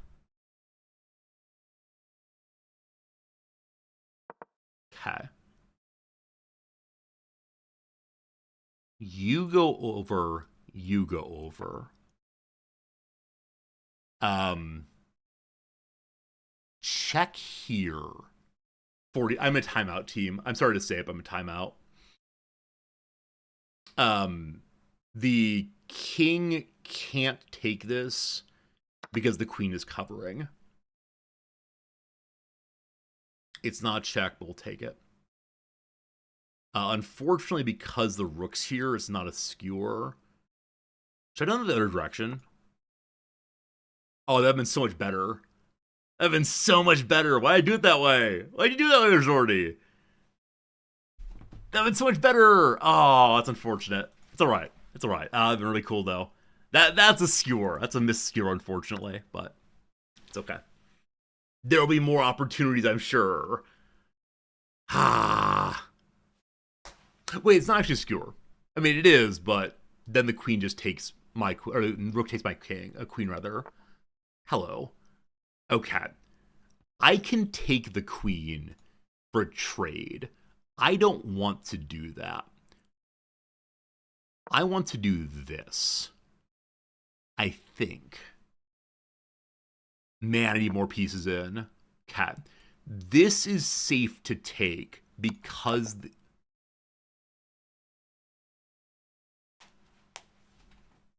Hello?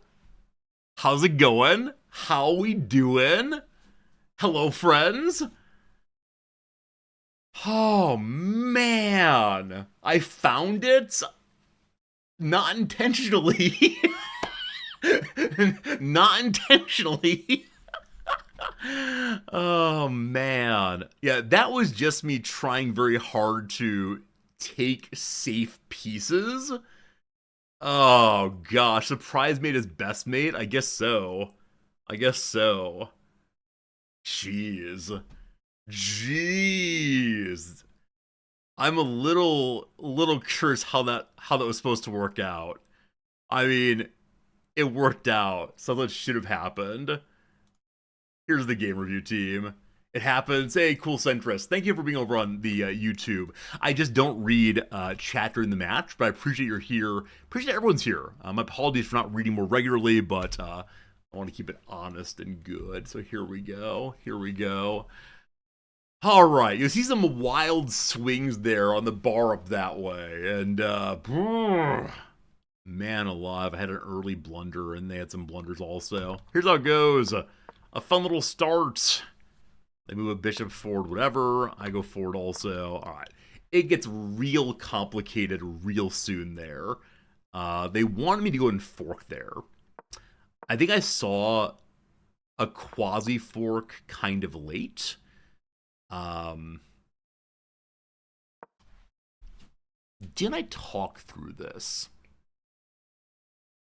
So, had I taken that? Oh, interesting. Interesting. Okay. It is just trading down. Now, I think I said early game, I worry about trading down too early. But maybe a good idea there is to make the middle less complicated. Because, man, trying to count my way through this was brutal. But okay, shame on me for developing pieces. They castle. I push forward here. So I'm guessing attacking would have been better than pushing forward. But I guess I'm glad I made this move. Now, the follow-up knight move terrified me. Because it led to a bit of a chasing of my pieces. Alright, radical error, you dum-dum. Right, remember the part where I miscalculated this part? And I said, let's engage in a bishop trade. Whoops.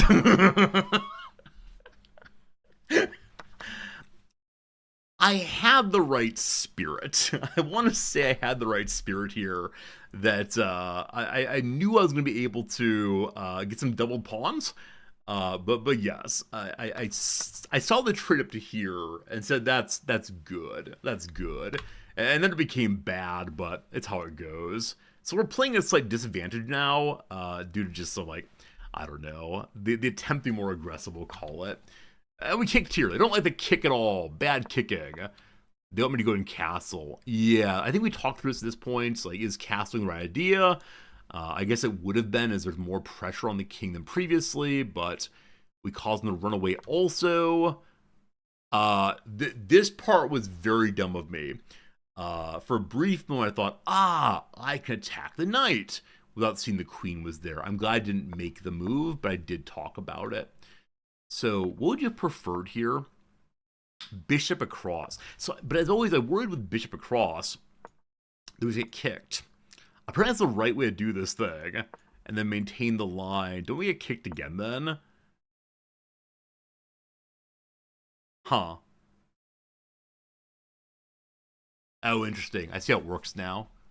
So then, knight, pawn, bishop.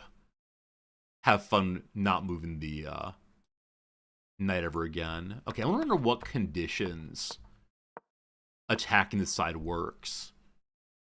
Because I'm so hesitant to do it. I'm always so hesitant to do this because of the endless kicking. But it does weaken the king's defense. I may should do more of that. We'll keep it in mind. Okay, queen moves forward. Terrible decisions, you absolute fool. Great move. They take a pawn. I can't do anything about it. They move forward. They're attacking the queen. I start getting worried here. We can trap the knight if we want to. I did that. And so the knight is trapped, it looks like, but I need to deal with that pawn. Oh, I just take the knight. That works too. I lose that. I'm very glad I didn't double pawns here. That made me very, very happy that I finished off that way instead. They would have preferred this move. Really? All right. Why do you prefer that move, video game?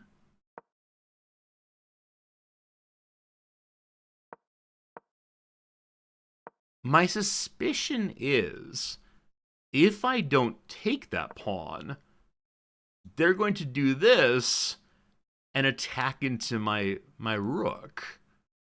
And that's no big deal, but I've lost a pawn in the process. Huh. Okay. Half open lines in front of castle kings are dangerous. I don't know what that means. I don't know what half open lines are. I definitely agree. Like, if I go here, like, isn't that a half open line? They use your queen to checkmate. I mean, I don't disagree, but I'm just not quite clever enough for it. So, yeah, I think I'll make the move I made. I'm all right with that. There's the check as expected. We block it out. Love it. Yeah, they begin weakening the king also. We castle late. They prefer that I castle on queen's side. So honestly, I didn't even see that queen's side was a possibility there because of the triad of death. But I see why castling queen side makes some sense here. I don't know. I think at this point I'm feeling pretty dispirited, frankly.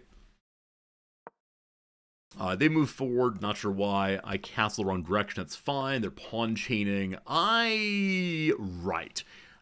I'm glad that I attacked the rook. However, I think my queen became basically useless for the next little bit here in this position. The pawn setup was just such that it was not going to work out for a time there. So they would have preferred to see this response. Okay, because it attacks a hanging... it attacks a pawn protected by a queen, but yeah, see how that works out. So, okay. I see that's a good move. I think once I have a piece in the blocking position, I'm often very hesitant to move it away, even though I realize that it isn't really needed there anymore. Like, it's fine. Just having the center file or the E file open feels very questionable every time. But I see why that works. Okay. Bad move there. They follow up with a questionable move also. Gosh, so do I.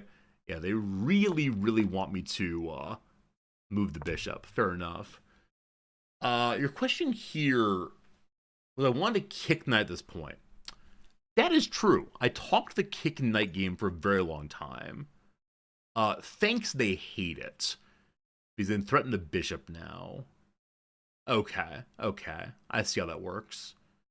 So just that the knight can get away into nothing much there.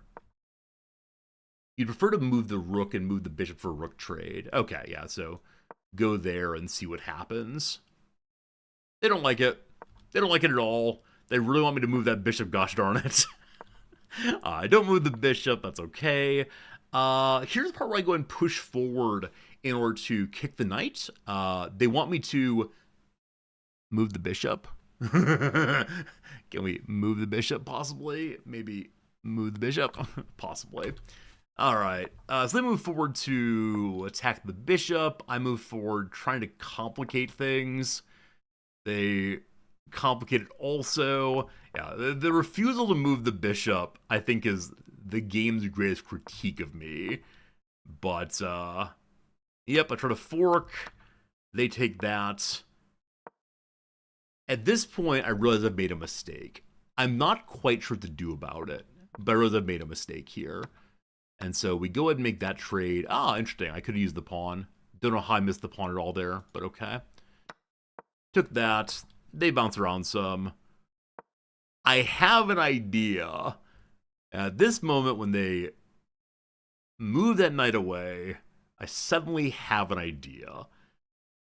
I'm not sure if it'll work, but here I go, applying some major pressure. Hey, Moses, thanks for the reset. How's it going? What'd you miss? Only this match so far. That's not true. Someone resigned earlier. Our second match of the day, though, and it's going pretty well so far. So, yep, they start freaking out a little bit, looks like.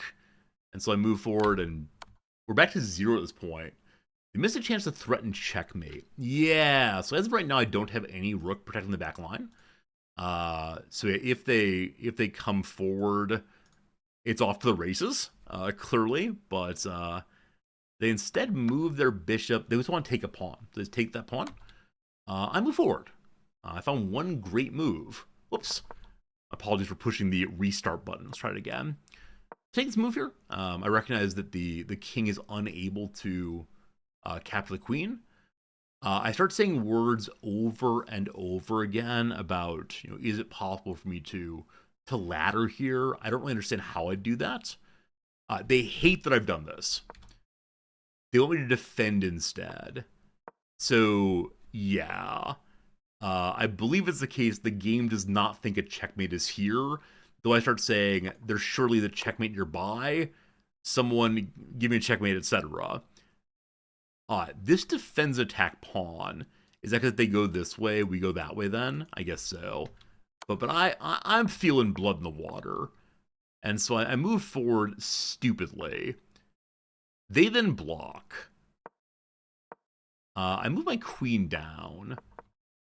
Apparently a good move, bad move to have made. They prefer that I sweep down to here for defending and attacking purposes. Yeah, I don't really do that. It wants a draw. Okay. I've never offered a draw, have I? They make a slight mistake here. This wins a rook eventually. They don't like what I've done here. Okay, what if I'd done the other way, which I thought I should have done? Yeah.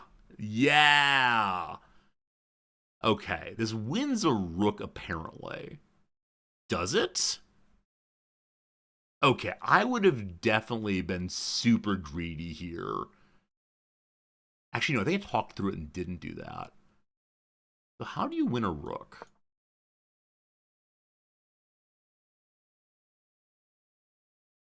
The queen moves to check to stop that threat. Got it. The king goes somewhere into the corner, really? Oof, rough. Okay. Okay, we're getting to the point now where I don't understand why things are happening.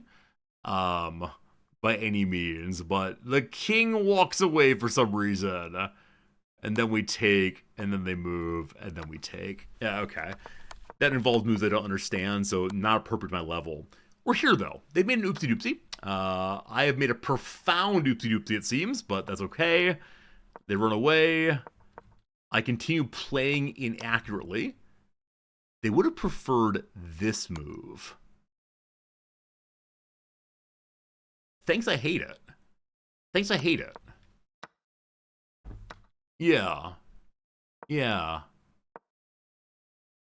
So I move the queen forward because I recognize it then protects the rook in the take here. And, yeah, that is a completely unintentional checkmate. It's just are we able to keep checking forever? And we did so. Arcarius, thank you very much for the generous 100 bits. Can I move the F pawn up one at turn 26? Turn 26, move the F pawn up.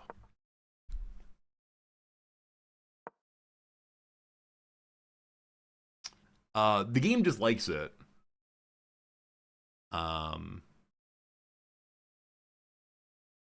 Yeah. The game just likes it quite a bit. I see that it, like, stops the attack there, but I don't quite know why it hates it. Because they really want me to defend this pawn, the very same pawn I'm moving. So I do that, I guess.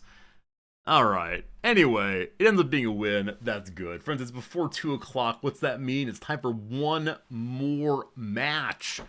One more match. I'm going to run the ad break real quick, refill my water glass, back in just a minute or two. Feel free to ask me anything while I'm gone. And, you know, we're at score now 381. Holy moly. We are climbing. 381. This is the best string of matches in a very long time. I think learning how to defend queen attacks in the corner has been such a huge bonus. It seems that a lot of players are at this level are super aggressive about attacking on both sides. Go check and see if my keys made it back. I'll do that on Mcomet. I have a Catsitter who said she would drop the keys off at noon today. Has she messaged me about having done so? She is not. Alright, we're going to refill the water. We're going to check the box. Back in, almost forgot to push the button. Back in 3 minutes at the very most, and then we'll have another match. Thanks for being here. Appreciate you. See you again presently. Presently. It's like a gift.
All right. Hello again, team. Good seeing ya. Number one, the keys are there. The Catsitter has returned the keys. Very good.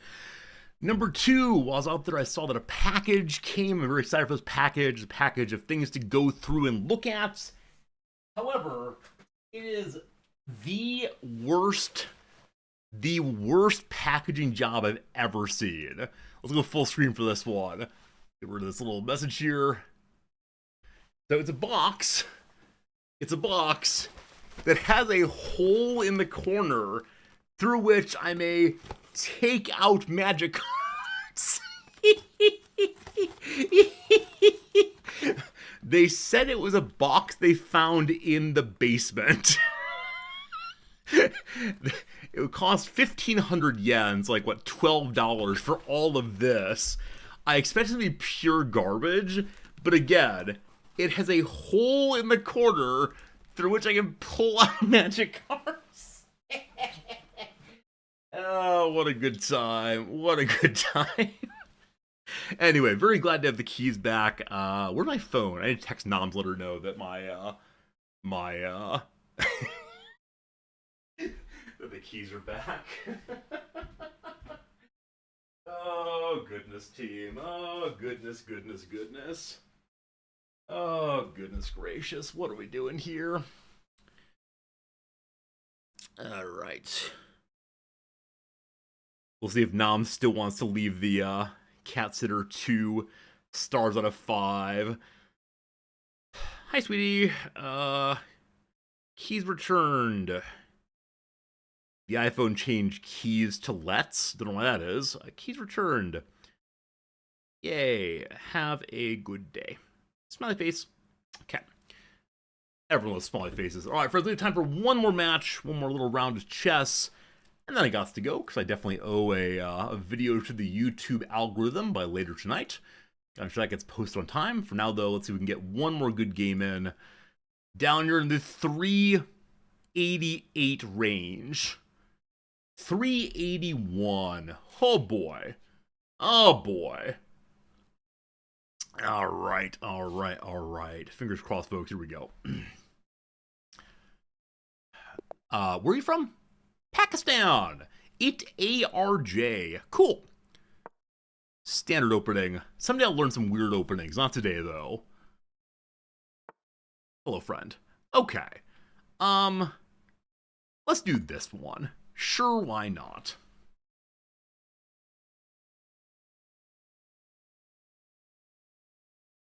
Now, last time I refused to make this take until way too late. Pawn is forward.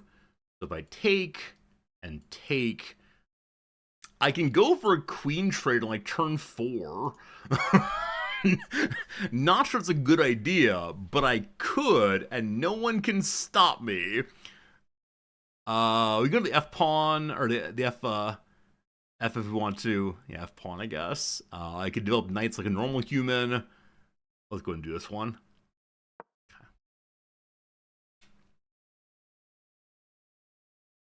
Let's see how it goes. This is my first time in a long time developing any bishop for a single knight. Usually I get at least one knight out, but this feels like an opening very similar to last one, though their defense is different than last time. The Pyrrhic defense, the Marxy defense. I don't know how to say any names, unfortunately. Bit of a shame. Playing at someone at 414. If we lose today, it's totally fine. All right, their knight comes on forward. That knight is attacking here and defending here. Cool. I can move my queen to this location and see what happens. No, let's not be silly. Okay, so they're attacking here. If I take this, then they recapture, which causes them to touch a knight twice, but I believe it's offering them additional tempo. They don't really want to do that. I guess we just do this, protecting the same, defending the same, fighting the same, same old, same old. We could try to pin the knight. That ended up being very strong last match in a way I didn't see exactly until fairly late. Actually, I never saw it. It was instead the computer said this is very strong. I said, oh, interesting. That sounds good. So with this setup now, if we take here, and they take, it begins up evens, and I can queen trade if I want to. Okay. I believe I attack across now. Is that correct? So if I attack across, they do this. That exposes our queen. But what? This.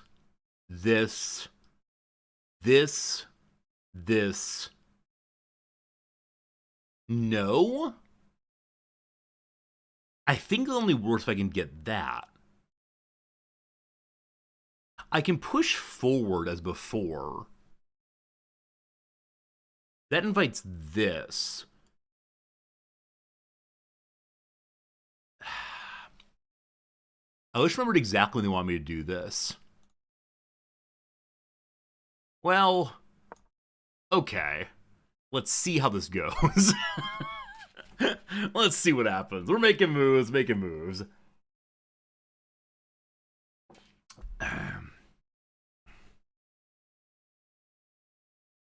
This is the second game in a row in which I've crossed over the center line early. So you're going somewhere. Cool. From there, you're threatening a fork on the king and the rook. The queen being here stops that. Kicking is not a bad idea here, I'm fairly sure. Also, this is no longer defended, but it's a pawn defending. That's more than enough, thank you. I believe I kick here.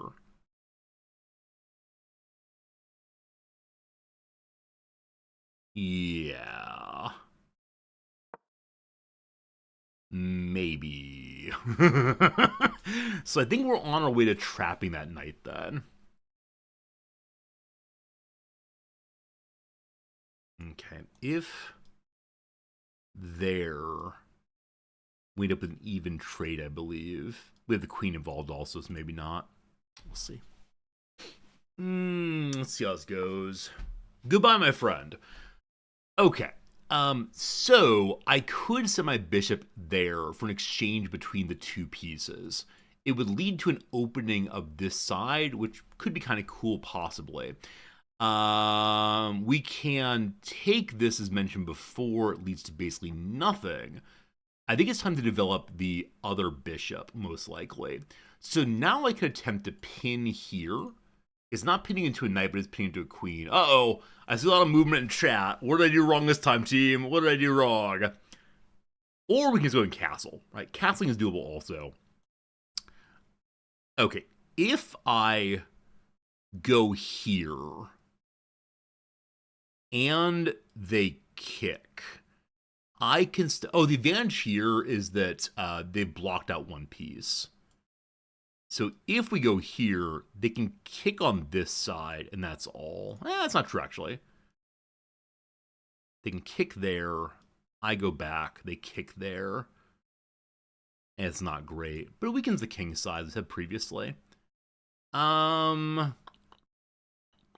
feel like I'm not seeing an important move. That's what you're saying. No, Resorty, do this move. Do this move, Resorty. I am considering that. I'm considering that move. Or just castle. Or just castle. Okay. Oh, wow. What? That's not their intended move. That they must not have meant to do that. I feel kind of bad now. So do I just take the knight then? I've never been in this position before. I'm so sorry, Fred. That's very sad.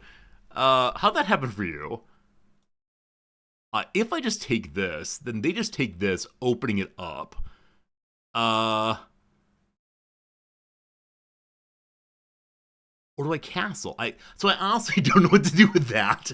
I genuinely don't know what happens next. So if we were to come here and the queen came out, it helped with developing it, so let's not do that. Let's go and castle like a sane person. Poor ARJ. That's not how you play this game. Oh, you know what? I could have checked there. I could have checked there. Maybe that's what you all are seeing is the check with a possibility. Hello. Okay. If I were to check, he'd have to go here. I could then move this forward. And that wouldn't amount to anything.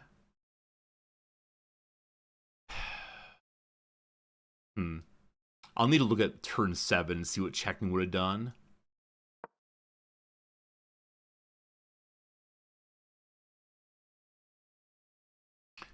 think if they go there, I do that.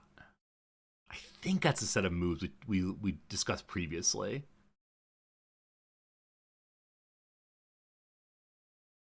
We'll figure it out. We'll figure it out.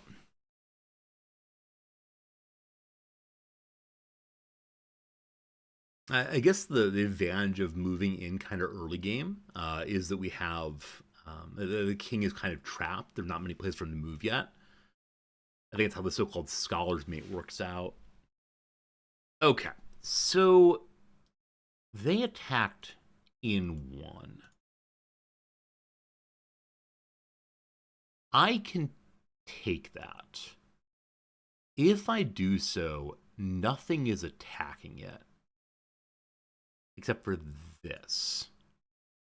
That frees the rook. If I don't do this...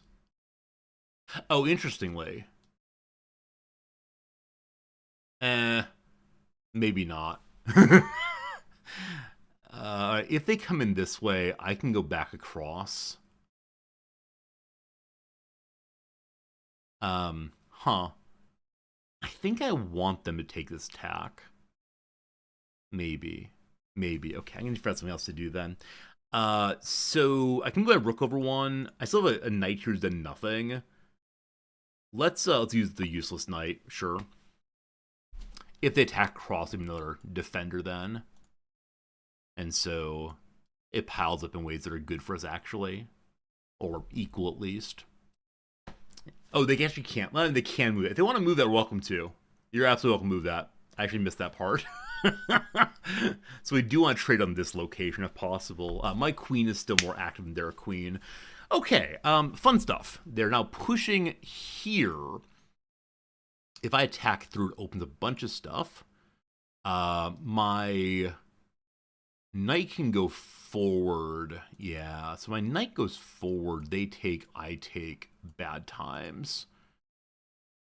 We can just move back a step.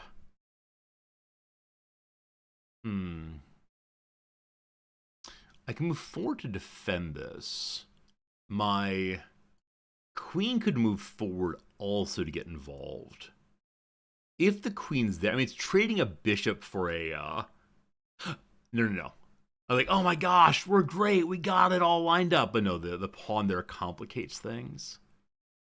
So if I take this, I can't let them have a bishop for only a pawn.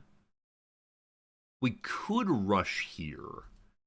If we rush there, then they just take this way. I'm not seeing a move I really like other than dropping back. The question is, which way do I drop back? In this location, I'm still covering that. In this location, I'm covering this instead. You have a defender here. I think I'm going to go to here. We'll see. So that's decentralizing, but it's maintaining additional defense here. Okay. If they go for that, I'm very happy. If I go for that, okay. How does this change things? So if I were to push to here and you take it back, they want to chat. Good game. You too. That's nice. Thanks for being nice. If I push here, they push back, and I have no real follow-up.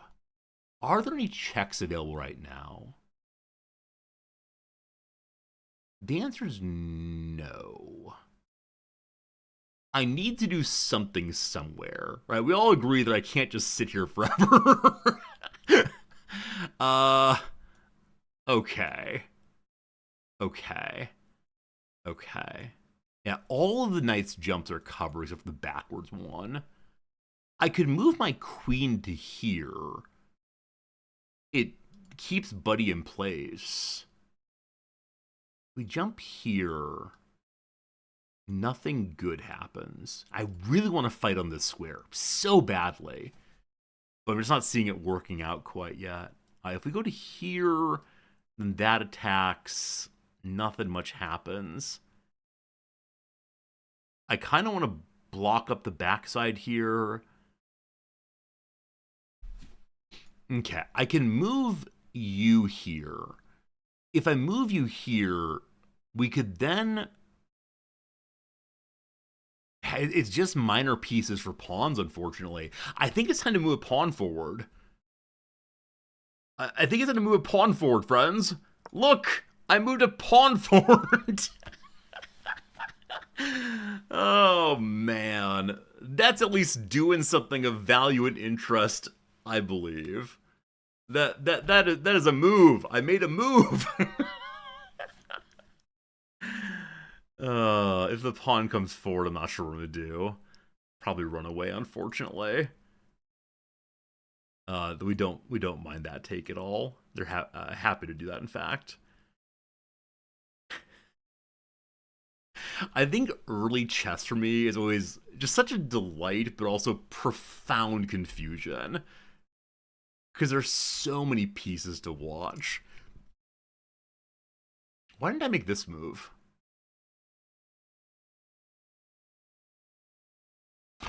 Right, because then the bishop takes, and it's an even exchange, but so what, maybe? Yeah, I gotta take more even trades. Alright, they continue to block things up. At this point, they now have a clear road to castling. Again, we could do this, but leads to you moving forward. Nothing good. Okay. So, knight forward leads to pawn take, pawn take. And attack their knight. Okay, one second. I need to think through this. So, take, even.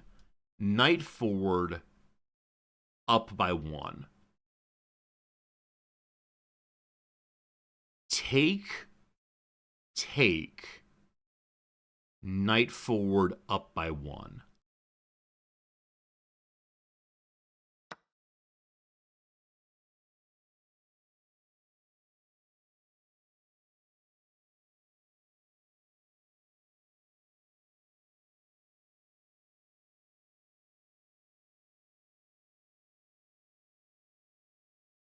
Has the stalemate been broken?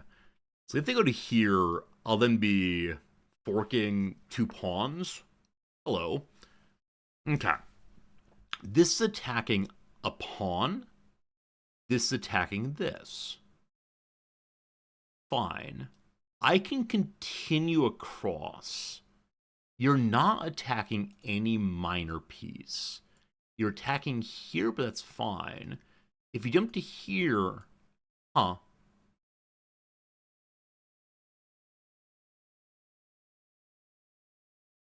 One second. You're available also. So the rook can go to work.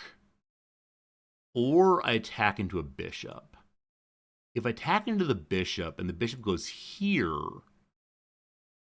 then it's attacking my rook, and I don't like that. Rook smash, possibly. Possibly rook smash. We can push our pawn forward also. That invites the queen down with nothing doing. I guess rook smash?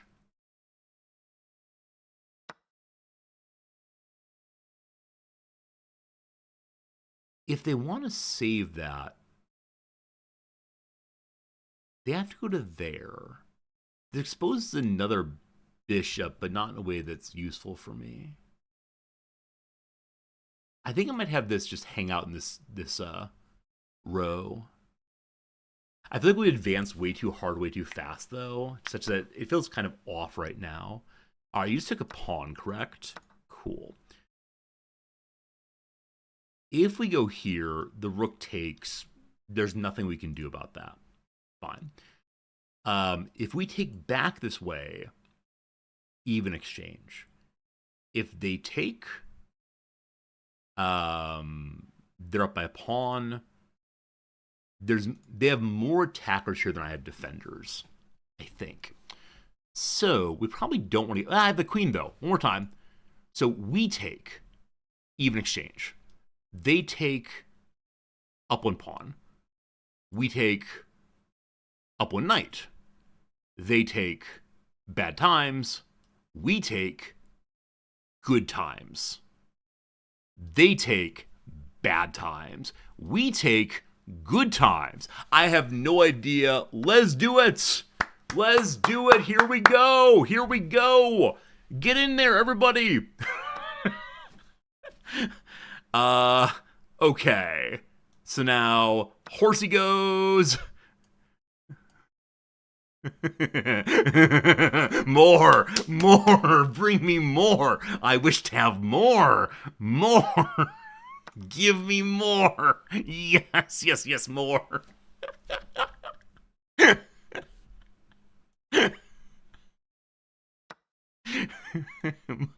No one's attacked here, correct? We good.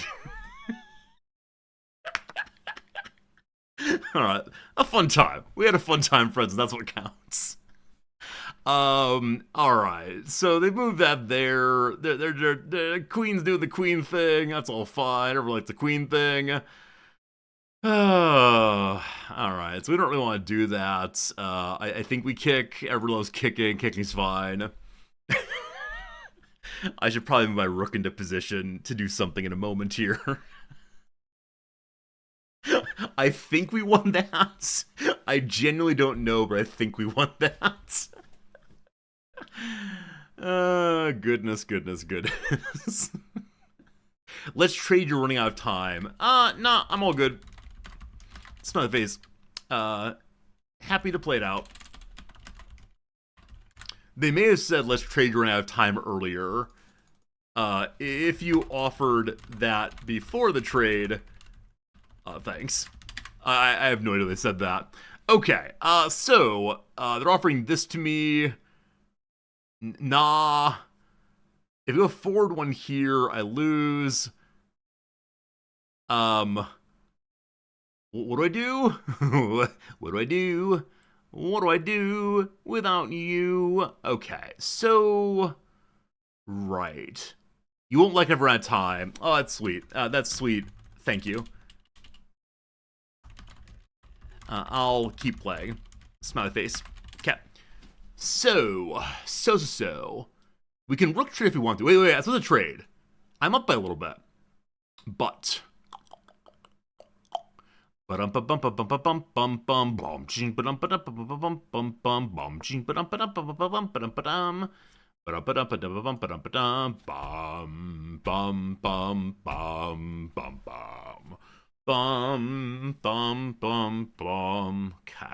What should I be doing? They castle, how exciting. Okay.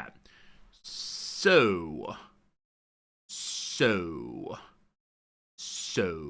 What can I do now to be useful? Forward, all of you. Forward, ye many. Oh, we're attacking the F. That's a thing. Okay, I need to solve this problem as best we can. Now, the pawns are getting closer and closer. That pawn's looking pretty good. The issue, of course, is how I protect it effectively. So if the pawn moves forward one rather, then there's no longer protection on it. If I push forward here and they attack, I mean, that. I don't know.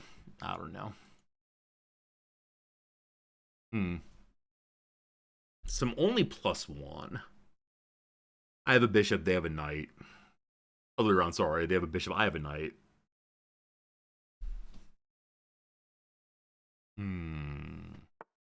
Hello. Okay, so they're offering a trade on that. I don't think I want that. However, I could do this. And, where's the lead to? So I take this, they take that, I take this, they take that. They're trying to trade down. Do I refuse their trading nonsense? Oh, man. All right, if I go here... Wait 1 second. if you go here, they've got that, unfortunately. Because that would be kind of cool otherwise. Okay. I'm considering moving over one, as that lets the queen cover it. How do I get a little bit more pressure on the corner? What do we do? What do we do? What do we do? He's I should be trading down. I mean, brother said that he wanted to train down with me, but I should probably kick here next.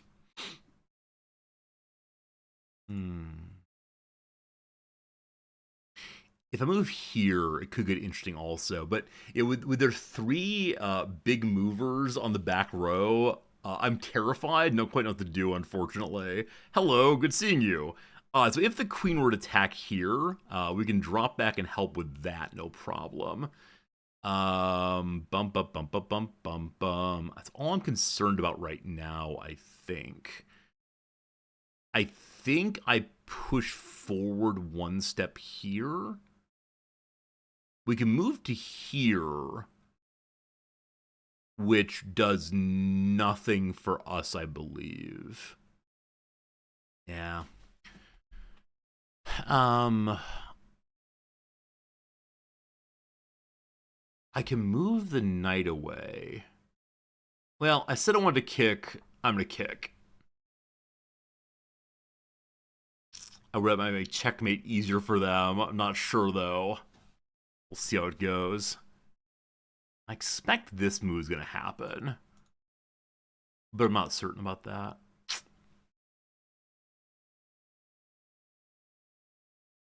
Yeah, they have really nice pawn lines here. They have 7 minutes more than me. Yeah, a number of those moves took a minute and a half or so.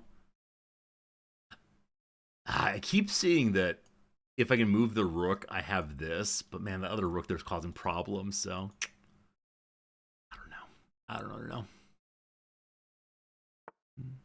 Hello. Okay, they're offering the queen trade. I don't want the queen trade. Just so you know, I'm not interested in the queen trade. Unfortunately. What do I do? How do I deal with this nonsense? I think I move here. Or I can move my rook forward. It's still the queen trade, though. Oh, man.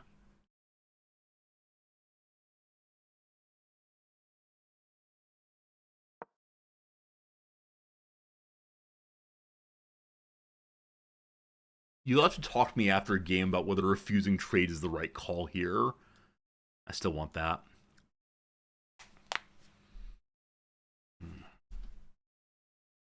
Because I'm only up by 1, right? That's the issue. Hello, friend. Good seeing you. Okay. I want to ram home now. I believe... Then pawn. Then... so bad. So bad, so bad. So bad. Okay, what do I do? How do I do this team? Oh, wait. We're good. We're good. Boom. We're good. Okay. I'm sorry. I don't know why this song is stuck in my head right now. I strongly apologize. The knights can jump both ways. That's a good thing. Why Tchaikovsky? I need some Finlandia here. Bum bum bum bum bum bum bum bum bum bum bum bum bum bum bum. Okay. So protect our friend the queen.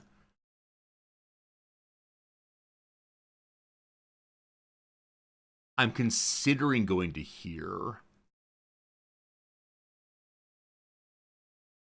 Think I like this move.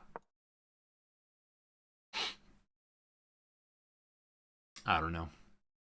I don't know how to pick my way through the back row, unfortunately. I need more support is what it comes to. So gotta keep the pawn train moving forward. How can the knight help us? So if knight goes to here, And then to here. That's no good. And that goes to here. Hello. Okay. Once again, they're offering me a trade. Do I just take it, team? Do we just take the trade? I'm up by 4 now. I believe we just take the trade. Sure. If it's a draw, it's a draw. Whatever. Okay. This is a safe move. We take the trades. Everybody love the trade.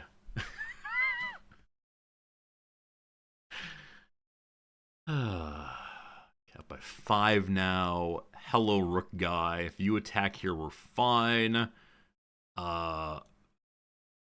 Forward goes pawn. Sure.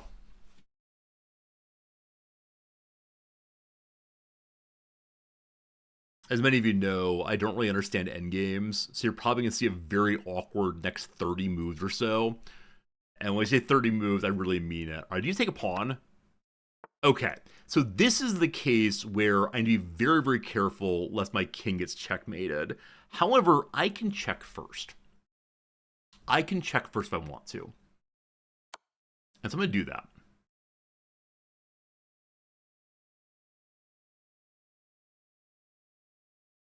Okay. How this plays out, I'm not sure. Hello. I can take a pawn. They can take a knight.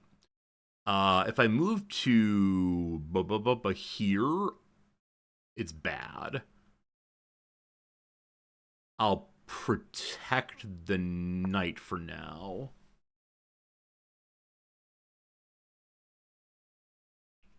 Yeah, I don't know. I'm probably being too defensive right now. Well, that's unfortunate. That was not the plan. All right, fine, fine. Pawn forward. Okay, so we're losing pieces now, but getting a queen is where it is. If we can do that, I'd be so pleased. If you want to come here... Oh, that's actually really awkward, isn't it? That's not great. I think a draw is my most hoped for outcome right now. Okay, didn't quite expect that, honestly. If I go here, I attack a rook. If I go here, I'm safe. But I stop this if it comes to it. Now, if they come here, I have no follow-up. Yeah. So we're doing a duel and blunders right now.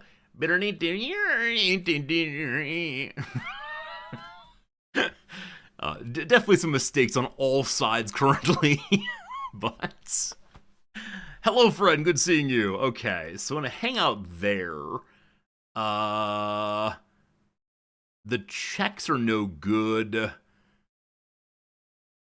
You're threatening that, that's fine. Just don't time out, please. Fine. Again, must protect that spot all the way. Hello. Okay. If you want to come down, you're welcome to do so. Don't mind at all. Just need to get pawn forward, and I'll be happy.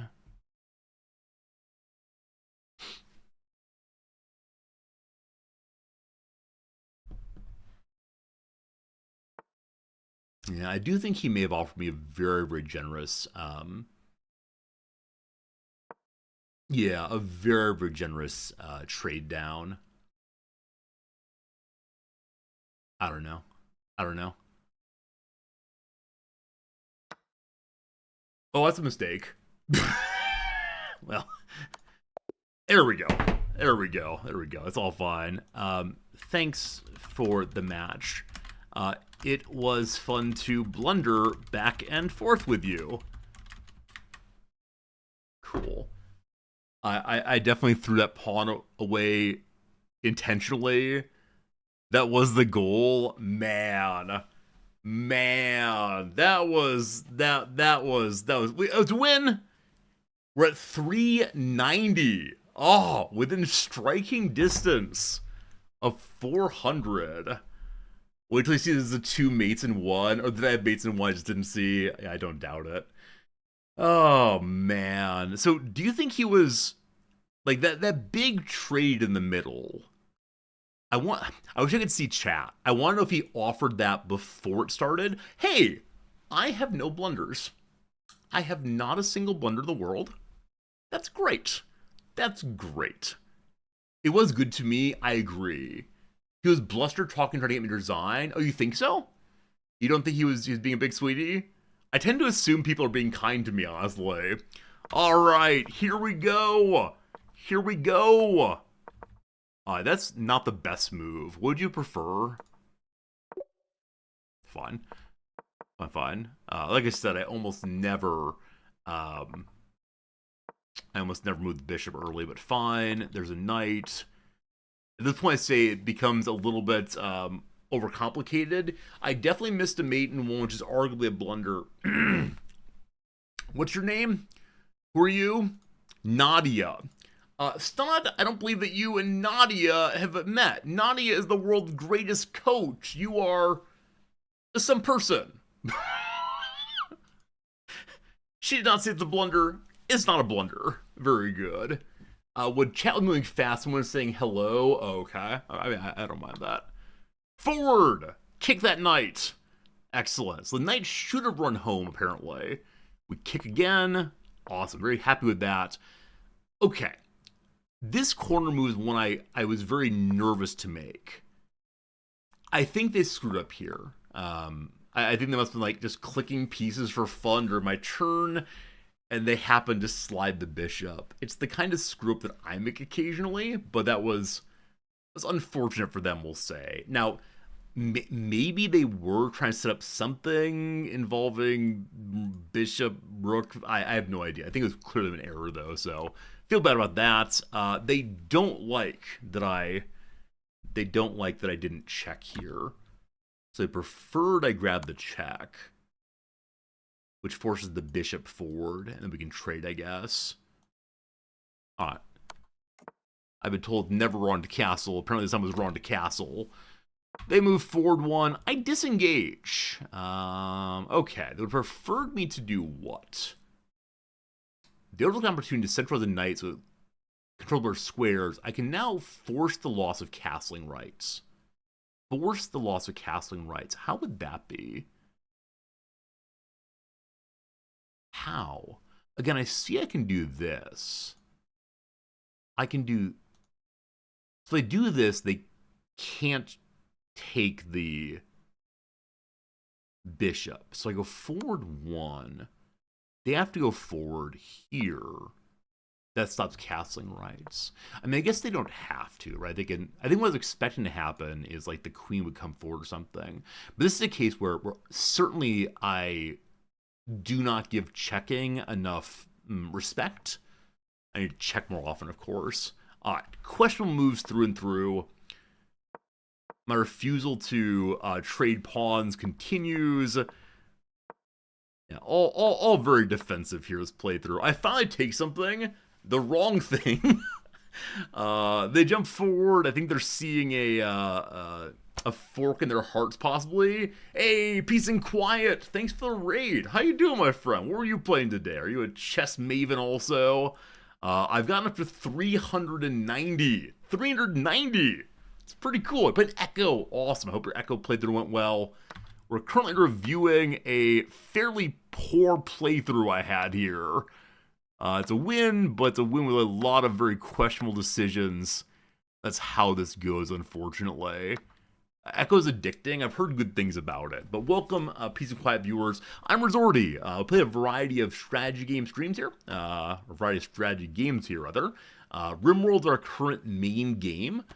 Doing a lot of Rimworld, really enjoying that. But usually play a couple hours of chess each day also. So if you like chess, if you like Rimworld, if you like Paradox games, if you like games that are just monumentally slow moving, this is the place for you. Japanese flag? Yep, I live in Japan. Absolutely live in Japan. It's an honest flag, I promise. I jump forward. I noticed that in this case there's... Oh, this is the big pile-in. This is the big pile-in. I decided to start because I've counted over and over and over again. And yeah, this is good in my direction. What do I think of the new Rimworld expansion? I love it. It's my favorite expansion I've played of theirs. It changes the game so much. Some things that were previously very difficult are now easy, and there are new difficulties also. So yeah, huge fan of the new DLC. It's a great one. I think it's not great for brand new players, but quite good anyway. Yeah, I'd offer it 2 thumbs up all the way. So this pile-up works very well. Yeah, they would have preferred that I take the bishop here. Why? Why is this preferred? Oh, because the queen has to come forward. But Civ 7? I mean, I played, yeah, I played it for a week or two when it came out. I wasn't super impressed with it, but yeah, it was still a good time. Yeah, I think I only saw this as far as, I'll lose my rook for a bishop. I didn't notice they'd be forced then to make these moves, which, you know, cool. Actually, are they forced to make those moves? One second. I go here. Can't they just step over to safety? Huh. Because I can't attack anything here. I don't know. Who knows? Anyway, things happen. Moving forward. Has Civ had some DLCs since release? And it's like update patches? I keep saying I'm going to play Civ 7 again, but only as much time. Alright. We do the big pile up. We win! At this point, we're up by 4. That's pretty darn good. They go and grab that. I kick. A checkmate in 1 here. Oh. Okay. It's the F thing from a very weird direction. I may have even commented that I'm attacking the F from 2 directions. I just didn't see how it was supposed to work there. Yeah. I commented in 2 moves, right? So I do see it eventually. But yeah, the moment they moved that bishop, I was so concerned about what it was attacking that I don't think I noticed where it exposed. But yeah, this is mate in 1. I totally missed that, but someday I'll find it. All right. They move back a single step. That's to protect the bishop. I could have made it in 1 again. This really offered to trade down. Okay. Yeah, I start refusing trades over and over again here. They move the rook over. I refuse the trade. The correct move was to take the trade. Oh, they wanted the correct move was to move my rook over, which then guarantees that if they take, I'm up. That's pretty cool. Totally didn't even think of that move. I didn't even think of the backup there. I was so focused on protecting my pieces, then think of the good follow-ups. But yeah, I definitely see how that would have worked. Okay, they start attacking my knight here. I'm not concerned about that because the queen's backing up. We kick again. They begin trying to offer queens, and I refuse. They would like me to do that because then it'd actually be up a bishop. All right. My refusal to accept the queen trade put me in a bad spot. I mean, it still worked out just fine, but as I've said previously, I think towards the end of the game, I worry I will not have the pieces I need in order to make a checkmate. And I know you can checkmate with basically nothing. You can. So I'm always desperate to protect my piece as much as possible. The B pawn's on opposing and queen-it. Yeah, probably so, probably so. Okay, I run away. They attack a rook. I grab it with my knight. They miss that knights can attack backwards. I do that sometimes too.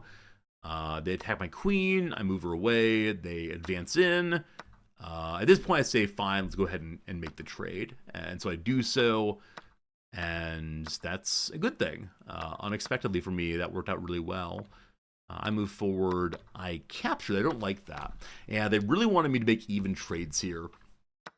I don't know. But yeah, I see why the even trade there is good. I think I'm flying in. I don't know why. I go ahead and check. At this point, I'm back and forth between checking and going to protect the king. I don't know. Oh, he could take my rook for free. Got it. So I'm glad that I checked. I was not thinking. All right, they move. My pawn is now undefended. All right, so I should have attacked in here. That put pressure on the rook, of course. Instead, I had the issue of being weirdo my knight. Obviously, they're trading a knight for a horsey or for a pawn makes a lot of sense. So I missed that, obviously. They took, no worries. I move forward. They take that. At this point, I start worrying a little bit that I'm throwing it away. That back pawn I liked quite a bit. At this point, I actually don't like I made this move because of the possibility of that. And then where are we? But that does not happen.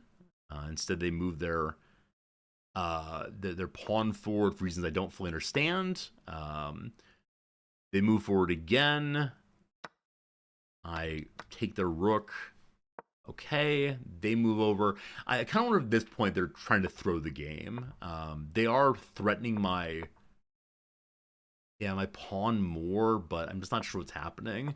We move forward a little bit. They move forward a little bit. We're 7 away from mate. We're now 1 away from mate.